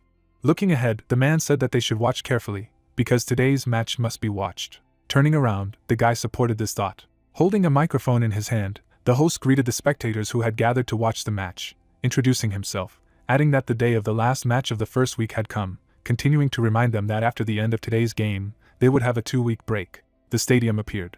People looked at each other, making it clear that there were 2 teams playing today. A picture of a wolf appeared, and it became clear that the team consisted only of sophomores, the team that had taken an honorable 3rd place in the standings last year, a team called the Unchained Wolves. A man in glasses appeared. The players did not show their faces. The people turned their heads to make it clear that their team was called Metal Sharks. The young man was smiling, making it clear that due to some problems with the roster, the team had completely changed it, so it was a completely new team of only first-year students, with the exception of the captain of the second-year team. The team members showed up, and it was clear that the teams are incredibly contrasting, so it would be very interesting to watch their rivalry. Making a strange face, the man asked if he wasn't a friend of Deoxyn's. Making a scary face, the player asked who said that he and that freak were friends, adding that he should not associate him with that garbage. Knitting his eyebrows, the young man announced that he was the traitor they had talked about last time, thinking that he had hurriedly called the first-year students to his team, to which he had fled, betraying them, thinking that this was the chance he had talked about. Throwing up his hands, the player asked that they were not very worried. Without showing his face, the captain said that there was no need to be afraid of the fact that in other teams everyone was in the 2nd or 3rd year of study. Looking uncertainly ahead, the guy asked if everything would really be alright. In turn, the interlocutor said that they were very cowardly. Putting his hand on his shoulder, the man said that they should just do as they did in training, then there would be no problems, adding that they should not make mistakes out of fear. In turn, the subordinate replied about what he understood. Dissatisfaction appeared on the player's face. A large player view screen appeared, making it clear that the game was about to begin. The character smiled, saying that it means that the offender is also a mid-laner. An image of the player appeared. Words of the hand. The man asked that he knew that player. In turn, Noah stated that he studied at his school, adding that he was a disgusting bastard. In the end, the girl asked that if he tortured him, she could scold the villain, while the interlocutor replied that this was not entirely true, adding that the opponent is nothing, and he could well defeat him even without training with the professor. Looking ahead, the guy said that it meant that the man was unlucky, because the opponent in his lane was a man who was called the 3rd generation of the best mid-laners. The player looked ahead in fury. A character from the team of Freed Wolves appeared. Holding the blade to his face, the opponent said that he had no expectations, because last year they took 9th place, but he dared to bet against him to a first-year student. Knitting his eyebrows, the young man thought that he had the abilities of the 3rd generation of the academy's best mid-laners, adding that the pressure was different from what he had in training. The body of the guy appeared, making it clear that if he did as the captain said, everything would be fine. Starting the attack, the knight declared that the opponent was too tense.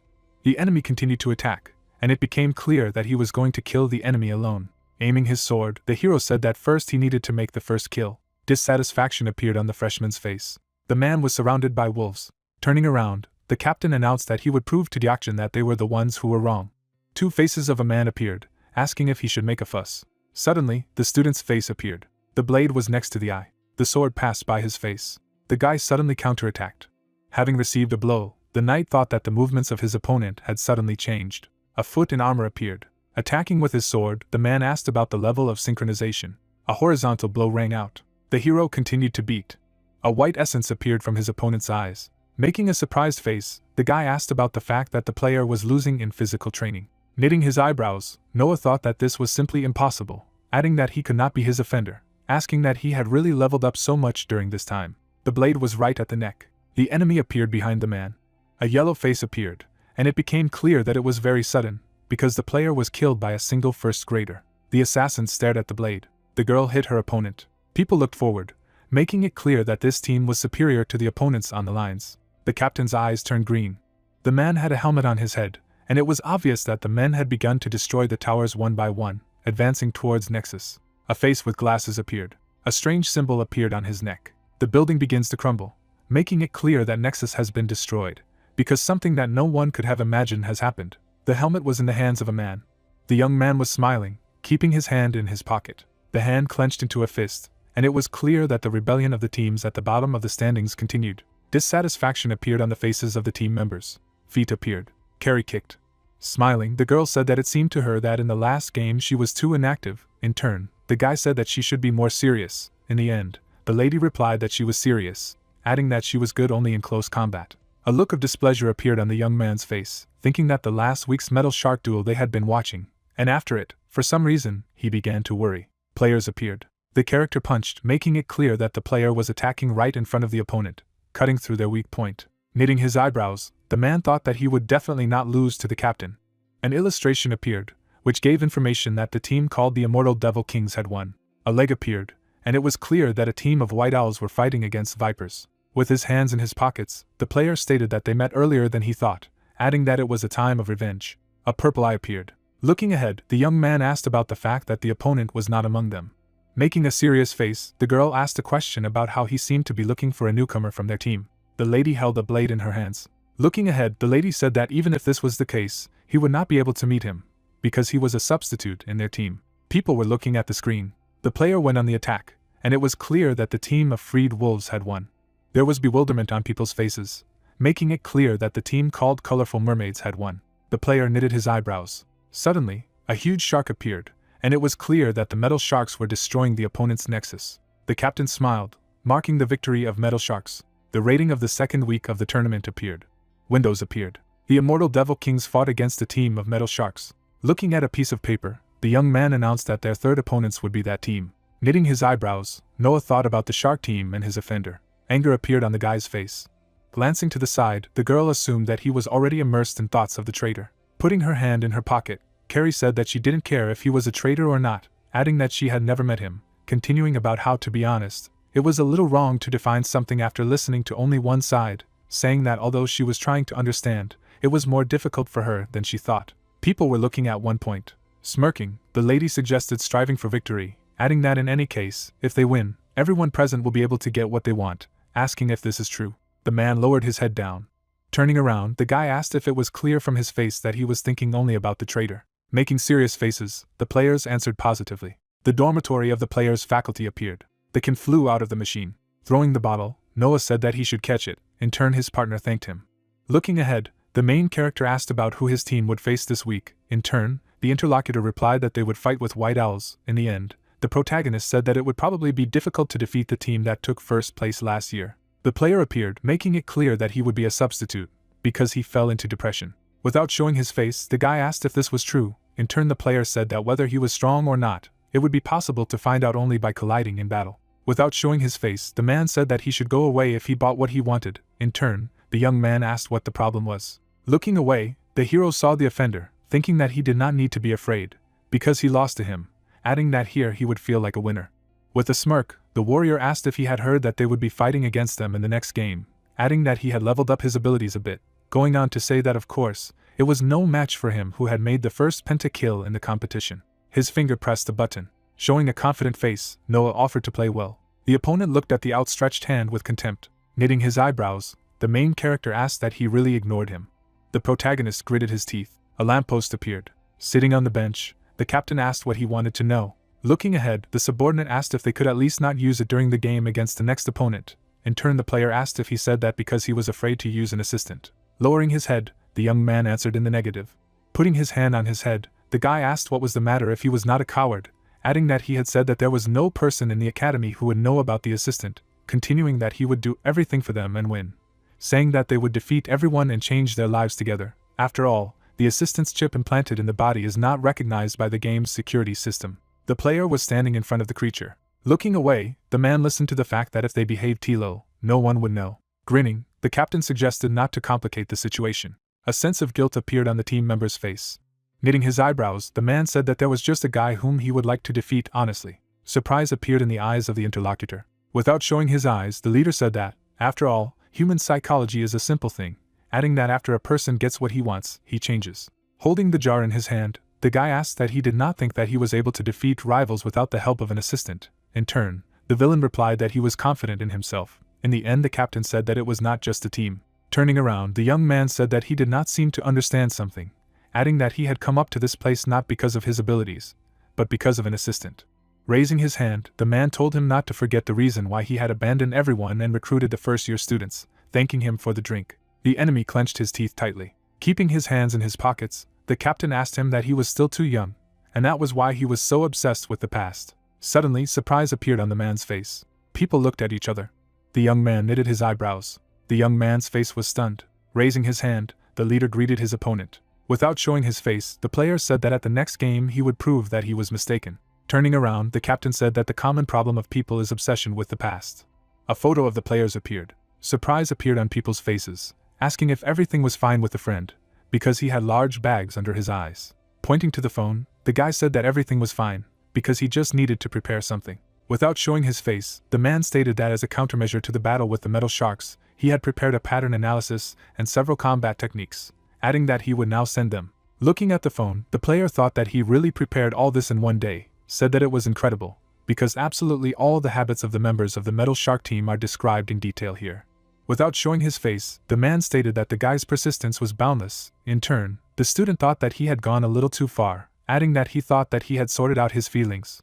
But when he met him in person, he succumbed to emotions again. People stood with their backs to each other. Closing his eyes, the young man thought that he should be aimed only at winning, saying that it was not necessary to complicate everything. With his hands on his head, the team members said that they all had to join forces to win the team game, and Noah thought that he was obviously blaming himself. Smirking, the main character thought about how he didn't want to lose either, adding that as soon as he read this, he would start special training again.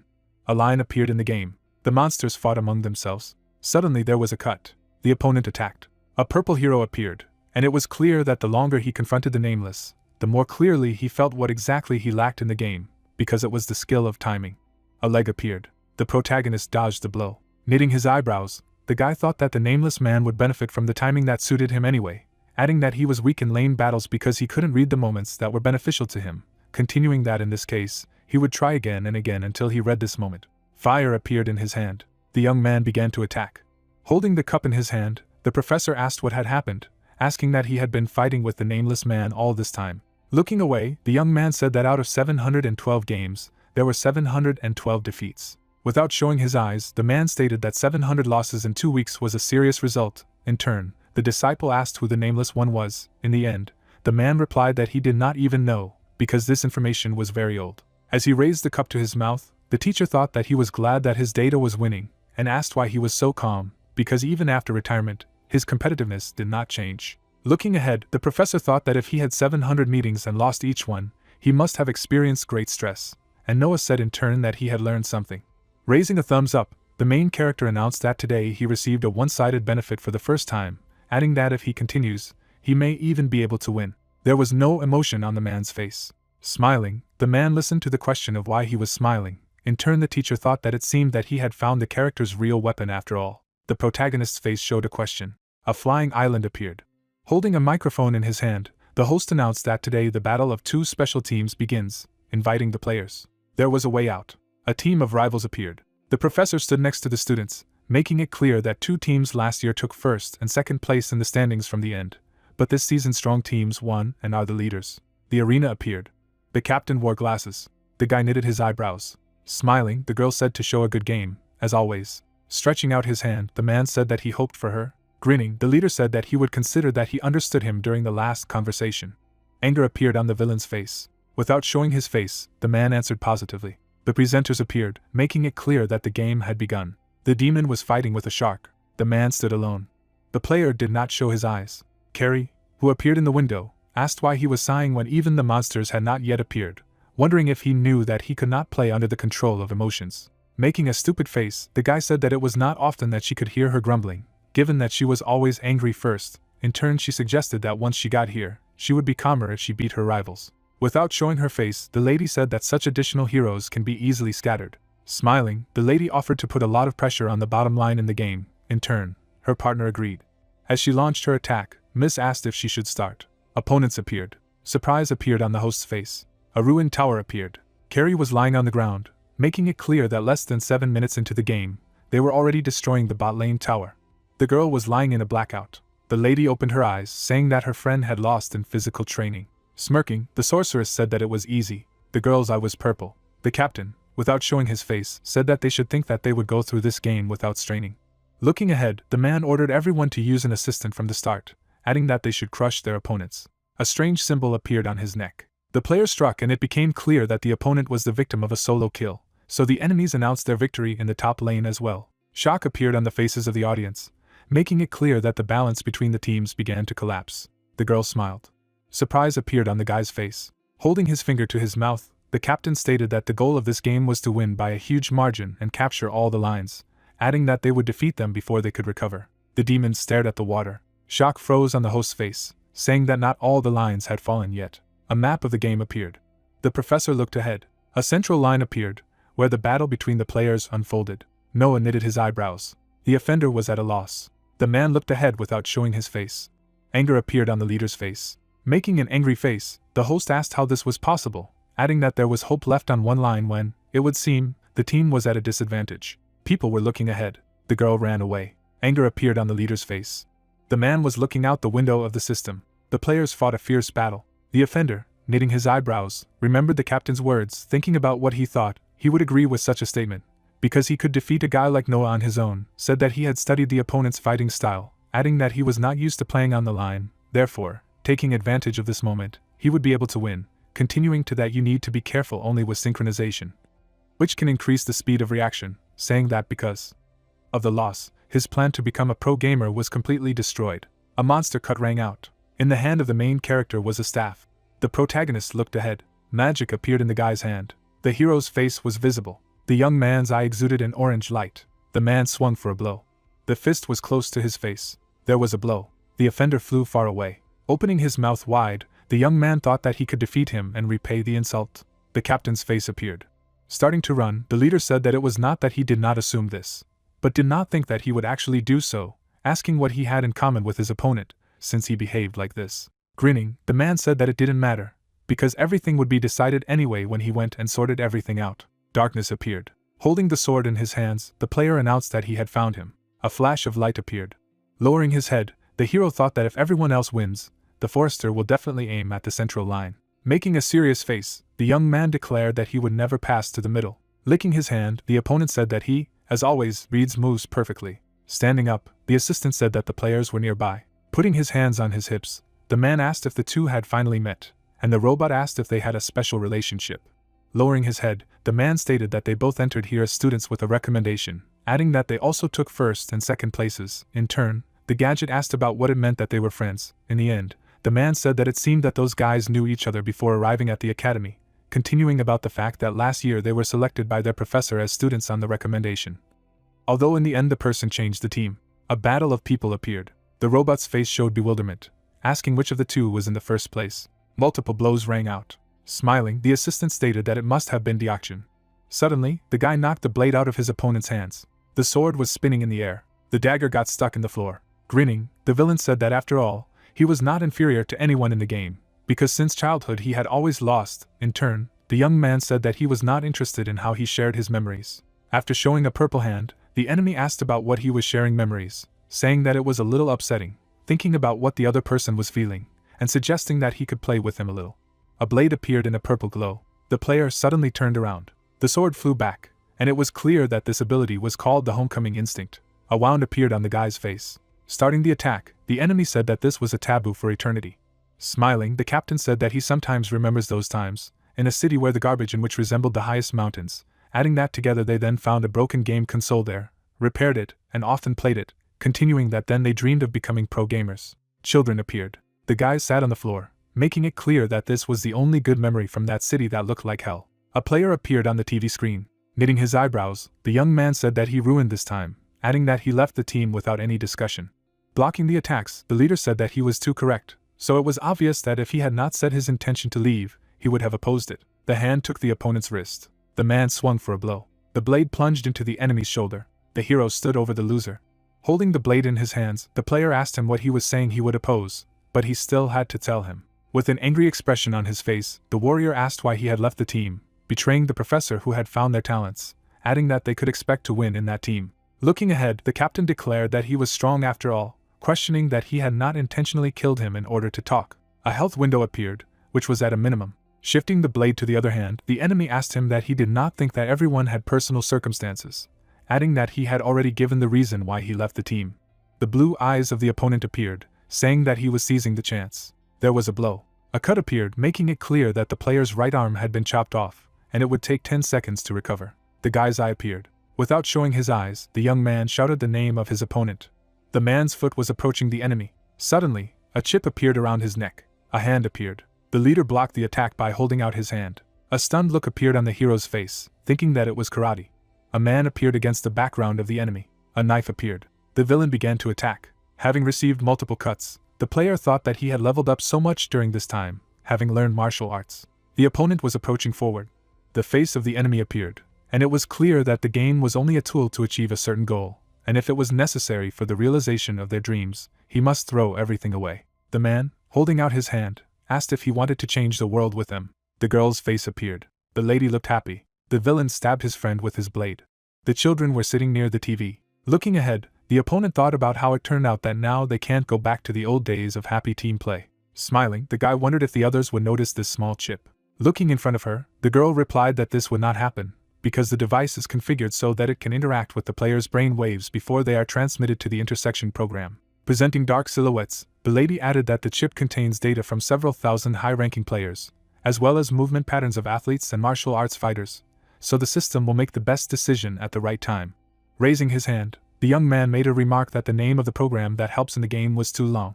Opening her mouth, the lady agreed to change the name to help her. Looking at the fighter's disappearing body, the commentator talked about the player single-handedly killing a user from the protagonist's team. Turning his head, the warrior asked if he should clean up after his younger comrade. About 2 minutes ago, the participants were fighting among themselves. The man took a step forward. Looking from under his brow, the assassin stated that he did not expect his opponent to make such a blunder in the lane when he entered his area of effect. Finding himself behind the opponent's back, the villain was glad that he had a good moment to attack. Noah looked around. After a moment, the guy made a leap. Frowning, the enemy realized that it was a decoy. The little knight stabbed the player in the back. After a projectile flew into the face of the villain, he thought that his opponent deliberately took the attack and took advantage of the movement. Looking at how the fighter was lying on the ground, the main character explained to him that he had fallen into a trap. Baring his teeth, the assassin listened to the words that it was impossible not to change completely. Stretching his hand forward, the protagonist asked which of them could really be considered a loser. Covered in a purple aura, the guy realized that after 700 games against the nameless man, he had developed a habit that made him think about what this person would do in his place.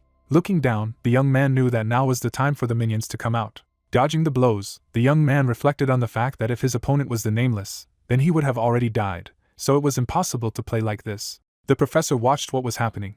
Looking ahead, the man noticed that his ward had significantly improved his playing in the lane over these 2 weeks.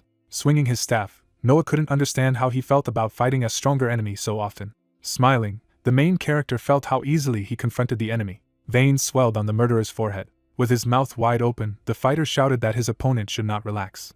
Sitting in the game device, the student remembered that after losing, he practiced and analyzed his games every day in order to become stronger. The disciple's hand trembled, and he thought that he did not even want to assume that he had no talent. Holding the dagger in his hand, the player decided that he had to defeat it on his own in order to prove the opposite. Putting his hand to his chest, the protagonist said that if his opponent had so few life points left, then it would not be difficult to defeat him. The guy began to cast a fire spell. A moment later, a powerful explosion rang out. The young man's health bar began to fall. The standard of living of the assassin has reached a critical point. Covered with sweat, the scoundrel was upset that he had lost again. Stretching out his hand, the student advised his friend to use a helper if he wanted to win. Looking at the cup, the fighter knew that this was what he wanted. The enemy team stood with the award. The player imagined how people from his team were replaced by members of his opponent's team. With his eyes wide open, the boy could not understand why he was imagining such a picture at all. Furrowing his brows, the user remembered that he did not recognize him. Looking at the back of his rival, the killer could not admit that this loser was stronger than him. Having created a fireball, Noah was confident that with such a pool of health, his abuser would die in just one hit, so it was time to use an extensive skill. Looking ahead, the assassin realized something. Keeping his head straight, the student was afraid that he would lose like this again. A strange symbol lit up. A stream of fire rushed forward. The main character looked back. Sliding on the ground, the fighter admitted that his friend was right. The assassin deftly dodged the attack. Smiling, the warrior said that his comrade behaved as if he would not take advantage of the help provided to him. Looking at how the protagonist was hit, the scoundrel noticed that his ally was good at using a helper. The guy was sitting in a helmet. Some sounds were coming from the device. The young man began to remove the device. Baring his teeth, the young man listened to the announcement that his enemies had won with overwhelming results. The opponents stood still. Holding out his fingers, the captain notified his teammate that he would turn a blind eye to the fact that he had almost disobeyed his orders. Frowning, the student listened to the words that his comrade would continue to count on him. The leader of the enemy group turned his head. The guy lowered his head. The young man made a sad expression on his face. Ganghyun looked away. Noah looked down. Solha covered her face with her hands. Shia opened her mouth. The enemies were leaving. The professor looked at the screen. Raising her hand, the girl invited the man to show a good game. Frowning, the teacher understood something. There were many players in the room. The guys lowered their heads. Kim, through the sweat on his face, muttered that even Ganghyun, who is always cheerful, and added that everyone was shocked by the first defeat. The guy, looking down, said that they were completely incapable of resisting them, and asked that who would have thought that he would lose so easily because of physics alone.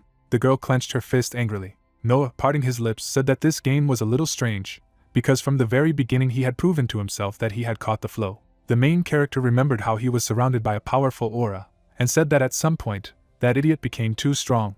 The professor, looking ahead, explained that they shouldn't be so depressed, and believes that they did everything they had to do in this game. With his hands in his pockets, the teacher said that in the past, the coach of his team often said that a person who tries to learn a little bit of everything does well. The young man's expression was serious, and the assistant suggested that he lay this defeat as a foundation and level up even more, because there are still a lot of competitions ahead of them, and therefore they need to concentrate. The mentor, turning his head, thought that he should check the metal sharks and Lily. A view of the daytime sky opened up. Running fast, the protagonist noticed that even after a day he felt exhausted. Sighing heavily, the guy said that Deokjin looked like it was very hard for him, and they lost to the team that Loki was on, and so losing was an even bigger blow for them. Frowning seriously, the young man said that he didn't want to lose at least Hyunjun. With his lips pouting, the player called the main character a loser, and he objected that they actually had a draw, and if they met again in the playoffs, he would definitely win. Moving his legs, Noah said that in the past he had been beaten very easily. Through the sweat on his face, the protagonist wondered if this could be due to the lack of synchronization, and when he would be able to use it again. A view of the tall structure opened. Standing at the door, the guy exclaimed that after doing sports he felt fresh. Suddenly, the young man noticed Han on the bed. The student played the guitar. The student ran his fingers along the strings. Smiling, Noah noticed that he was good, and added that it meant that he could play the guitar as well. Drool was flowing from the teenager's mouth, and the main character thought that it was incredible that he was sleeping at this time. Looking at the protagonist, Han said that he had come, and he muttered that this guy really was number one in matters related to sleep. Standing by the bed, the young man asked if he could play the guitar, to which he received the answer that Professor Wazin had said to find a hobby, which would favorably affect the level of synchronization, and then said that his synchronization was related to hearing. Players were walking down the street, and the student said that it turned out that he would perform with a band at the school festival, and then the guy asked again about the school festival, after which it was explained to him that on the day of the end of the 5th week of SKT, a festival would be held, during which the entire academy would be transformed into a hologram. And it was said that this would be the day of the unification of the academy from reality and its mirror world. Smiling slightly, Noah remarked that he was incredible, because by participating in the competition, he was simultaneously preparing for the festival, and then the student said that the teenager who was responsible for the vocals would not be able to participate, and therefore they needed to find a new vocalist. Parting his lips, Khan said that he had a conversation with him. The student asked if he knew a lot about the girl, which made the main character turn around in bewilderment. After introducing the girls, the student said that there were 2 of them in their team, and the protagonist said that this was so, and at the same time his interlocutor asked if he talked to the girls a lot, to which he received a positive answer. The player clarified what to do in order to make friends with her, after which the guy abruptly threw things aside. The user's expression was calm, and the young man wondered if he liked someone. Khan said that he did not like him, and this was a man with a good voice, which made Noah blush. In the past, the student was lying on a bench, and now he reported that he was worried that the performance he was preparing for would be cancelled, and so he entered the mirror world of the academy and slept there, and then the protagonist asked how he slept if he was worried. The student's mouth was open. The silhouette of a girl appeared, and the player said that he was woken up by a woman singing with a mysterious timbre. Touching the tree, the user said that he immediately followed the sound, and when he reached a distant place where there was no trace of the presence of other people, the teenager noticed a lady ahead. The lady's eyes were closed. Smiling slightly, Hans said that he was surprised. After all, it was a flowing voice full of beauty, and at that moment he thought that such a person would be perfect for the role of vocalist. Blushing, the protagonist muttered, which means that he fell in love at first sight. The girl turned around in surprise, and the student explained that therefore, in order to hire her, he spoke first. Standing beside the lady, the disciple said that he wanted her. Sweat was dripping down the lady's cheek. The player was looking straight ahead.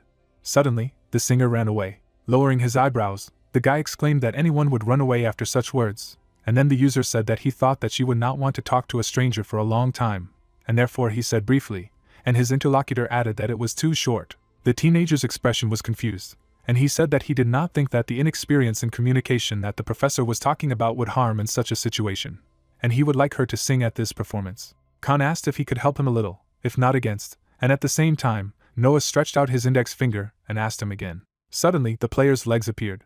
The main character, looking ahead, clarified whether he was asking him to talk to her instead of him, to which he received a positive answer, after which he said that he himself spoke to him perfectly, and the student noticed that his friend looked like a small animal, and then he asked if he would figure everything out himself. Parting his lips, the protagonist said that he did not think it would be so easy to meet her, and the student explained that everything was fine because he had excellent hearing. Suddenly, a magical shell appeared.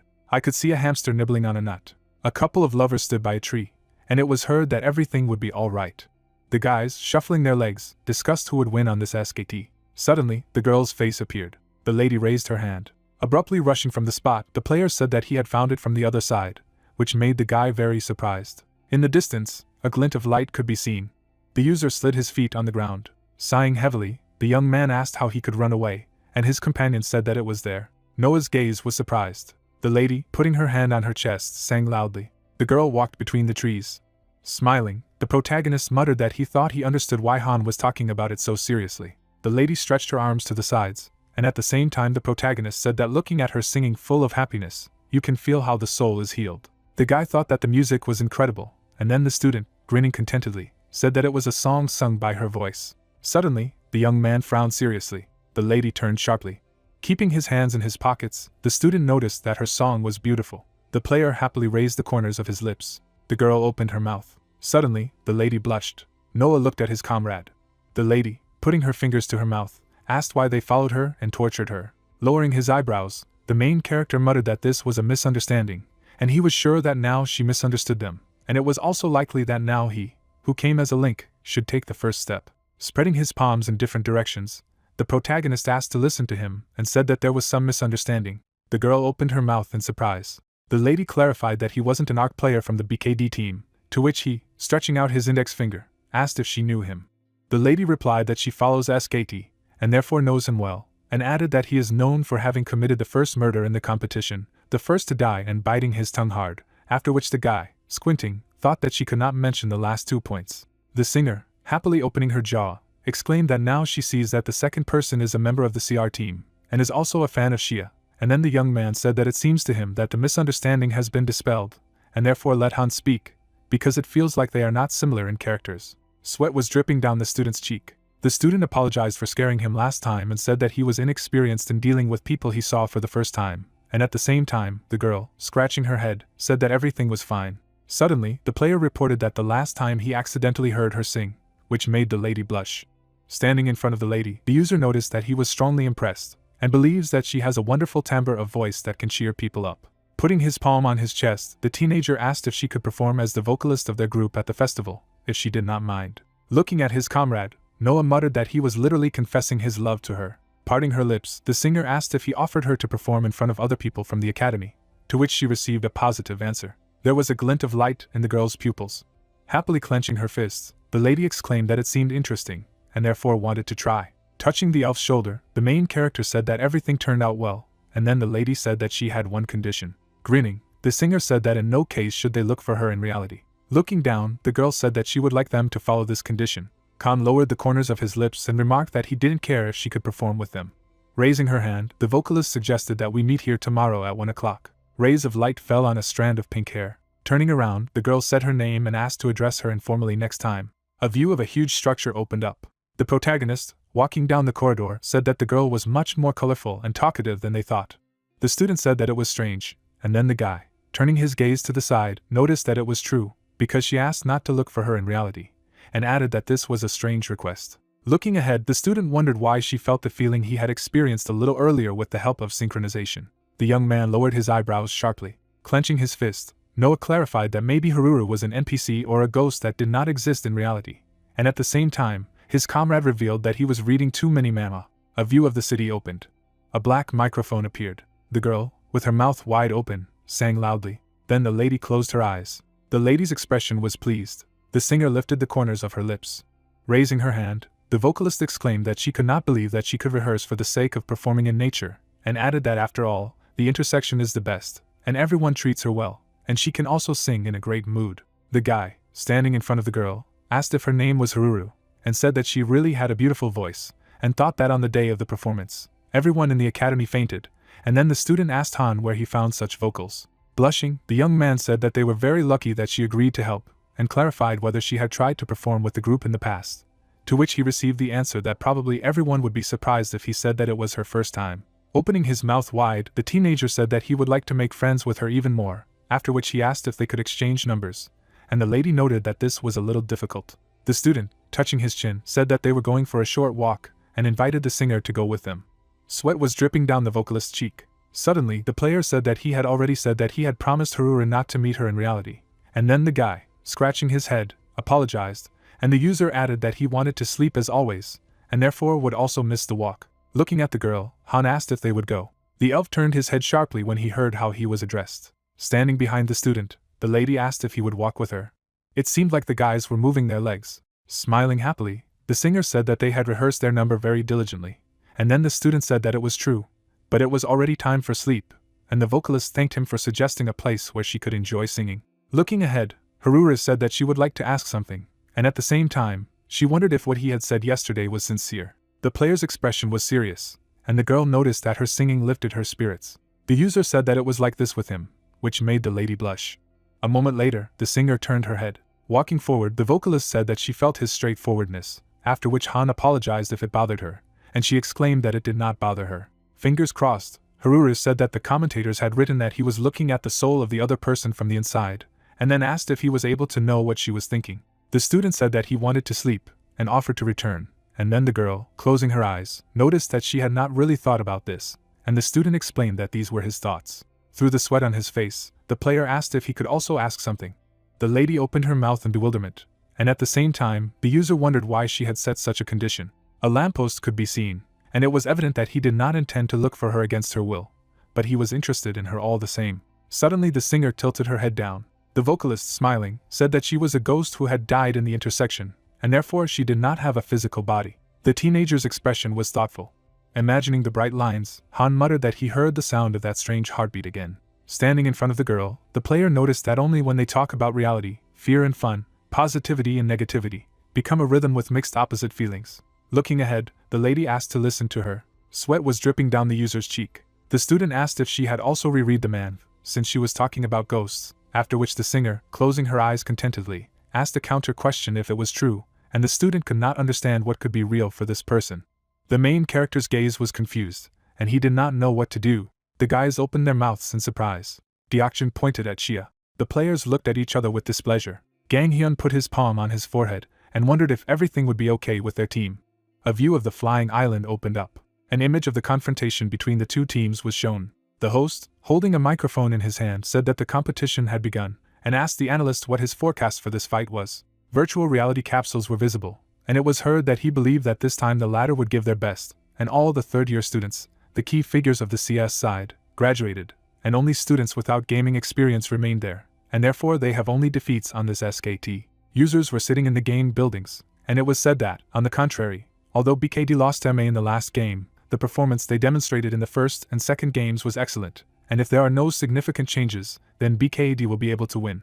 Stardust, with his mouth wide open, asked if it was true that in this game the blue team was BKD, and the red team was KS, to which he received a positive answer. A blue screen appeared, and then the host asked if it was not different from his prediction, and exclaimed that from the very beginning they were far superior to their rivals in total gold. A flying island appeared, and it was heard that the team had 6,000 gold coins, and KS was also in the lead, playing against BKD. Deokjin clenched his jaw in displeasure. The player said that the protagonist should move the line there and help the others, and at the same time, he, through the sweat on his face, apologized. Noah bit his lips in disbelief. A dark aura swirled around the protagonist, and then he was informed that he was going to the forest, and therefore he should not let himself be killed, move the line and prepare to help, and also had to say that the enemy had disappeared from the center line. Lowering his eyebrows, the guy muttered that Deokjin was ordering more than usual, and added that he wouldn't be able to keep up with him. Suddenly, Shia attacked her opponent with her foot. The student, looking at the girl, noticed that it seemed to her that they had gone too far ahead, and therefore it was better to move back, as it should be for archers, to which she explained that everything would be all right. Frowning seriously, the lady thought that she needed to make sure that she was just in bad shape then. Suddenly, enemies rushed in her direction. The student opened her mouth wide and called for her partner. The professor and the assistant were sitting on chairs, and the host exclaimed that the BKD was much more unstable than usual, and they saw some kind of dissonance in the team. Sweat was running down the man's cheek, and then the question was heard whether the BKD had really changed after the game with MA. The warrior, smiling menacingly, said that these BKDs do not know how to play at all, and there is no teamwork at all. Abruptly opening his jaw, the player shouted that now their team will win the first victory. Unexpectedly, Gang Hyun knocked down his opponent. The guy was holding his opponent's face. Standing near the defeated enemy, the young man clarified what they were all doing, and at the same moment the host reported that the player from the BKD had committed a solo murder. A view of the daytime sky opened up, and the question was heard whether it would change the course of the entire game. Currently, the teenager has touched his forehead. Stretching out his index finger, Deokjin asked what the disgusting game was, and said that if he didn't know the meaning of the word control, then he should act according to the orders, and Shia objected that their commands were too rude to listen to them. Frowning in displeasure, the student asked if she understood that her selfish game was ruining all competitions, after which the girl asked a counter question if he did not understand that his orders were ruining her game. Suddenly, Gang Hyun clapped his palms. Approaching the guy asked them to stop and said that they had won, and also clarified why they should sort things up now. Deokjin lowered his gaze, and then it was explained to him that due to his orders, the protagonist was unable to play at all, and he was asked if the teamwork he was talking about depended on only one person.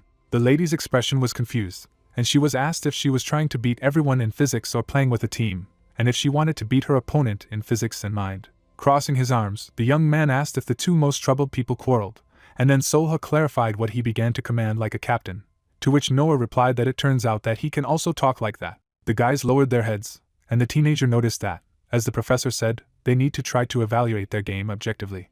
A view of a tall building opened. The protagonist was lying on the bed. Sweat was dripping down the guy's cheek, and he wondered if everything continued like this, if their team would survive. Hearing the laughter, the student looked up. Han and Noah looked at each other sharply.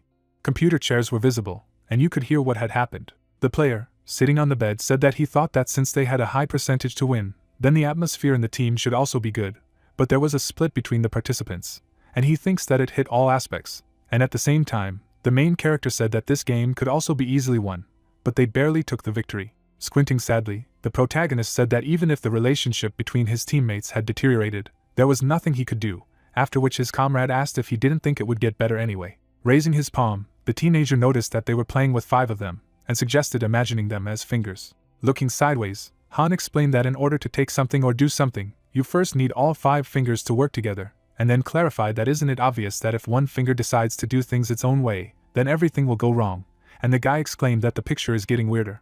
The player, crossing his arms, said that nothing terrible had happened to the fingers, and therefore he thought that after some time they could be controlled as before. The young man's expression was confused. The user wondered if it was possible to say such a thing to him, namely to a player of the enemy team, to which Noah, opening his mouth wide, replied that he remembered that he was an enemy. Sitting on the bed, the main character said that they would recover before playing with them, and therefore everything was fine, and the teenager said that he would also try when he fought against them, because it would be his revenge. Raising his head, the protagonist asked what he was sighing, and if something had happened to Haruru, and also noted that apparently this was the case.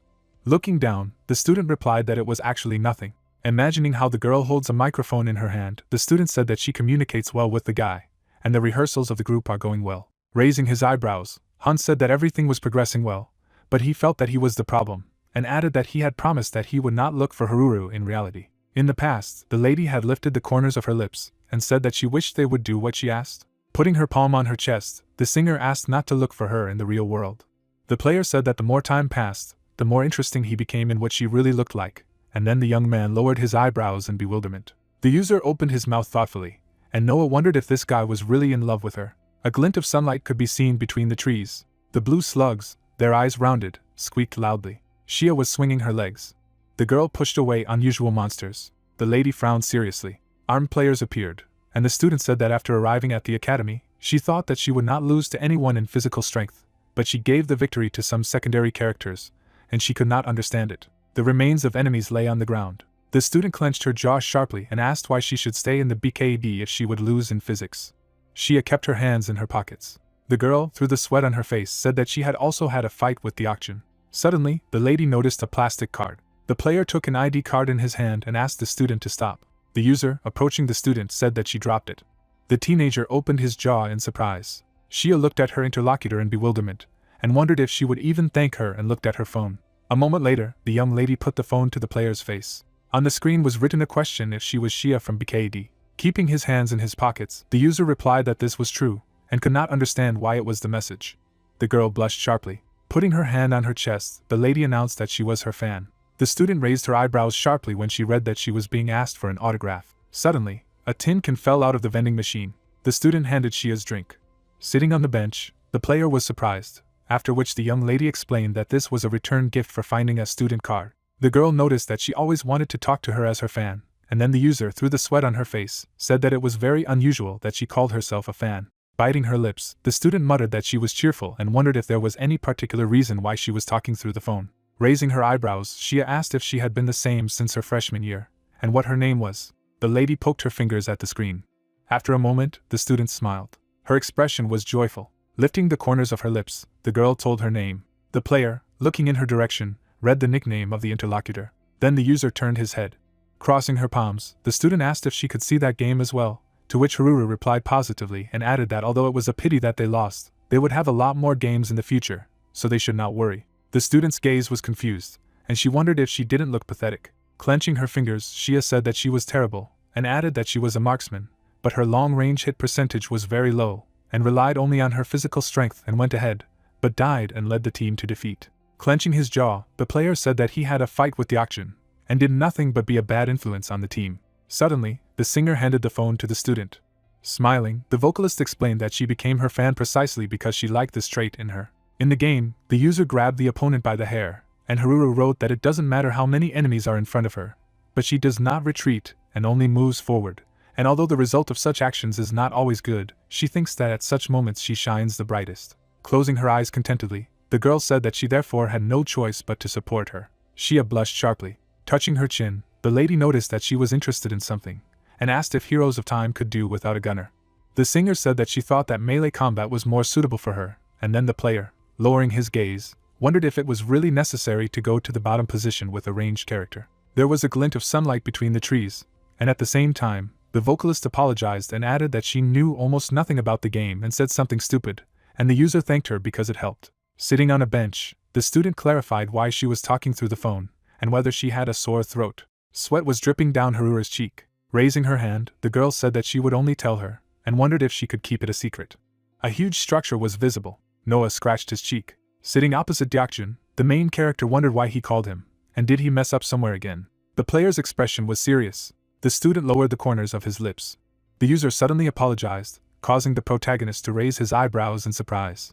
Tilting his head down, the student apologized for confusing him at this game with his strange orders, and for spoiling the atmosphere in the team, all of which were the result of his anxiety. Closing his eyes, Deokjun said that he had shown everyone his indecisiveness because of one defeat, and as a team leader, he was sorry. Raising his palm, the guy said that everything was fine, and added that it was because of his shortcomings. The young man looked towards the leader. The player's eyes were surprised when he heard that Noah also wanted to tell him something, namely if he remembered that he told him that he and Nightmare went to the same school. The teenager grinned contentedly, and the main character said that he was actually the object of his bullying in high school. In the past, the protagonist closed his lips, and now he explained that this guy came from a rich family, and he was an orphan who grew up without parents, and they could not even become opponents. Smiling slightly, the young man remarked that the only thing he was sure of was his ability to play. A player from the Metal Sharks team clenched his jaw in fear, and Noah said that he had defeated him in an esports competition, and therefore thought that he could surpass him at least in something, and at that moment he felt a psychological victory.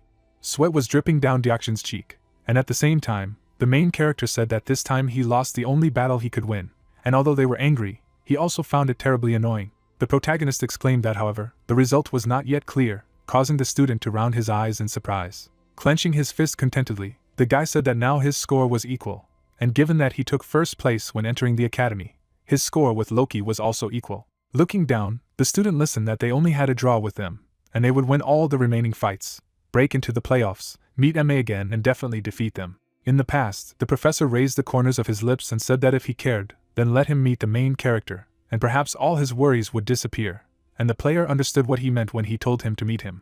The user wondered that just the feeling of not wanting to lose is what is called going to the goal no matter what, and at the same time, Noah, holding the phone in his hand, noticed that it was already training time. Suddenly, the protagonist turned to the leader of the team, causing him to abruptly raise his gaze. Raising his eyebrows, the guy asked if he would go training with him. High walls appeared. Deokjin, holding his hands in his pockets, said that it meant that he had gone through such a training session alone, and added that he thought why his lane play had improved recently. Looking at the screen, the young man said that he could choose the enemy's weapon, and specified which one he wanted. The player's pupils narrowed sharply. The user replied that he wanted a single dagger, after which Noah, with his mouth wide open, exclaimed that then they would start, and the leader wondered if he was really worried about it again. Suddenly, an opponent appeared in front of the student. The enemy was surrounded by a magical aura. Tossing his weapon, the student muttered about simplicity regarding the goal and added that he had come to the academy to become a professional gamer. In the past, Loki has extended his index finger, and Deokjin has revealed that his reluctance to lose to him is not a competition, but a feeling of betrayal from leaving the team without even consulting him. The teenager blushed sharply. There was a picture of a player on the TV screen, and then the student said that the simple reason he wanted to be a pro gamer was because he wanted to be like Faker. Suddenly, the student's rival rushed in his direction. The user raised his eyebrows when he heard that he needed to focus. After a moment, Deokjin raised his sword. The leader's pupils quickly narrowed. The enemy's eyes burned brightly. Suddenly, the enemy knocked the weapon out of the student's hands. The score after the battle of the players appeared on the screen. Standing behind his comrade, Noah asked if his opponent was strong. Through the sweat on his face, the student clarified whether he had said that the professor had information about him, to which he received the answer that he had provided it to him.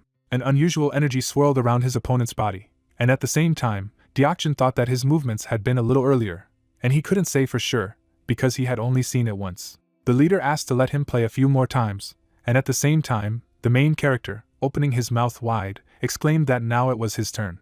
The guy's legs appeared. The young man knocked on the door. The man, sitting at the table, said that he could enter. Looking ahead, the teacher asked what had happened at such a time. The player's expression was sad. The user kept his hands in his pockets. The student asked if the game data held by the protagonist belonged to Faker, causing the mentor's face to sweat sharply. Lowering his eyebrows, the student clarified where he got the data of the best player who hid all his tracks, and how he was connected to Faker. Parting his lips, the gentleman asked why she thought so. Deokjin, looking in the direction of the interlocutor, replied that since early childhood he has analyzed his game and tried to repeat his every move, and he is sure that more than any other person he watched videos of Faker's games.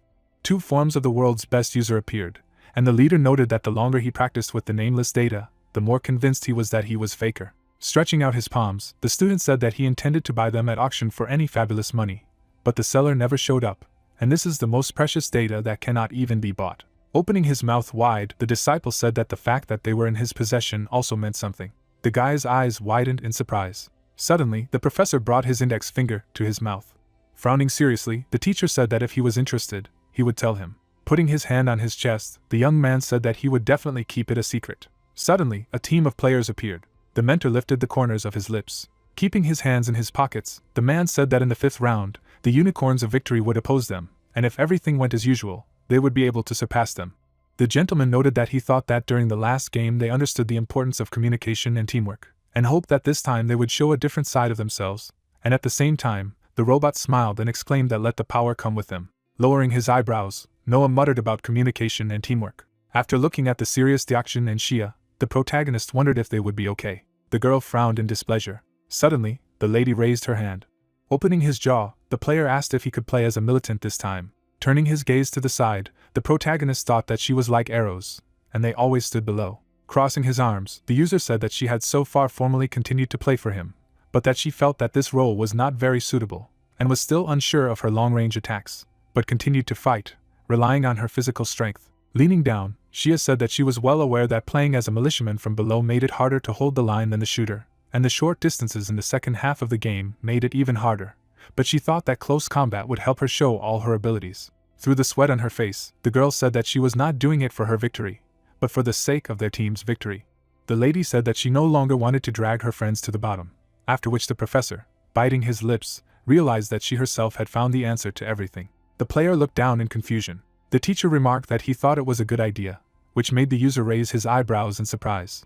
After patting the student's head, the mentor said that they would test her tactics in this competition, and added that with such physical strength as hers, she would be able to do it. The girl thanked the professor, and then Noah, through the sweat on his face, wondered if the proud Shia had bowed her head.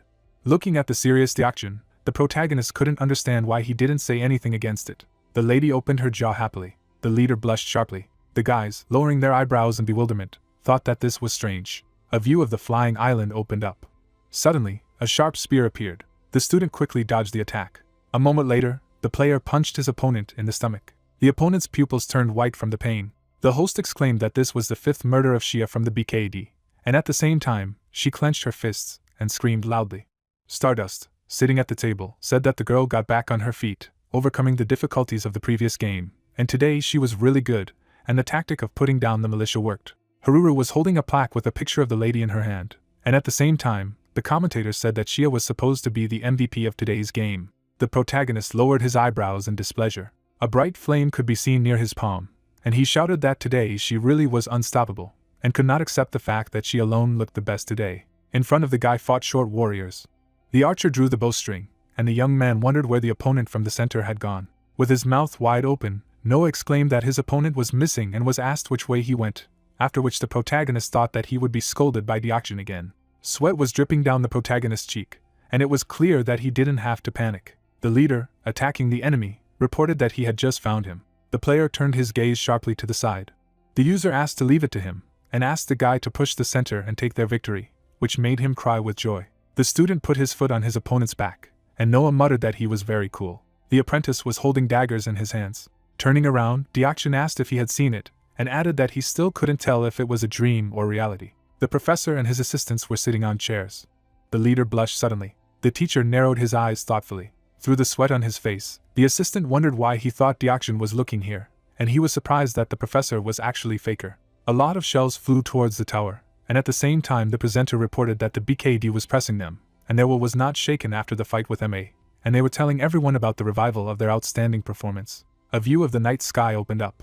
Noah closed his eyes. Keeping his hands in his pockets, the main character said that Shia became the MVP in this game, and of course he is glad that he and Deokjin have become the same, but that in that game that has not improved at all. Frowning seriously, the protagonist said that he still wanted to become the main character, and added that if he did not have to watch other people's reactions or had good physical strength with which he could play the game. Clenching his jaw, the guy said that if only he could use the synchronization level again. Suddenly, Bison, sitting on a bench, noticed that these were good words.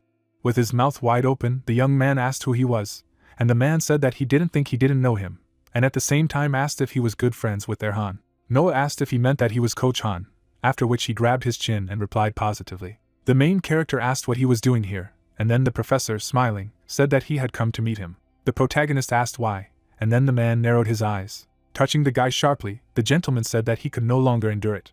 Closing his eyes contentedly, Basin said that the professor had stopped him, so he had endured it as much as he could, but he couldn't take it anymore, and also noticed that a little earlier he had wanted to do it too. Sweat ran down the young man's cheek when he heard about the level of synchronization. Putting his palms on the player's shoulders, the coach asked if he wanted to know how to use him safely. Smiling, the person in charge of the synchronization level research invited Noah to join his tests.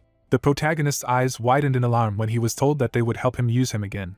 Leaves fell from trees under the night sky, and then the user asked if they were telling him that he would be able to use it again. The professor was silent, his lips pursed. The man asked if his colleague had met Noah after all, to which Bison stretched out his palm and exclaimed that it had been long enough, 6 months. Sitting on the couch, the coach of the colorful mermaids was indignant at whether he had told him to wait for the protagonist to stabilize, to which he replied that he did. The lenses of the glasses reflected the glare of light, and at the same time, the teacher thought that he wanted to watch a little more as he would grow in battles without using the synchronization level.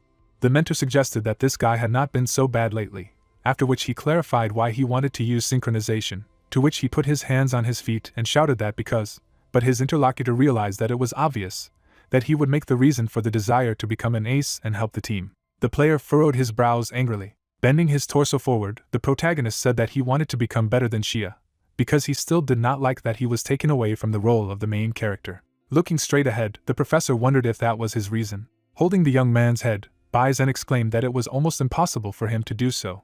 Smiling, the coach of the Colorful Mermaids team said that he would do his best to help him, and asked if he would be trusted with him, to which the colleague replied that since he wanted it himself, there was nothing he could do.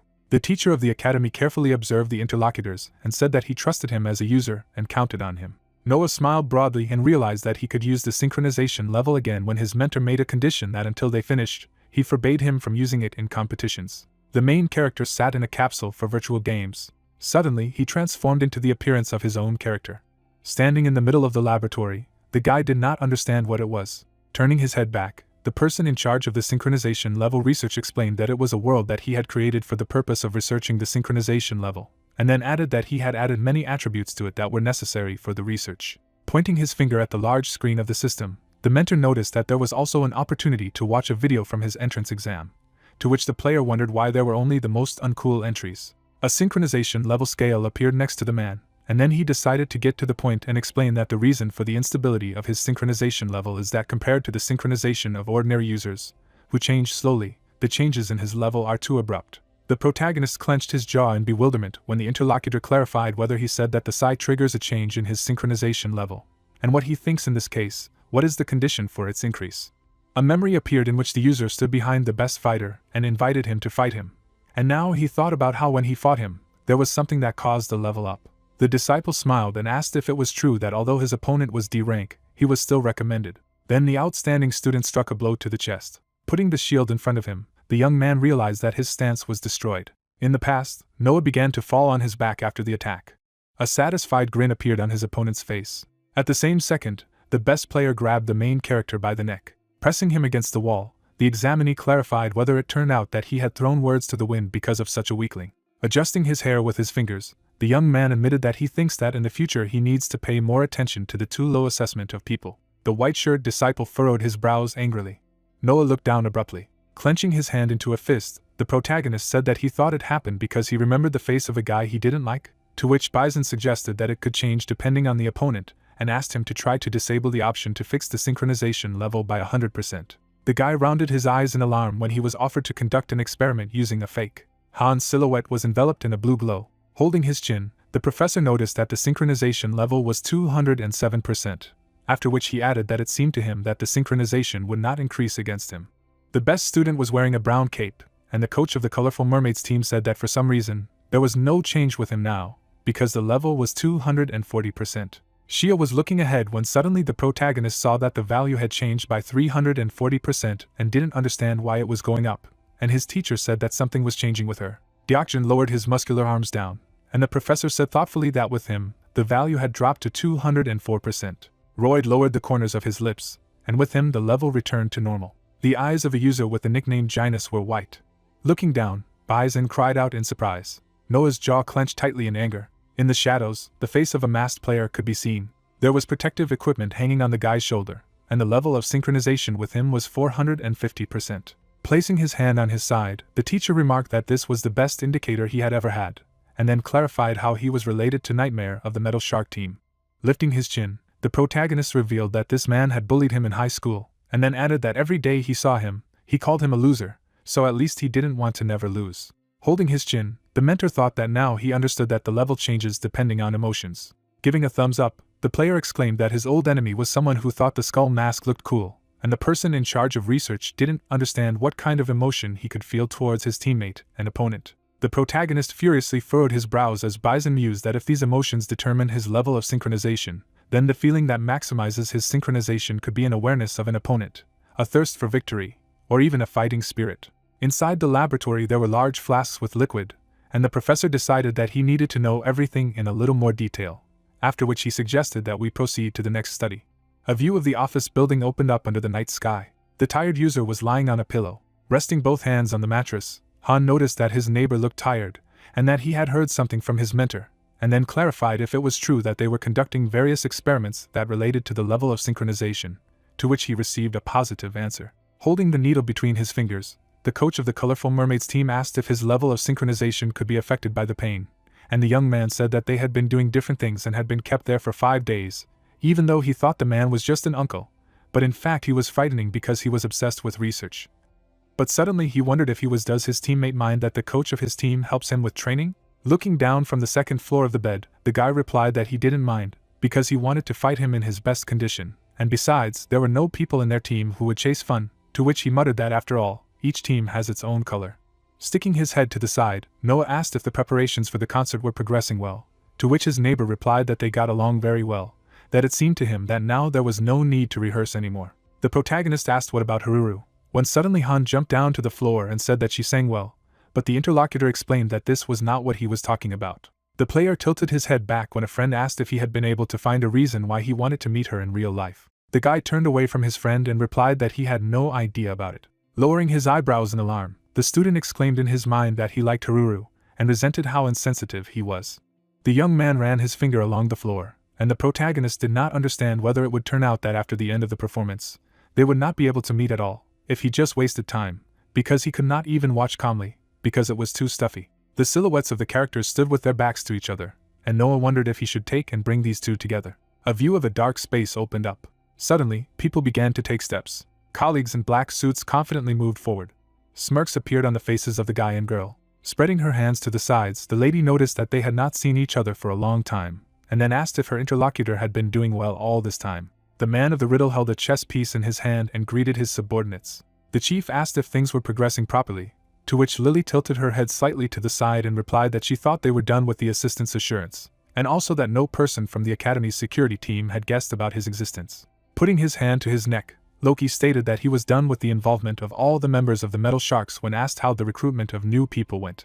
Sitting in his chair, the mysterious man assumed that the preparations were somehow complete, and then added that before they started the actual business, he had called the two of them here to relay some information. There was a figure of a knight on the board, and at the same time the boss said that they could not find out the reason, but he received information that Faker, who hid his identity, was currently at the academy. With a sly grin, the young man wondered if he was being told about his and Deokjin's idol now. At the same second, his pupils noticeably decreased in size when the chief advised me to be careful with him. Lowering his jaw, the man said in a riddle that this player could become a hindrance in their big business. Putting her hand in her pocket, the girl accepted the order when the boss told them never to forget about its existence. The mysterious man wrapped his fingers around the chess piece. After placing the element on the board, the boss announced that the main move would be made in 3 days at the Academy Festival. A moment later, an unknown person pushed the black figure off the cage. A satisfied grin appeared on his face. A detail of the game fell on the table, and the boss remarked that on that day they would destroy the Fantastic Academy. Smiling broadly, Noah happily exclaimed that this was the Academy Festival. There was a view of the street in the game, in the middle of which there were huge statues on the day of the Academy Festival. The child rounded his eyes with delight, and the main character was surprised that he saw people from real life, after which he realized what they meant when they talked about the unification of reality and intersection. Lowering his jaw, the guy asked if Khan needed to perform today, to which he replied that there was not much time left before the training camp, so everything was fine, and he was asked again what he wanted to do with his friend. At the same moment, the player pointed his finger forward. Putting his palm to his forehead, Gang Hyun greeted the protagonist. Spreading his hands to the sides, Noah did not understand what he was doing here, to which Noah replied that his friend had something to do for a short time, so he had to be here instead of him, when suddenly he was asked if his friend did not throw it at them and ran away. Smiling broadly, the user explained that only some 3 hours had passed, and the main character thought that this is called escaped. The young man lowered his chin and asked if his interlocutor would take a battle ball, after which he explained that this is an Academy Festival item that allows for a one-on-one game. The magic sphere surrounded the two students, and at the same time, the user revealed that if you throw this ball and hit the selected opponent, then a shield will appear around the person who threw the ball and the one who was hit. The sword pierced a piece of paper, and the fighter remarked that after that, they just had to choose how they would compete, and then added that if they wanted, everyone could place a bet in the form of an object. The guy looked away, and his interlocutor said that he could consider it an academic version of Tomatina, and then noticed that it seemed to him that it had just begun in that direction. Passing by the stalls, Noah asked if it took up so much space, to which his friend replied that he thought it was a little rude to do such a thing in the middle of the street, when suddenly the vendor exclaimed that it was not the best expression. After all, it was a festival. A drop of sweat was running down the cheek of the main character, and he clarified whether the neighbor had brought him here. Wrapping his fingers around the orb, Han declared that he wanted to summon him. Suddenly, a magical sphere began to appear around the heroes. The shield pressed on Gangion's cheek, who didn't understand why they did it here, because it was rude. Putting his hands in his pockets, the player explained that he still did not like that he lost to him once, after which he offered to fight right away. Looking straight ahead, the guy thought about how this was happening in such a crowded place, and then asked how they would choose the game. Raising his head up, the student asked if his opponent saw the cube above, and explained that the person who fell on it would choose the game. Smirking, the young man asked if they would clash for the first time in a long time. The main character smiled back at him. At the same moment, the cube jumped on the ground. On the upper edge was the image of Han. The man was carrying food in transparent bags. Shia was happily biting into the dish on a skewer. Harura held a burger in her hands and noticed that there were a lot of delicious things at the festival, to which her interlocutor replied that the price is cheap, and weight is not gained, so this is the best place to eat. The girls were walking down the street, and then the singer thanked the idol for going with her today, to which she asked what it was all about, because they were friends, and heard that it was an honor for the fan. Looking at her friend, the player asked what she was going to do today after the performance, and whether she would tell the guys from the group the whole truth. Putting her hand to her neck, the lady admitted that she thought it was still frightening. A drop of sweat was dripping down her cheek, and she explained that she could meet someone she knew in real life, but she was afraid that in reality she would disappoint people she knew only here. In the past, the interlocutors sat on a wooden bench, and Shia clarified what aphasia is. The student asked if this meant that she could not talk, to which she closed her eyes and showed a message that if she tried to make a sound, she could do it, but she could not talk fully. The vocalist grinned happily when she said that according to the doctor, it is impossible to know the exact cause, but he says that this was most likely due to the shock received in childhood.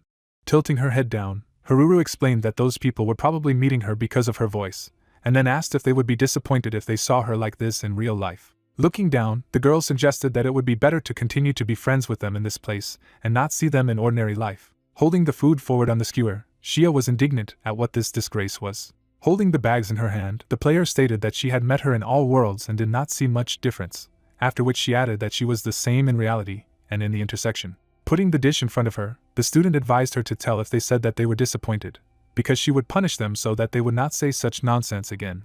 A bright star sparkled in the fan's eyes. Happily closing her eyes, the lady asked if she should meet them after the performance. Pushing her friend with her elbow, the user clarified why she only needed to set a condition for prohibiting meetings in reality, to which she replied that she was shy. The singer exclaimed that they sell egg tarts there, and her interlocutor opened her mouth wide and said that she would not be to blame if she was late for the performance. A protective barrier appeared in the middle of the street.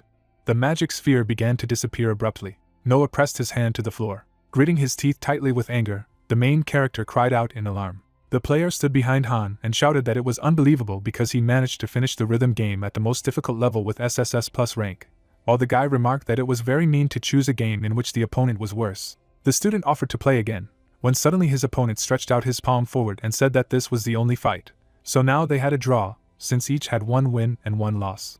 Bringing his fingers closer to the student's face, the user said that they would determine the winner at the next SKT. The heroes shook hands, and at the same time, the protagonist exclaimed that he would never lose, and his comrade remarked that he thought the same way, while Ganghyun muttered that it was very cute. Waving goodbye, Han said that it was quite late, so it was time for him to go, to which the interlocutor said that he would come to watch, so he should perform well. Putting his hand on his side, Noah thought that although this guy did not seem like that, he was still ready to do anything to win. The man in the black suit took a confident step forward. Suddenly, the main character rounded his eyes in fright. In front of him, the player noticed someone who bullied him in high school. Old acquaintances passed each other. Nightmare looked back as the protagonist said he wouldn't lose next time. Turning to face the back of the school bully, the student said that he would definitely be able to win.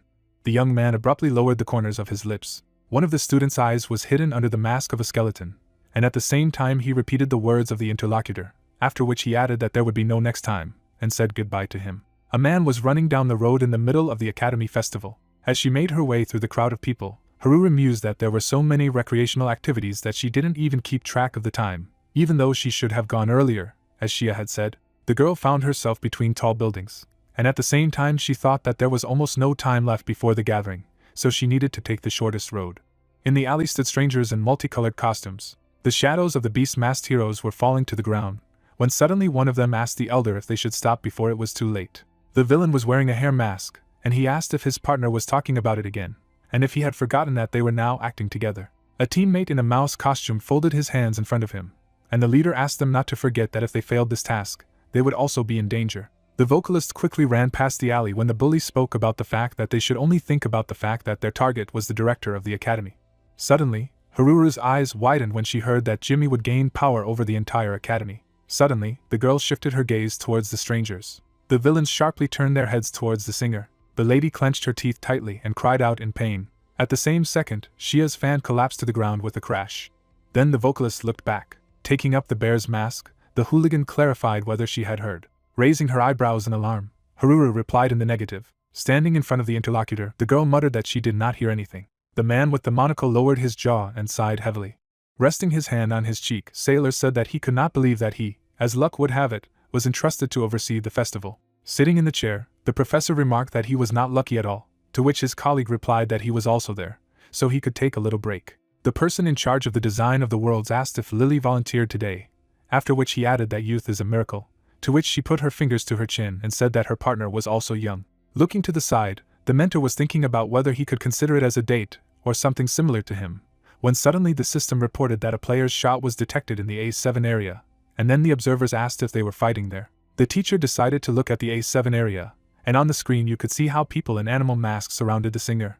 The girl's pupils noticeably decreased in size when her colleague was surprised that there were guys in masks and one student. With a sly grin, Sailor was indignant that they were doing such a thing right in the academy, and were not afraid of anything, after which he exclaimed that all their personal data was about to be shaken out. Looking at the bully's back, the professor noticed that it was Loki. Suddenly, Lily placed her hands near her mentor's face as he began to talk about who this guy was. The ring on the lady's hand emitted small streams of black magic. At the same moment, the villainess twisted the man's neck. The person responsible for the design of the worlds collapsed to the ground with a crash, because as a result of the influence of the admin rights, this player was plunged into a fainting state. Standing in front of the big screens, the lady noticed that Loki was really careless, and did not understand what he would do without her. Licking her lips, Lilia said that it just started a little faster than they planned, and then asked if it was time to start the main event of this festival. Gang Hyun spread his hands to his sides.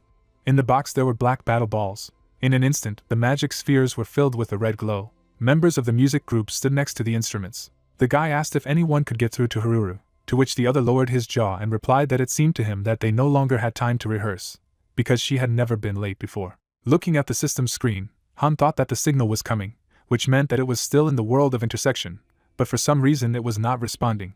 Remembering how the singer's dress fluttered in the wind, the player wondered if something could have happened, and if she changed her mind about performing. Suddenly, the young man jumped up from his seat and said that he would go and look for her. Gritting his teeth tightly in anger, the disciple did not understand why this was happening. Noah closed his lips in bewilderment. Walking forward along the street, the main character thought that being alone at the festival was more boring than he thought. Looking down, the user said that he wanted to call T1 and be with him, but he had hated entering the intersection for a long time.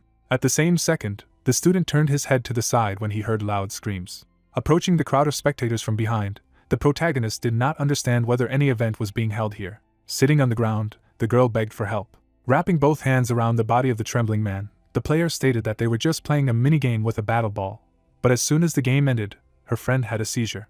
The man in the helmet turned his head in the direction of the interlocutor, and asked if there were such bugs in the intersection, to which she replied that it could not be, so most likely it was some kind of street performance. Looking at the system screen, the user noticed that he could not exit the game. Noah clenched his jaw in alarm and did not understand what kind of situation it was when people said that they could not leave either, and offered to ask the administrator of the academy. Suddenly, a man in a rooster mask appeared behind the protagonist, and he asked what was going on here. The villain was holding a modified battle ball in his hand.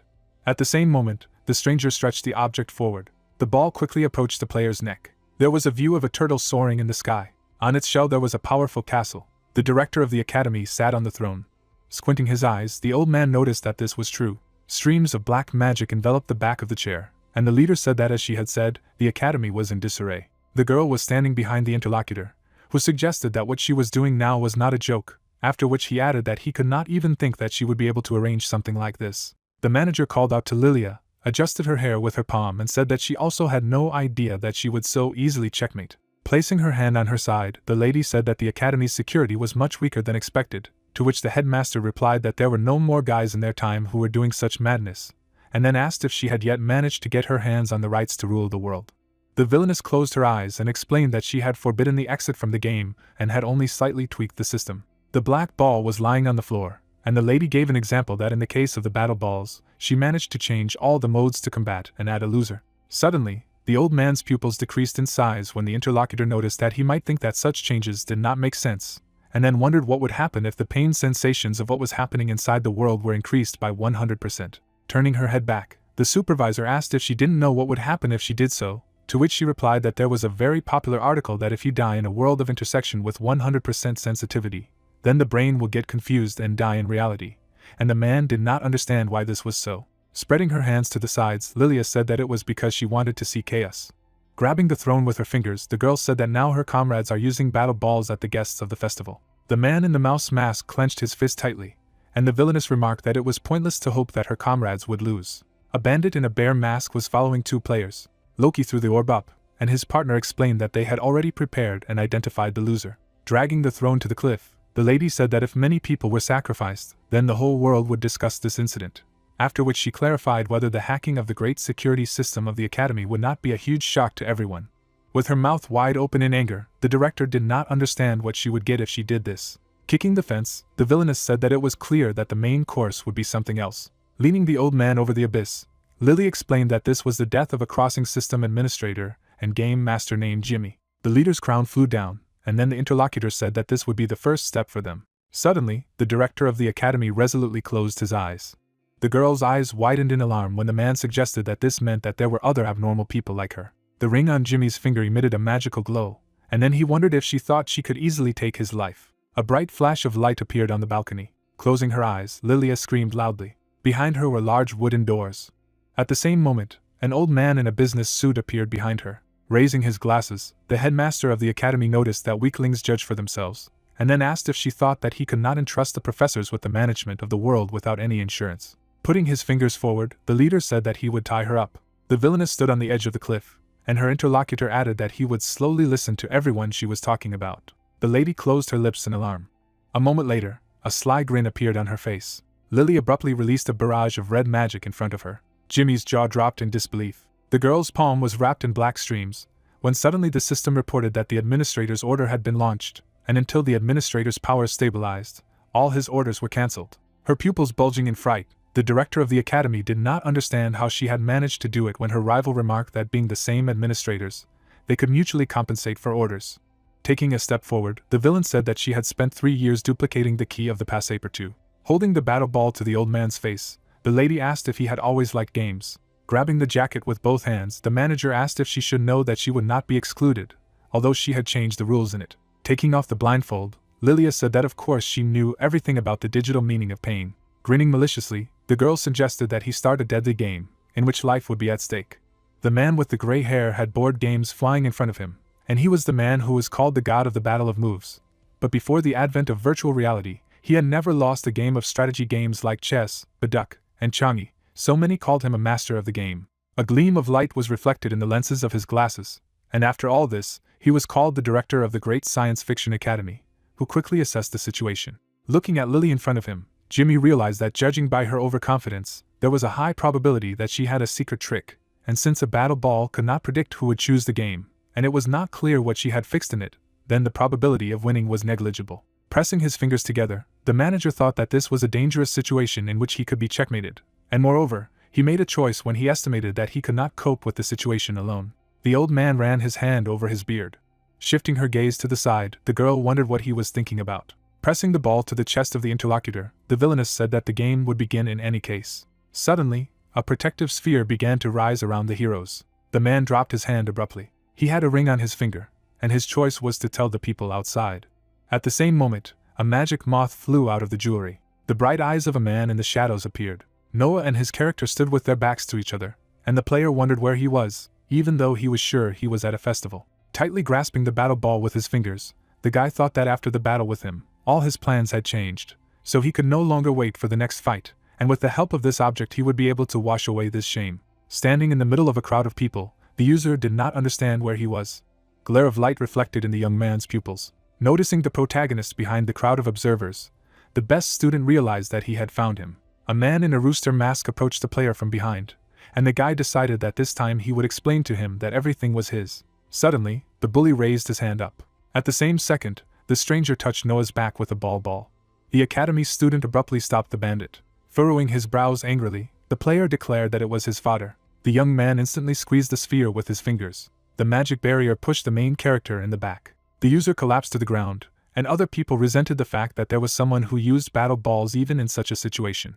Tiredly lowering his jaw, the protagonist said in his mind that this was anxiety, when suddenly a notification appeared that a voice call had arrived from the BKD team. Pressing his finger on the button to receive the call, the student did not understand why the professor's assistant was calling them all. Gang Hyun appeared in unusual armor. The girl chewed her food. Shia closed her lips in bewilderment.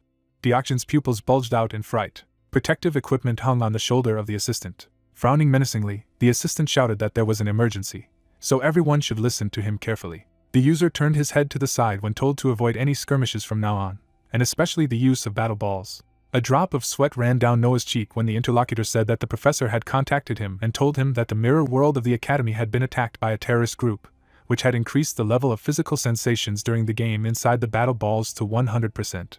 Holograms of screens hovered in space, from which students asked if it was a joke, and if it was possible to quit the game also because of the terrorists. The young man lowered his eyebrows when the assistant remarked that this was true, because he had been told that the terrorist was Professor Lily from the Metal Sharks, and based on the information he had heard, very soon her accomplices would begin to use the battle ball and forcibly attack the players.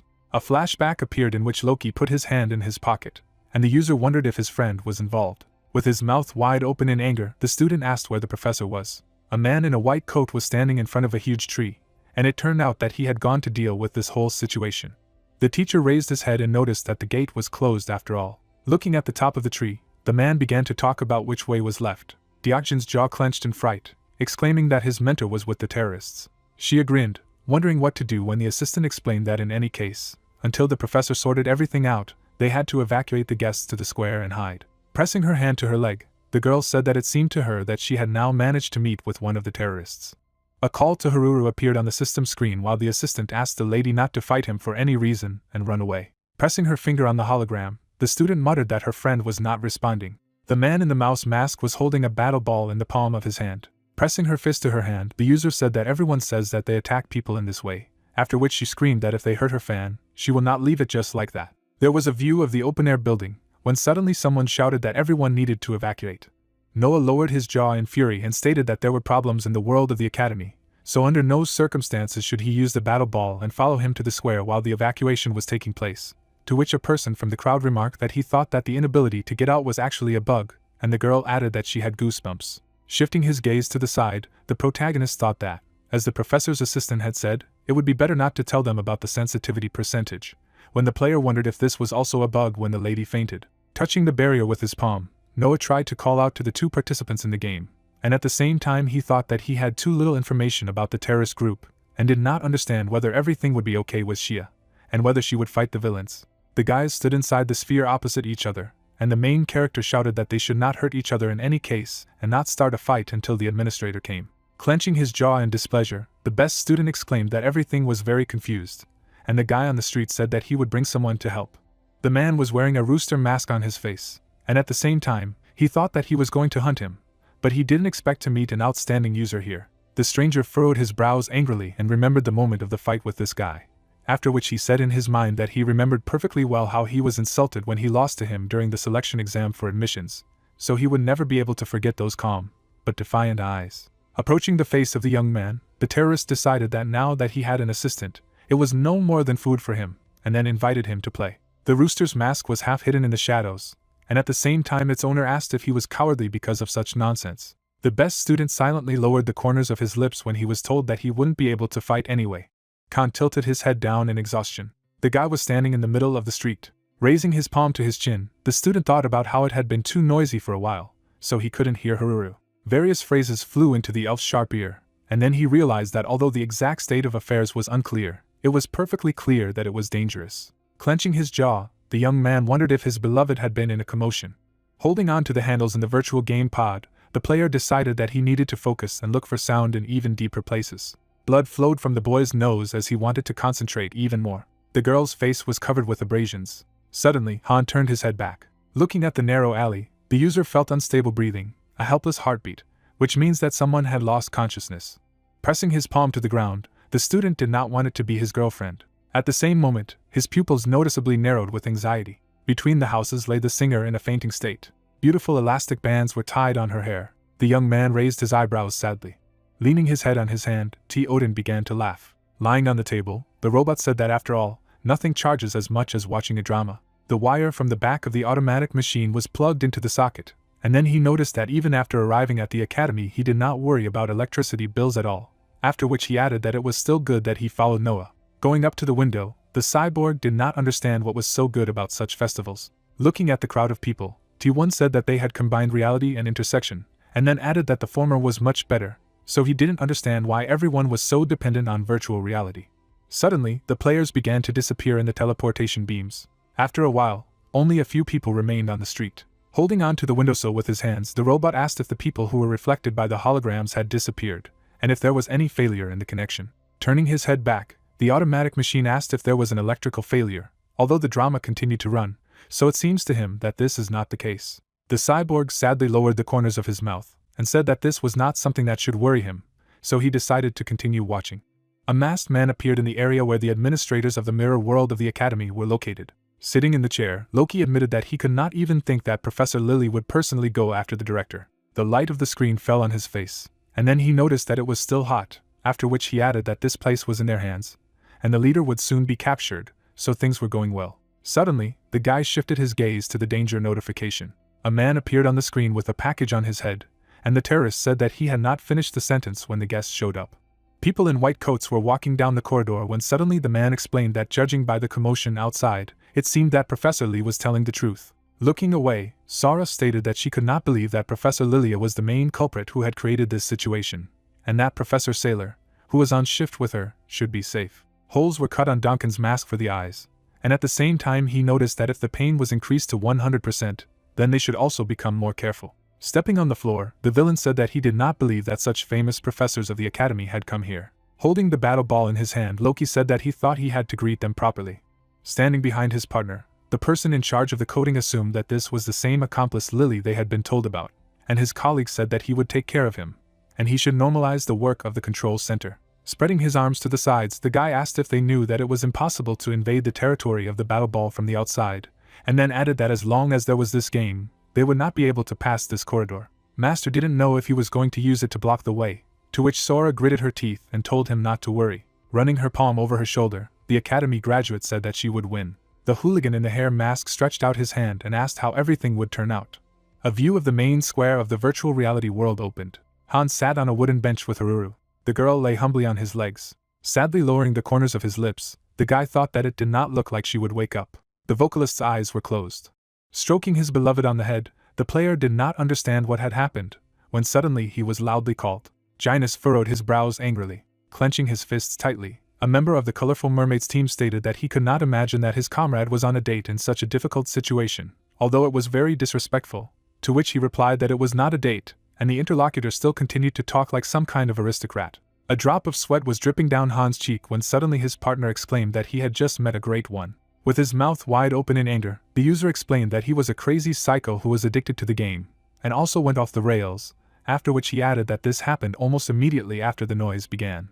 A flashback appeared in which 5 people were standing in front of a stranger, and Gynus said that when he heard about the appearance of a strange man who threw battle balls at others, he asked the senior from the academy to catch him. The man in the amphibious suit stretched the object forward and explained that he would not be affected by the suppression of numbers, and it turned out that he had forcibly used the battle ball until the very end and fought one-on-one. The bucket on the guy's head flew up after what he saw, and he reported that after that, a terrible sight presented itself to his eyes, because he managed to deal with the elder.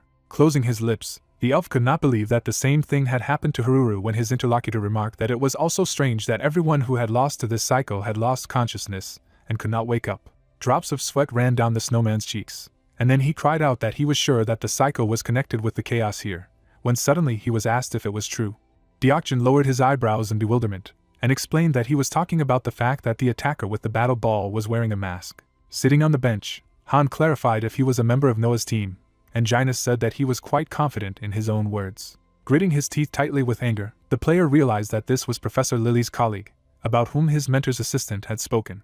The user's eyes bulged in fright and shouted that the masked men were challenging others with battle balls, and said that even if they refused, they would still use them, as they had just seen the man in the chicken mask use it, while the young man did not understand why they were attacking other people. Deokjin's pupils narrowed sharply as he thought that the fact that these people were using battle balls in a situation where the sensations were 100% conveyed meant that they had the card they needed to win, and at the same time he was worried about the professor. Hiding behind a tree, the student wondered if his childhood friend was really involved. Bringing his finger to the system screen, the guy realized that although he didn't want to, he had no choice but to check it out for himself. Grinning, Loki asked why he had suddenly received the call. Frowning, the user clarified his whereabouts, to which he noted that he was also asked where he was, and then asked if he wanted to enjoy the festival with him. The villain scratched his neck silently when he was asked if the noise was related to him. Suddenly, a satisfied grin appeared on his face. On the floor in front of the terrorist lay the bodies of professors, and then he said that his friend was still very smart. Holding the mask in his hand, the young man said that he had no lack of observation, and then added that it so happened that now he would not be able to return to the past. Raising his eyebrows, Loki wished him a happy stay. At the same second, the player sadly lowered the corners of his lips as his childhood friend named him after the Korean traitor. Furrowing his brows angrily, Deokjin asked about his whereabouts. A view of the base of air vehicles opened. The professor saddled a magical dragon. Holding the bridle tightly, the man said that if the portal was broken, then he would have to fly on his own. At the same moment, the magical beast flew high into the sky. The turtle was covered with a protective barrier, and at the same time the teacher noticed that as he had thought, they had closed the sky castle so that it would not be possible to approach it. Putting his hand forward, the mentor exclaimed that he now had other powers. The pieces of the magic sphere instantly flew down. The dragon flew forward, wings wide open. Looking at the balcony, the professor began to understand what it was. A moment later, the man jumped to the surface. Under the dome, he noticed that Jimmy had fallen to his knees in front of the villain. Lily lowered her jaw in bewilderment. Holding the director of the academy by the shirt, the girl asked how the teacher ended up here. Frowning menacingly, the mentor quietly called out to the leader.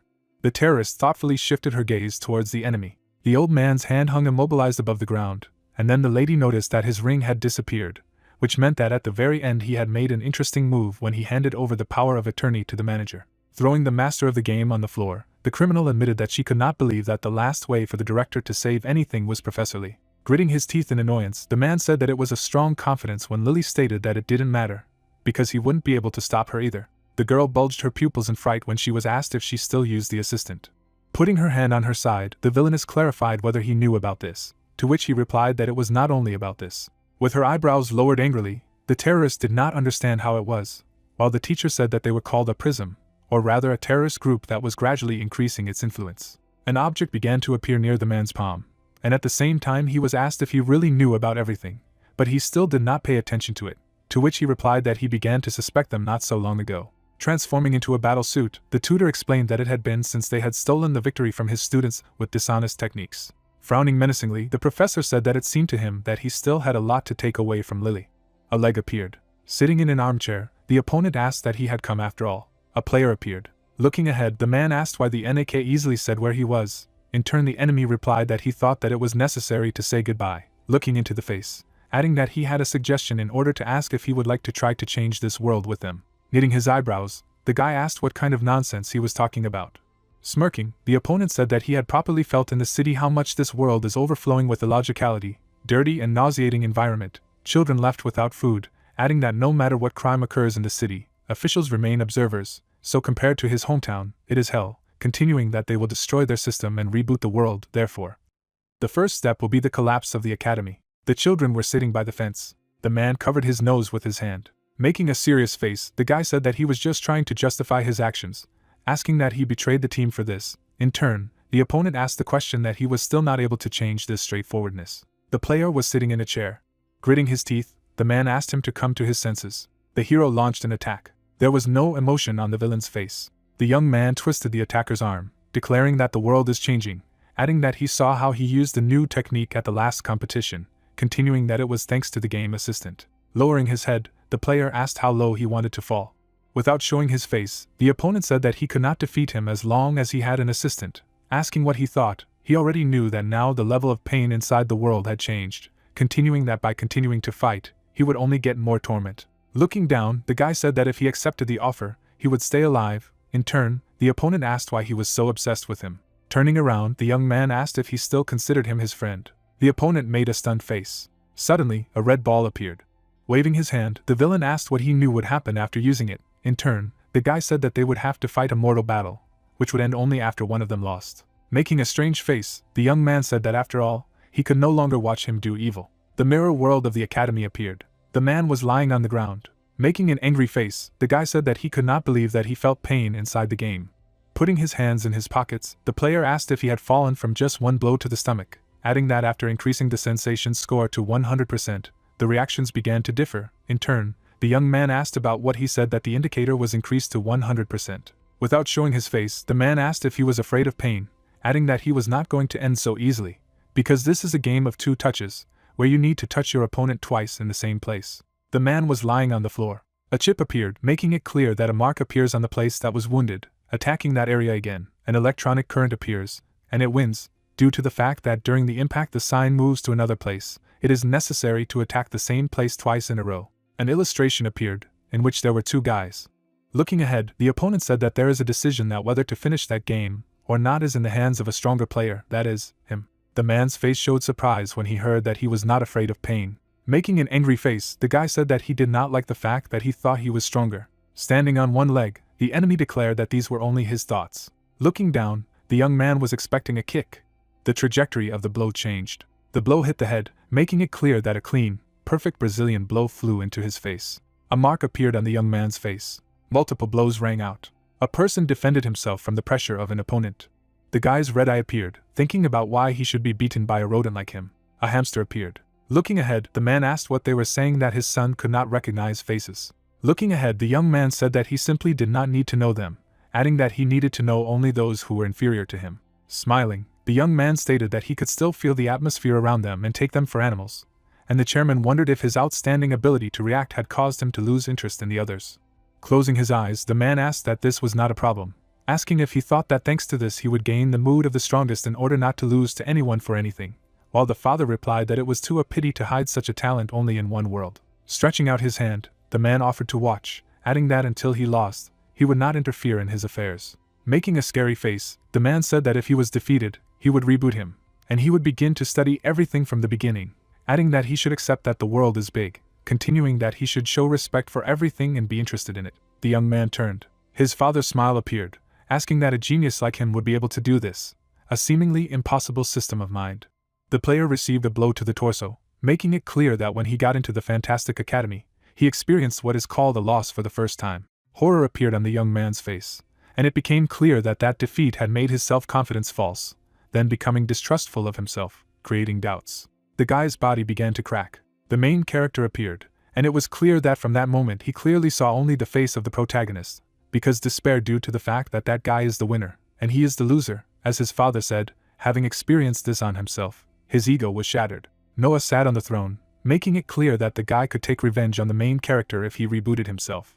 A strange ornament appeared. Taking many blows, the young man thought that in this case, he would reboot himself as many times as necessary, adding that he had said to admit that the world is big, and to show respect by being interested in it, asking if he should admit that they are on the same level as him, continuing about the fact that the body and instincts feel rejection, but he is obliged to do so if it is necessary to defeat Noah. The man swung for a blow. The opponent's face was heavily distorted. The man's face was seen more clearly. A strange mask was on the enemy's head. The man hit. Legs appeared, sliding on the floor. Holding on to the barriers, the young man said that as soon as he admitted this, he began to see things that he had not seen before. Smirking, the guy said that the level of the opponent's combat is at the level of the best fighters in the world, asking the question that he uses a unified style, and in addition, depending on the situation, he also perfectly adds other elements. Showing his fist, the man asked why he so suddenly began to praise him. Stepping forward, the man declared that this was the first time he had been interested in the enemy like this, adding that it was not as bad as he had imagined. After kicking, the player asked about the fact that a little earlier he kicked like this. Showing his fist, the opponent thought that he repeated the Brazilian punch, asking that he had just copied his technique. Looking ahead, the young man said that he was a little mistaken, because the attack was slashing and fell a little higher.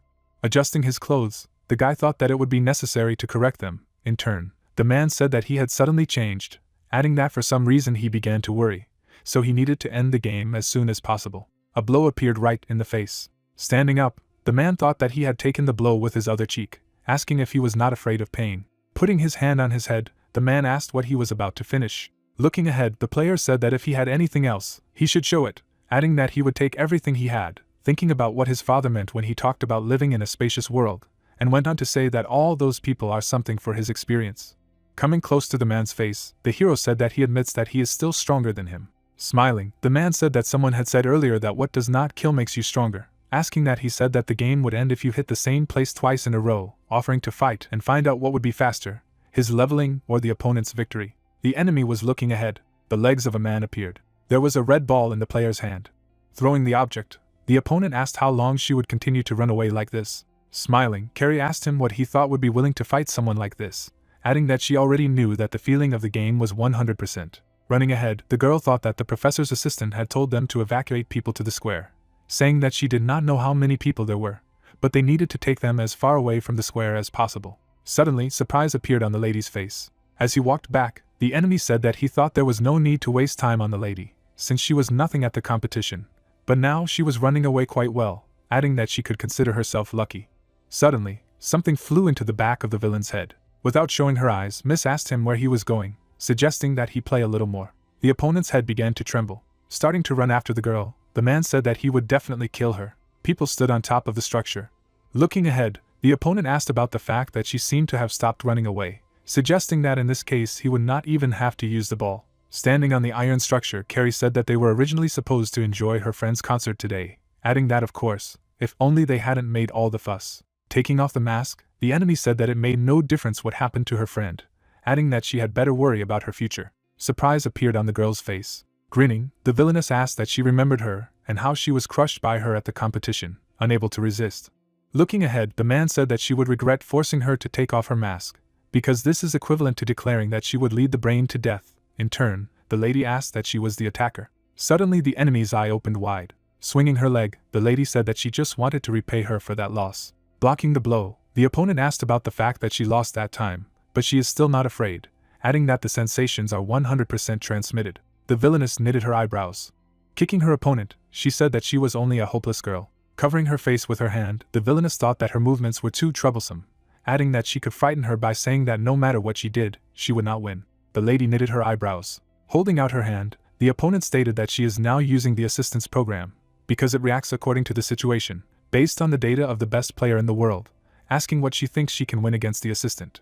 A look of surprise appeared on the Mrs. face as she asked about the assistant, adding that it meant that fighting her was equivalent to fighting thousands of the best fighters from all over the world.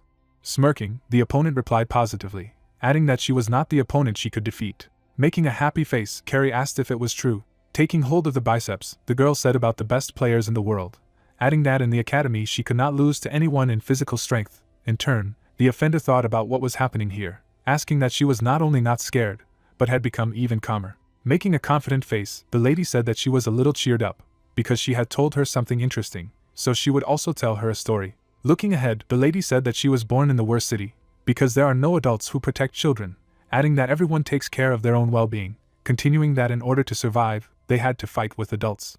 The man was holding money in his hand. Biting her leg, the lady declared that in that environment she had acquired anger and strength. Miss began to attack. Making an uncertain face, the villainess said that if she did not have a talent for learning, she would have to die, thinking about where she would hit, adding that it did not matter, because the assistant would respond in any situation. The warrior's eyes were red. Carrie ran on. Her opponent's face was stunned. The girl gritted her teeth. The players were flying down. A man with a green face appeared. Pointing his finger, the player said about the guy, adding that he had gone crazy, continuing that he was sick in the head and addicted to games, who had attacked people here a little earlier. A man was standing in the midst of the crowd. Holding a red ball in his hand, the opponent said that it seemed that he had found a hunting ground with a huge number of monsters here. The villain was standing next to a tall guy. Looking down, the third-year student asked if he was really attacking everyone, adding that he wouldn't forgive him if he continued to wreak havoc here. Smirking, the young man thought about how if he could defeat him now, it would be huge news, adding that he had a chance to turn into the superstar of the academy in an instant, ordering him not to inconvenience people and disappear from here. The opponent was holding an object in his hand. Wiping his suit, the young man said that it would be better for the stupid monsters to get out of there, suggesting that they were now aware of the current situation, adding that they were trying to flee. The players looked at the victim. People began to run away.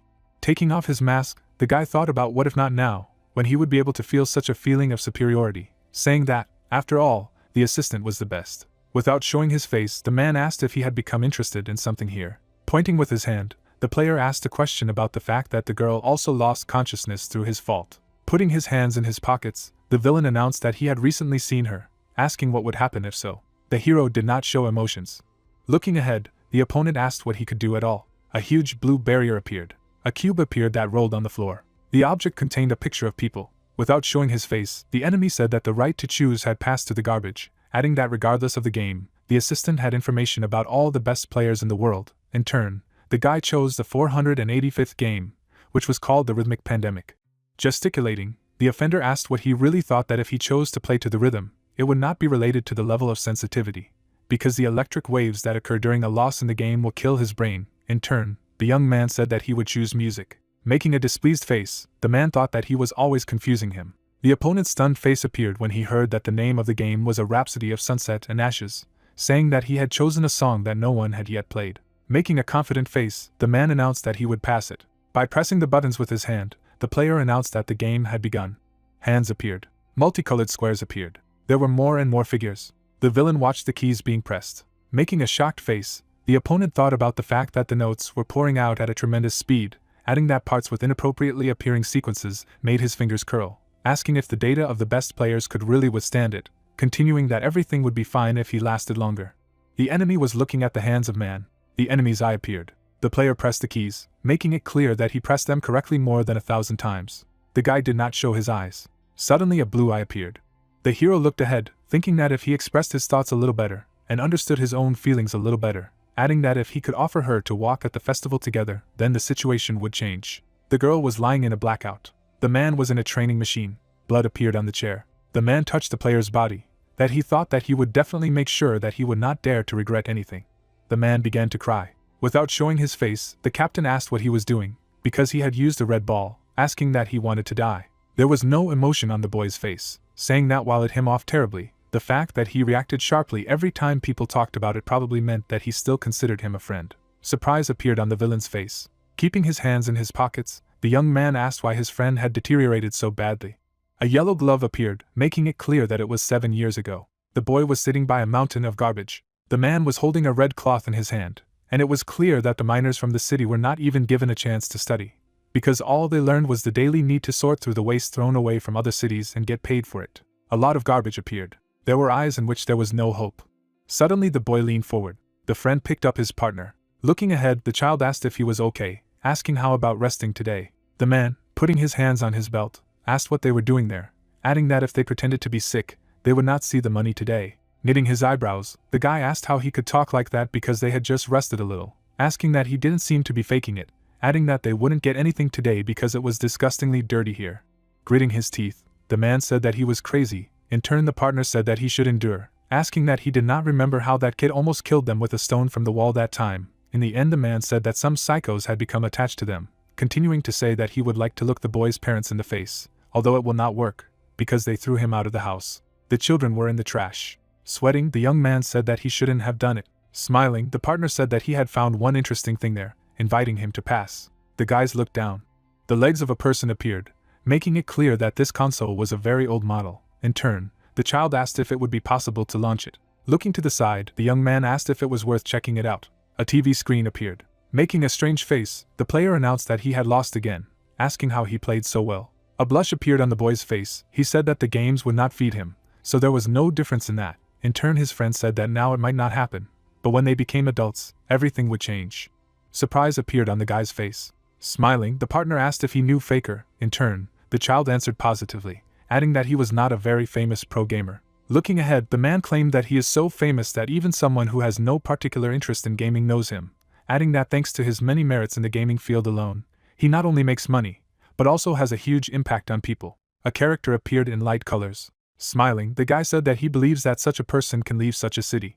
Looking ahead, the boy asked if his friend would be interested in pro gaming with him, adding that he would help him become the second Faker. Hope appeared on the guy's face, saying about the second Faker. Without showing his face, the player stated that thanks to this, he had a dream of becoming a pro gamer, adding that he met a professor and was able to come to the academy, asking why he betrayed the team. The green eye of the character appeared. Keeping his hand in his pocket, The villain replied that he did it because he learned that the academy is a place filled with more than just dreams, asking what he thinks. He knows very well where the academy gets its money from, adding that the families attending the academy are elite, making it clear that the institution continues to work, thanks to the contributions of the people, considered to be the elite.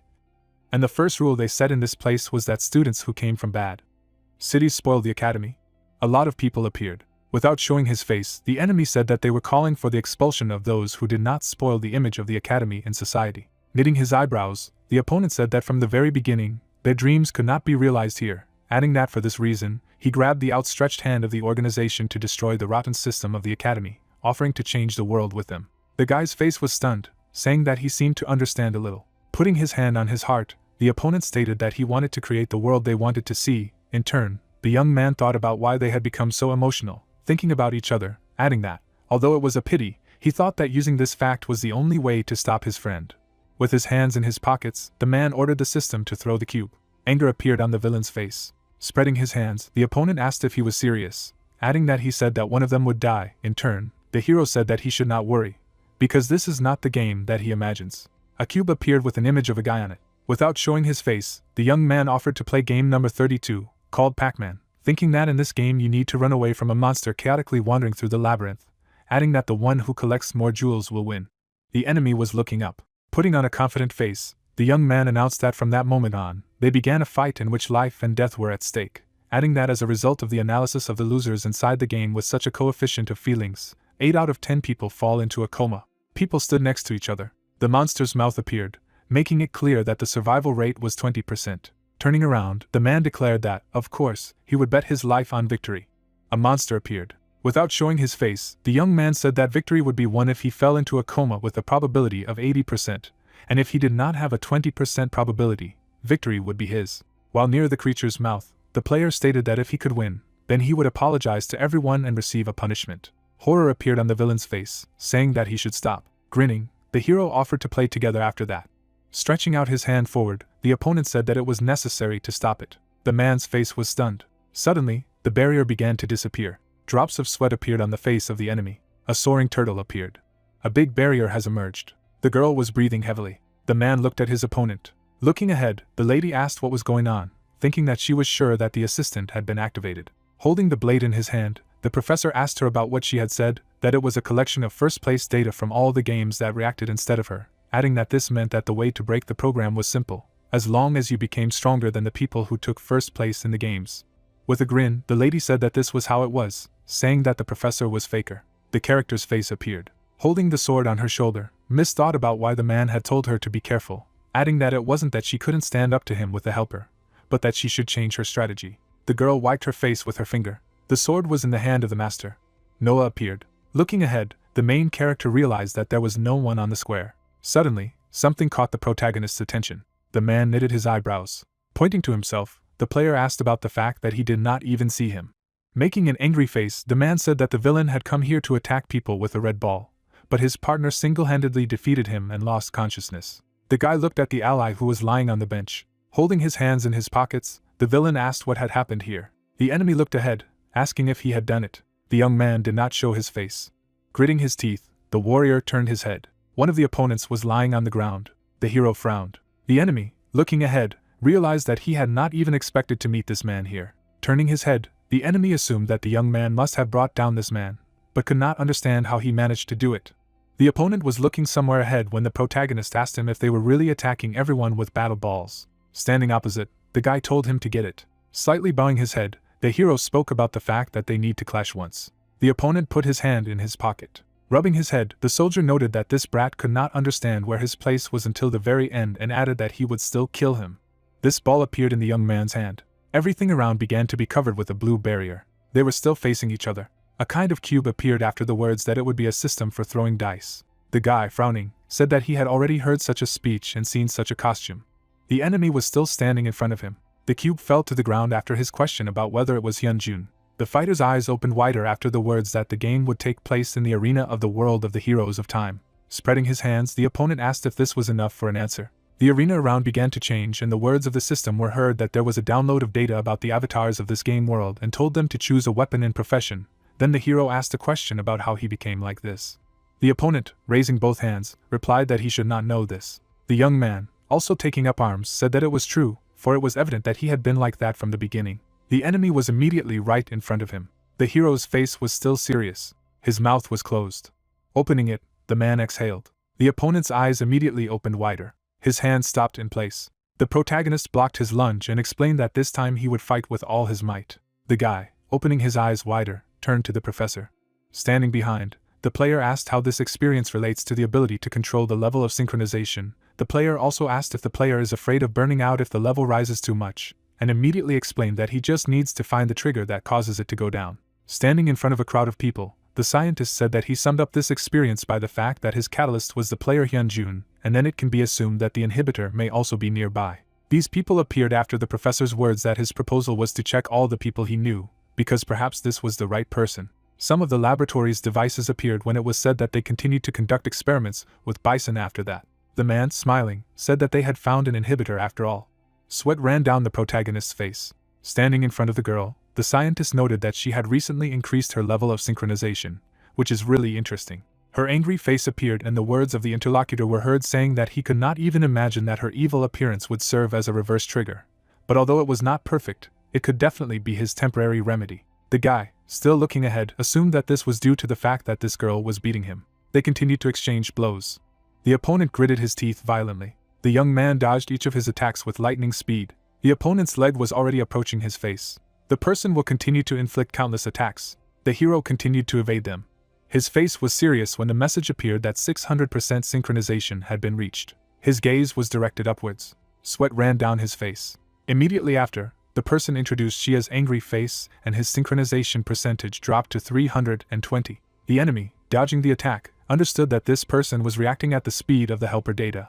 Remembering their first battle, the fighter realized that this was the speed of reaction that went beyond the limits of human control, and this feeling was similar to what it was then. Gritting his teeth with force, Hyunjun thought about using a helper, and even stepped into the prism, giving his life to it, and he definitely had more determination and definitely could not have leniency towards some interfering type. The boy's blade was already at his neck. His eyes immediately fixed on the blade. The professor struck his enemy with a katana. Her eyes were wide open. Looking at it, the man said that he could see flaws and mistakes everywhere, and apparently the helper they had created was not yet finished. She, smiling, noted that he was incredible to have seen it, for no one had noticed such a thing except him. Immediately after, the fighter took out his blade. Raising his sword above herself, Lee said that the whole situation would be resolved when her game was over. The girl, sitting on the ground, explained that they do not yet have the most important data of the best player in this world, but now this is not the case. A drop of sweat appeared at his temples after saying that the data that she managed to get during the fight was his data, which would be stored on the program's server in the future, and the man asked if she really fought with him because of this. She, smiling broadly, replied that everything would be completed soon. A bright blue mark appeared on her eye after saying that the helper was invincible. Hyunjin's eye also lit up brightly. The blade was approaching his neck. Immediately the man staggered back to dodge. The blow barely reached his neck. The young man, opening his eyes wider, suggested that he had somehow managed to minimize the damage. Immediately afterwards, the enemy kicked him. The hero was pushed to the edge of the arena. In the opponent's hand, the weapon began to change after the corresponding command. Raising his hand, the opponent said that apparently his data had been updated. The protagonist's eyes immediately opened wider. Looking at his opponent, the guy thought about this unusual pose. Immediately after, the fighter imagined the image of the best player behind and realized that this was the pose that the nameless one used. The scene appeared. There was the body of a girl. The player's ears appeared it hung over the stage. With her eyes wide open, Shia said that she had survived after all. A blue barrier was visible. The shield began to disappear. One of the people was lying on the ground. There was a smile on King's face. A man with turquoise hair was lying on a bench. The girl also screwed up on one of them. Loki was holding the body of his former comrade. His gaze was downcast. Deokjin's eyes were closed. The professor was still standing in front of his defeated opponent. Raising his hand, the man said that he had returned the rights of administrator. Immediately after that, a system window appeared in front of him after saying that he needed to lift the exit restrictions as soon as possible and adjust the level of pain. Another red window appeared with information that the level of pain would be kept at 100%. His eyes widened after reading the words that there is a game that continues inside the world with the settings set, and it is impossible to change the settings, and this feature will become available after its completion. The hero was still fighting when the man realized that someone was still fighting. The young man blocked another attack by his opponent. Gritting his teeth with force, the soldier realized that the burning of his wound was probably the terrible pain that he had to feel due to 100% sensitivity. The enemy began to raise his sword behind his head. Holding the daggers in front of him, the guy realized that he would attack from above. However, the enemy lowered his sword down with lightning speed, using an ascension attack. Immediately after, the man attacked the hero. The guy's eyes turned white after realizing that he had suddenly changed the direction of the blow. He shed a tear at the thought that this was done so that he simply could not win with the help of reaction speed. Looking at his opponent, the fighter realized that he had also become stronger right during the fight, and now he had the feeling that this was a battle against the nameless. His dagger was broken in two after using the weapon destruction skill. His eyes widened after realizing that death awaited him here. The blade of the opponent's katana began to glow brightly after using the corpse-piercing skill. The young man, looking at the approaching attack, knew that his brain would die first, and then his entire body. A flying dragon appeared. The man jumped to the ground. Approaching the barrier, the professor said that this was the place where the signal of that battle balloon was last caught. Two system windows appeared in front of his face with information about the players inside. Opening his eyes wider, Lee realized that the young man was fighting with a helper. Someone's hand was reaching up. The hero attacked his opponent with his hand. Lee's eyes immediately widened. His blow hit directly on the chin. The young man began to fall backwards. Suddenly he reached forward. His hand grabbed the enemy's head. Immediately after, the guy hit him on the ground. His eyes were glowing bright blue, which meant that his synchronization level had almost reached 1000%. A bright explosion lit up the arena. The man, frowning, realized that the ward had nevertheless increased the level of his synchronization to the maximum. Because although in the current situation it was the best choice, serious problems could arise in the future. The protagonist continued to beat. Suddenly, the blade appeared in front of him. The man immediately flew back. The enemy's mask was covered with cracks and words were heard that he was in great pain. The guy's eyes were still glowing bright blue when he was asked if he had some kind of 8th grade syndrome. The opponent, rubbing his head, said that now he would definitely kill him. His eyes were wide after thinking that after entering the academy, there had always been only a sense of defeat with him. Remembering the many people there, the man knew that there were much stronger guys there, and his strength was no different from the other scum from D-City. And so he realized back then that his strength was just a delusion. As he continued to attack the fighter, Hyunjun remembered that he didn't want to give up and had to keep swinging his arms and legs. The hero continued to dodge his countless attacks. He was immediately attacked with a knee after a notification appeared that the reaction did not work and therefore the next information was being searched for to fight. His eyes were also glowing bright blue. Immediately afterward, the enemy remembered his colleague from the academy and his words that it was time for him to admit that he could never cope with it on his own. A punch hit him in the face. A huge number of red arrows immediately began to appear, and also at the end there was a message saying that it was impossible to search for information with which it would be possible to fight. A bright sign appeared on his neck. Immediately, this mark disappeared. The fighter, gritting his teeth with force, thought that his helper had been turned off. His gaze was still directed somewhere forward. Looking at the young man, the opponent couldn't believe that he would have to feel defeated again because of this loser. The protagonist's eyes continued to glow. His eyes were closed as he thought that it was all over now, and although Professor Wazen had said that if the synchronization level was broken, he would be shocked along with the burnout, and if it did, he might not have a normal life anymore, but even that was better than death, because he wanted to continue to develop as a professional player. Suddenly, someone's face appeared in the distance. It began to get closer. It was Shia who was calling out to him. Her eyes were wide as she shouted a question about whether he wasn't going to come to his senses. His eyes immediately opened. The young man stood up. The guy, standing in the arena, realized that the level of synchronization had returned to normal. The opponent, smiling broadly, realized that this man had ceased to be like that and this was definitely his chance. The protagonist, looking down, thought that his level of synchronization was no longer rising, which meant that there was a normal burnout. Sweat ran down his face. Immediately after, the fighter attacked his enemy with several quick punches. His eyes immediately turned white. The hero's eyes opened wider. Looking at the opponent's body, the player realized that he had suddenly weakened, which is extremely strange. The barrier began to fall. A smile appeared on Lee's face. Remembering the arrival of the newcomer in their organization, the man realized that after arriving at the academy, this man did not hope for the level of his synchronization, but day after day he trained and did not slacken off, and as a result, his work was not in vain and at some point he became stronger. Looking at him, Lee realized that such a fighter could not lose to an enemy who only relied on the strength of the helper. The young man, turning around, asked when he had come here. The man closed his eyes while the hero shouted a question about whether the interlocutor saw how he had to use synchronization and also the words that its use was not bad anyway, and therefore he should forgive him for the last time. Running up, the protagonist continued to talk about something. Light poured through the curtains. The guy put his hand to his mouth and yawned. Suddenly his gaze was directed somewhere to the side. The bed above was empty. There were only his friend's headphones. The territory of the academy appeared after his thoughts that 3 days had already passed since the terrorist attack, because of which the competitions were stopped, and the administration forbade people from the outside to enter and closed for rest. The people involved in these atrocities were also shown, and it was said that the entire team of terrorists, Metal Sharks, was arrested, except for Loki, who was found in a coma, and it was also revealed that during the competition, the entire team used the cheating program Helper, while the society was very shocked that the instigator of the incident was the professor of the academy. The hero was already in the hospital building when he said that as a result of the attack, 30 people fell into the state of the computer, which is why hospitals in City A have been packed for several days. Someone was lying in front of him in a hospital bed. The man's gaze was directed somewhere to the side. It was his comrade. His eyes began to open as the fighter called out to him. Standing up, Han greeted him. At the same time, the protagonist said that he had brought him the guitar and headset he had asked for, and also asked him why he needed them if he needed to rest in the hospital. The comrade in arms, hugging the musical instrument, replied that he could already be discharged, when the young man remembered that he had been diagnosed with mental fatigue, and because of this he had to stay in the hospital for some time. Smiling, the guy knew that the reason was the overuse of the synchronization level, and it was similar to what he himself had to go through. Another man also appeared in bed after his thoughts that there were other victims of the incident in his entourage. A folder with the name of one of the girls also appeared when the hero remembered that they were Dyakjin and Haruru, who were still unable to get out of the coma. The guy, looking at his friend, asked if he went to his girlfriend's room, but this was answered in the negative. Then the protagonist noted that her room was right above him, and he should have gone there.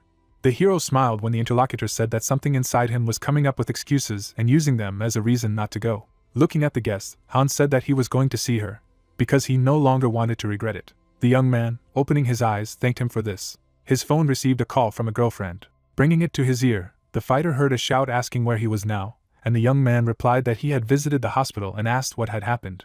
His eyes widened after her words that he needed to return as soon as possible, since their comrade had finally woken up. All the people were looking in the same direction when someone shouted. The hero, opening the doors, called out to the leader. His face immediately turned slightly red. All his friends were there. The head, putting his hand on his face, asked if he was doing the same. The two comrades were almost crying when Dyakjin talked about how they all looked like they had seen a living dead. The door slammed shut and screams began to be heard from behind it that they thought he was dead. Together, they began to embrace him. Immediately after that, the girl's room appeared. The door was closed. Khan was coming to her. The man stood in front of her. A drop of sweat ran down his face. Opening the door, the guy apologized. His eyes immediately widened. His gaze immediately turned to the side. The girl was sitting on the bed. She looked at the guest. A faint smile immediately appeared on his face. Standing in the ward, the man noted that this was their first meeting in reality. Someone was tapping his finger on the table. The man, sitting on a chair, asked whether there were terrorists behind the leader of the Lily and whether they were called a Prism. The suspect answered in the affirmative. At the same time, the investigator asked where this group was at the moment. The prisoner, raising his hands, replied that he did not know, because he had only met them in the crossing. At the same time, the interlocutor asked why this person had joined such a group. The player, opening his eyes wider, replied that he was fascinated by their proposal to overthrow elite society. Sitting on the chair, the prisoner also added that although their final goal turned out to be different, the ideas came together, and in the end they just used each other, although they immediately abandoned him and the teacher, and also explained that he would answer any questions he had. The man rubbed his neck with his hand and asked why the one who had been so stubbornly silent until now had become so talkative. Loki, smiling, replied that he was going to fulfill the promise he had made to his only friend. Dyakjin's happy face appeared. The professor's eyes were wide open. Covering his face with his hand, Lee explained that he had come because the ward was talking about some important matter. The latter replied that it was still important. Holding the weapon in his hands, the fighter explained that he would now be able to see how his student would surpass the strongest data. In front of him, there was an image of a nameless player when the young man realized that this was the pose that was during the battle with Hyunjun, and then the teacher asked if he remembered that very soon there would be an event at the school. The guy, turning around, replied that he would finish before it began. Grinning, the hero knew that he now had synchronization and his skills were definitely different from those before. The opponent immediately rushed to attack when the fighter thought that this time he would definitely be able to defeat him. The man was lying on the ground. Spreading his arms, the young man shouted a question about why he could not do it. As he stood up, Noah explained that he was sure that when he fought the helper, he had defeated the nameless data, and asked why he couldn't defeat it now. The professor, smiling, remembered that the drawback of this program, which he managed to feel during the battle, was that if the recorded data did not achieve the desired one time, then it would be quickly replaced by others. Remembering that attack of his ward, Lee realized that the moment the student was able to accept the attack of the helper, he immediately began to fight with other data. Looking at him, the teacher realized that he was still very far from defeating him and said that they were already late for the event and they needed to go as soon as possible, because one of the main characters could not be late. The young man, looking back, asked again. A large hall appeared. The guy sat on the stage when the presenter spoke about how it was these students of the academy who contributed to the exposure of the terrorist organization and the prevention of greater damage. They were all standing there when the man said they were all thanking them. The faces of all these people appeared. The protagonist, with his eyes wide open, thought that this would be his first reward. For all the time, the robot, sitting on the chair, knew that although he had scolded him for being in danger, he was still glad that his master had been honored with such an honor. The students began to descend from the stage when it was said that the academy had one very important announcement that they needed to declare. The man, standing at the counter, explained that the director, preparing for the unknown, ordered to watch the video he left, and asked that he be seen where all the people related to the academy would gather. An image of an old man appeared. The professors were looking in the direction of the screen when he was heard saying that if they could see this, then he was no longer there. Raising a finger, Jimmy said that they now needed a person to lead the academy during his absence, and therefore here and now a person would be announced who would take the place of the deputy director. Squinting, the head began to talk about it. The eyes of all the students went wide after the principal named the ID of the best player. The teacher's eyes also widened as the head clarified that this user was Professor Lee, who should take good care of the academy. The man immediately covered his face with his hands as the disciples began to discuss this. The girl, frowning, tried to think about the information she had received. The other two comrades were also looking in his direction in surprise. There was a smile on Deokshin's face. The hero opened his eyes wide. The professor's face appeared.